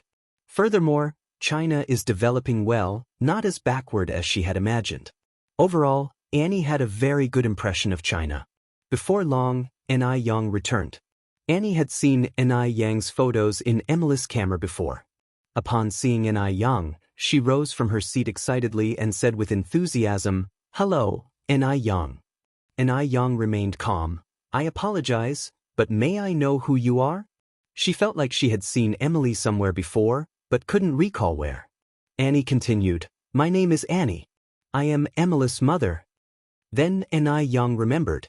Emily looked very similar to Annie. No wonder Annie looked familiar. "Hello, Auntie. Is Emily with you?" Annie shook her head. "No. She didn't come with me. I came alone." Annie would have come earlier, but some matters delayed her, so she only came now. Annie then continued to ask, "Anai Yang, are you the producer of Ice Jade Skin?" "Yes." Anai Yang nodded slightly. Annie excitedly said, "Anai Yang, the effect of your Ice Jade Skin is really good. My friends and I all like to use it very much. Can you sell me a few more sets?" Anai Yang didn't expect Annie to come to buy Ice Jade Skin. This was a surprise. Seems like she didn't give the Ice Jade Skin to the wrong person last time. Anai Yang smiled and said, "Of course. By the way, our factory is just nearby. Would you like me to take you for a visit?" "Really?" Annie was a bit surprised. She just came to buy Ice Jade Skin and didn't expect to have a chance to visit the factory. Anai Yang nodded slightly and made a pleased gesture. "Please follow me." The factory was 2 rows of low buildings, built behind their new house, but currently 1 row was still vacant. The production line was small but very organized. Workers wore sterilized suits and gloves. Disinfecting was necessary when entering and leaving the workshop. Including Anai Yang and Annie, everyone had to put on the sterilized suits before they enter. The workshop had only a dozen workers before, but now it had expanded to 20. The daily production volume was around 6,000 bottles. Yang introduced everything to Annie in fluent English. Annie was stunned. She could hardly believe that China's technology had reached such an incredible level. After leaving the factory, Annie suddenly had an audacious idea. Chapter 621. Agreed to be together, visiting parents, guests who have come from afar. _8 She wants to distribute Yang's products. She plans to introduce Bing Jiu Fu to M country. Such an excellent product would surely be welcomed with open arms in M country. Yet, she still needs to test the market back home. If successful, she would discuss possible cooperation with Yang. With this in mind, Annie proposed, Yang, could you sell me 30 of these gift box sets? Upon arriving in China, Annie conducted a small survey and found out that the gift box version of Bing Jiu Fu was a limited edition. Each store could only have a maximum of 200 boxes per month, far below the demand. Therefore, she felt somewhat apprehensive when suggesting buying 30 boxes. Though Bing Jiu Fu was a limited edition, it wouldn't impact the domestic market as Annie intended to introduce it to M country. Additionally, Yang intended to bring Bing Jiu Fu to an overseas market, so he agreed and said, "Sure. That's wonderful." Annie excitedly embraced Yang. "Thank you." The gift box version of Bing Jiu Fu was priced at 268 yuan, about $40, per set. 30 of these sets would cost 8,040 yuan, about $1,220. Because Annie had traveled from afar, Yang even gave her a 10% discount, assuring her that all her future purchases would come with this discount. Of course, Annie was thrilled to enjoy these savings, considering even money couldn't guarantee you this part. Having received her 30 Bing Jiu Fu sets, Annie returned to her country on the overnight flight. Source. Updated on Wuxia World. C0 Yang had a free day today and got up early to accompany Tsuehua to visit the Shangguan family. Soon after they finished breakfast, Shangguan Dehui came to pick them up. Although Tsuehua had already been married once, she couldn't help but feel nervous. She had all sorts of worries. Worrying about meeting a terrible mother-in-law like Mrs. Mu. Furthermore, Shangguan Dehui had a son and a daughter. Would his kids accept her? Could they peacefully coexist with Yang and little Yun? Yang held Kuihua's hand and whispered, "Mom, don't worry. Uncle Shangguan is a good man. His family can't be too bad." Tsuehua nodded. Reassured by Yang, Tsuehua immediately felt more relaxed. At the Shangguan residence, Shangguan Su and Shangguan Shi were sitting on the couch. Su Lian and Mrs. Shangguan were chatting. Shangguan Farong was teasing her pet pug. Shangguan Shi looked curiously at Shangguan Farong. "Aunt, have you met Aunt Daya? How is she?" Shangguan Farong smiled. "If your father has taken a liking to her, she can't be bad." She was ready for anything, even if it meant becoming a laughingstock. How absurd, a country bumpkin also thinks she can join the Shangguan family. Shangguan Shi nodded. "Oh." Shangguan Farong continued, "I heard that your Aunt Daya has a 1-year-old child. Are you excited or not, Shi, about having a little sister? A 1-year-old baby must be cute." Shangguan Shi loved children. "My good friend has a 1-year-old sister too, and she's so adorable." Shangguan Shi was talking about little Yun. She had seen little Yun at Yang's noodle shop and really liked her. Shangguan Farong went on vibrantly, "Your Aunt Daya is from the countryside. How could she compare with your friend? Have you seen rural children before? Dark and crying frequently, always drooling, with bubbly snot on their noses. How many rural kids can be good-looking?" Shangguan Shi felt shivers down her spine listening to this. "Ah? Really? Of course, aren't all rural children like that?" Shangguan Farong continued, "Just let me tell you, Shi, you have to be mentally prepared. You can't dislike your Aunt Daya and future little sister, or else your father will definitely be angry at you." Chapter 622. Slapping Shangguan Farong _1 Shangguan Shi initially held great expectations for Daya, whom she had not yet met, and her future little sister. Being told this by Shangguan Farong, her heart ached terribly. She was a little bit of a neat freak. "Aunt, I think you might be exaggerating a bit." Shangguan Shi frowned slightly. Shangguan Furong chuckled. Exaggerating?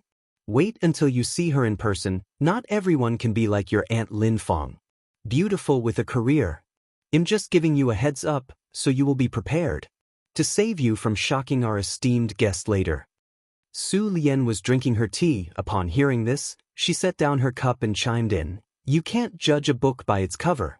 Lin Fong may shine, but her character is lacking. True beauty lies within the soul. Xiaoxi, don't overthink things, you should trust your father's tastes. Su Lian was also curious as to what kind of woman this Daya was that Shangguan Dehui would pine for her for so long. Back when her sister Su Fan married Shangguan Dehui, Su Lian was completely against it. Because Shangguan Dehui did not love Su Fan. But the younger Su Lian had fallen in love with Shangguan Dehui at first sight and was determined to marry only him.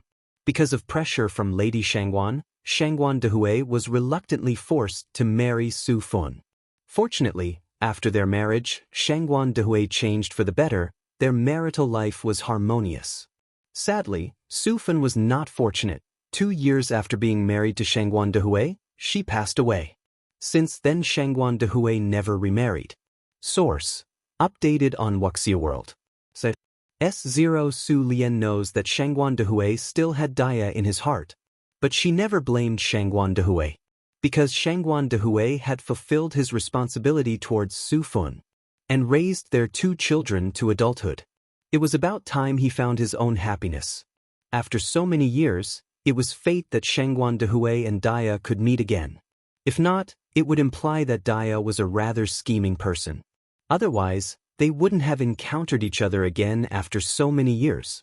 As aunt of Shangguan Su and Shangguan Shi, Su Lian would never allow a cunning woman to become their stepmother. But she has not met Daya yet, so it wasn't right to jump to conclusions. Hearing Su Lian speak like this, Shangguan Shi felt a little better, but she was still nervous. If her little sister turned out to be a sloppy kid with a runny nose hanging from her face, she really couldn't stand it. Shangguan Furong laughed and said, Sister Su Lian, you are right, inner beauty is the most beautiful. Daya's heart must be beautiful, otherwise, my brother would not have liked her. After all, my brother is a college professor, and Daya is an illiterate peasant woman who's been herding cattle since she was a child, yet has 2 children of her own.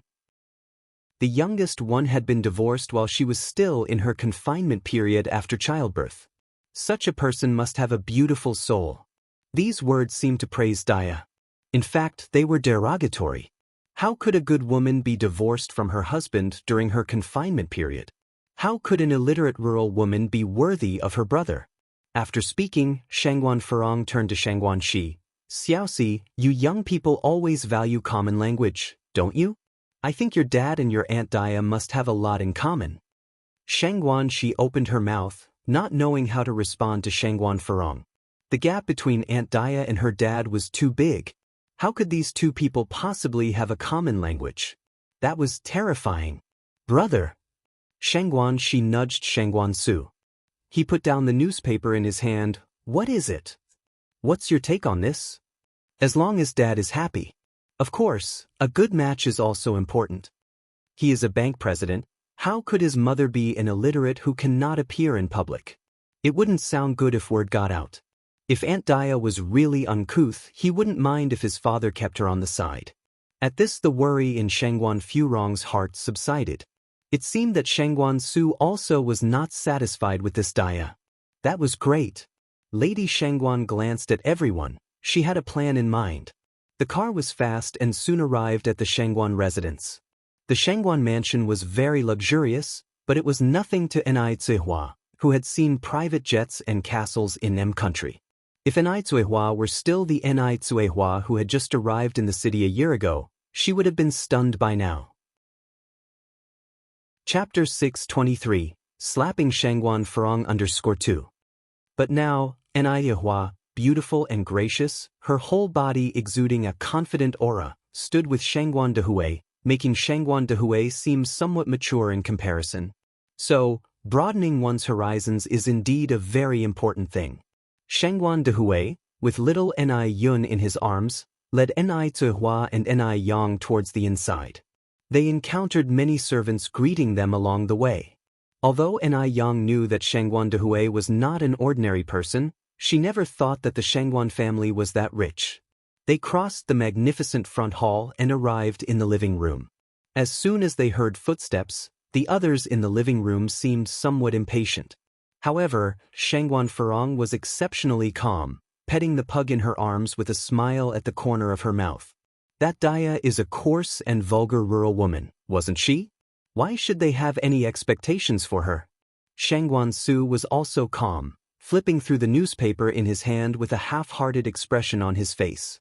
This way, Shangguan Dehui motioned with one hand while holding little Ni Yun. Ni Zihua and Ni Yang followed him in. Seeing Ni Yang enter, both Madame Shangguan and Shangguan Shi were stunned. Source: updated on Wuxia World. So was Ni Yang here too?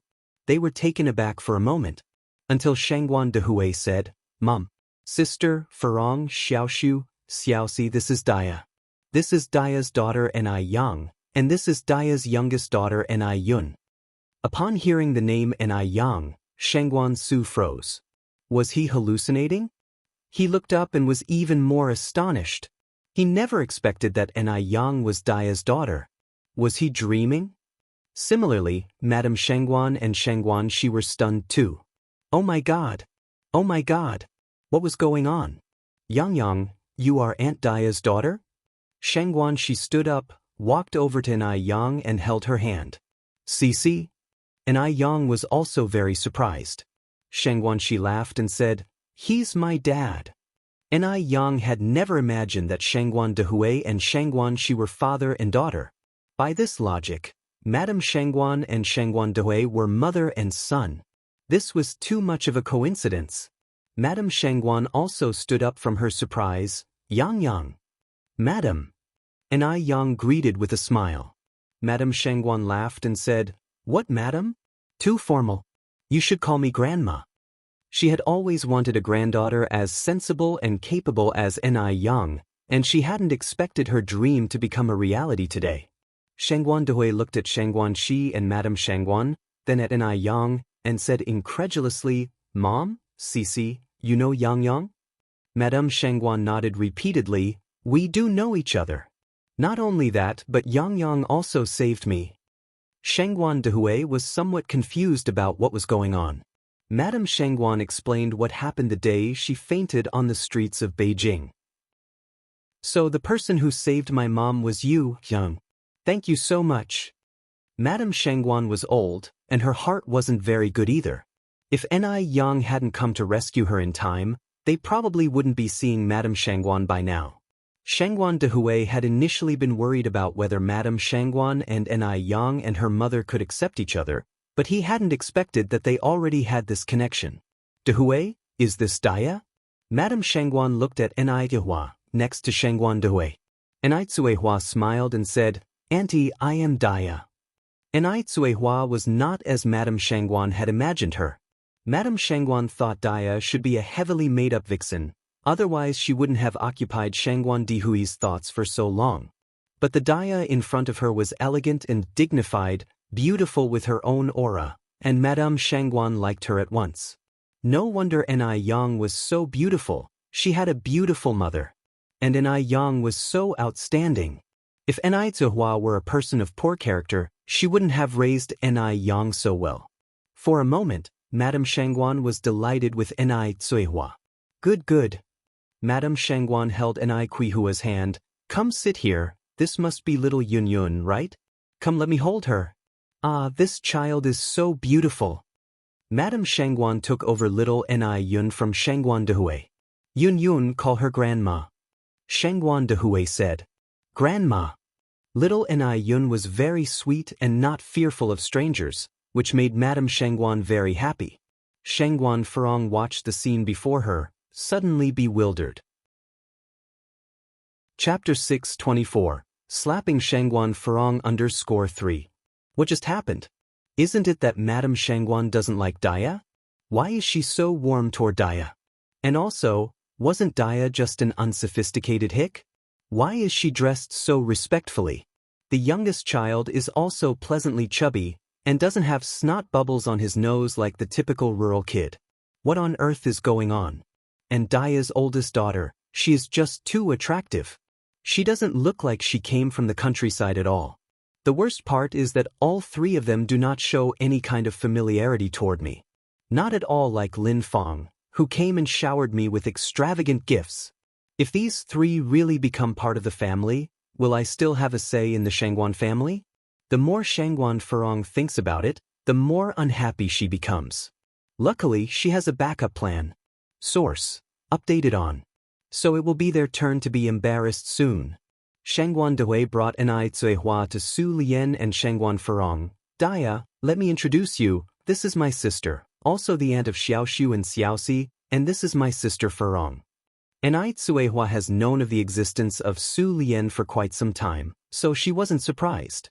The fact that Shangguan Dehui has cherished and respected Su Lian for so long after the death of his first wife just proves that Shangguan Dehui is a good man, compassionate and righteous. Sister, Furong. Su Lian's first impression of Enai Cuehua was quite positive. Unlike the last time with Lin Fong, who clearly demonstrated her vulgar manners, Cuehua maintained her elegant behavior as soon as she entered. There was absolutely nothing wrong with her conduct. Daya, nice to meet you. Su Lian stood up and initiated a handshake with Enai Cuehua.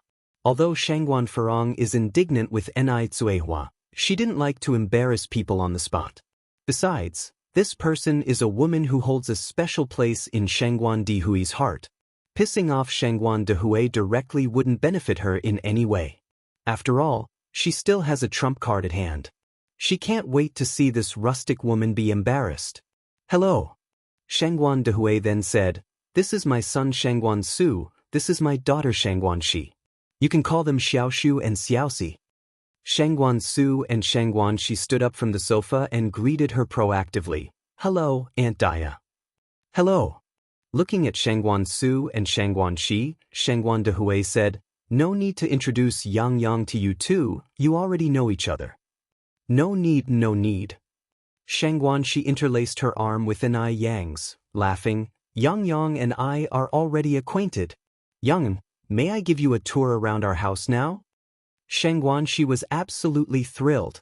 She never thought that her future sister would be Enai Yang and little Enai Yun. This is a perfect example of birds of a feather flocking together. Sure. Enai Yang nodded. Brother, would you like to join us?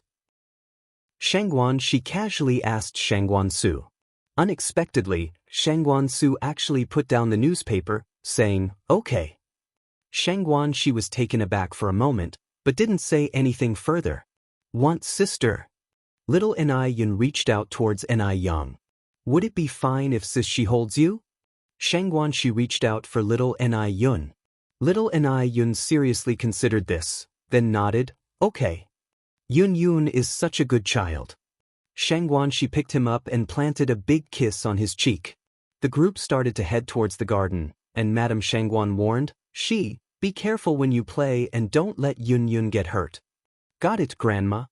Shangguan Furong, with an iron face, watched Shangguan Su and Shangguan Shi, her nephew and niece. Are they still her own flesh and blood? Being so kind to a stranger. Especially Shangguan Su, initially he was discontented with Daya and her family, but then his attitude changed just like that. Shangguan Su disappointed her big time. While the group was chatting, Su Lian laughed and said, Daya, your skin is so well maintained. What skincare products do you use? Enai Cuehua said, I use Bing Jiu Fu at home. Oh, I also brought a set for you and Furong. Enai Cuehua took out the gift boxes of Bing Jiu Fu products and handed them to Su Lian and Shangguan Furong. Thank you. Su Lian accepted the gift box with both hands and gave Enai Cuehua a red envelope in return. Enai Cuehua immediately refused. Shangguan Dehui intervened at the side. Since it's a gift from sister, you should accept it. It's not just a red envelope. It's also Su Lian's validation of Enai Cuehua. Seeing Su Lian's satisfaction with Enai Cuehua made Shangguan Dehui very happy. Thank you, sister. Enai Cuehua accepted the red envelope. Holding the gift box of Bing Jiu Fu in her hands, Shangguan Furong said, I've been using Bing GU Fuss limited edition gift box recently and am their premium member. But how come I've never seen this packaging before? What's inside? Seaweed mask. Rose essential oil? I have never seen these products before. You're tuning in to the Wang Lin's Journey YouTube channel. Don't forget to subscribe and join us on this journey to catch the most captivating stories.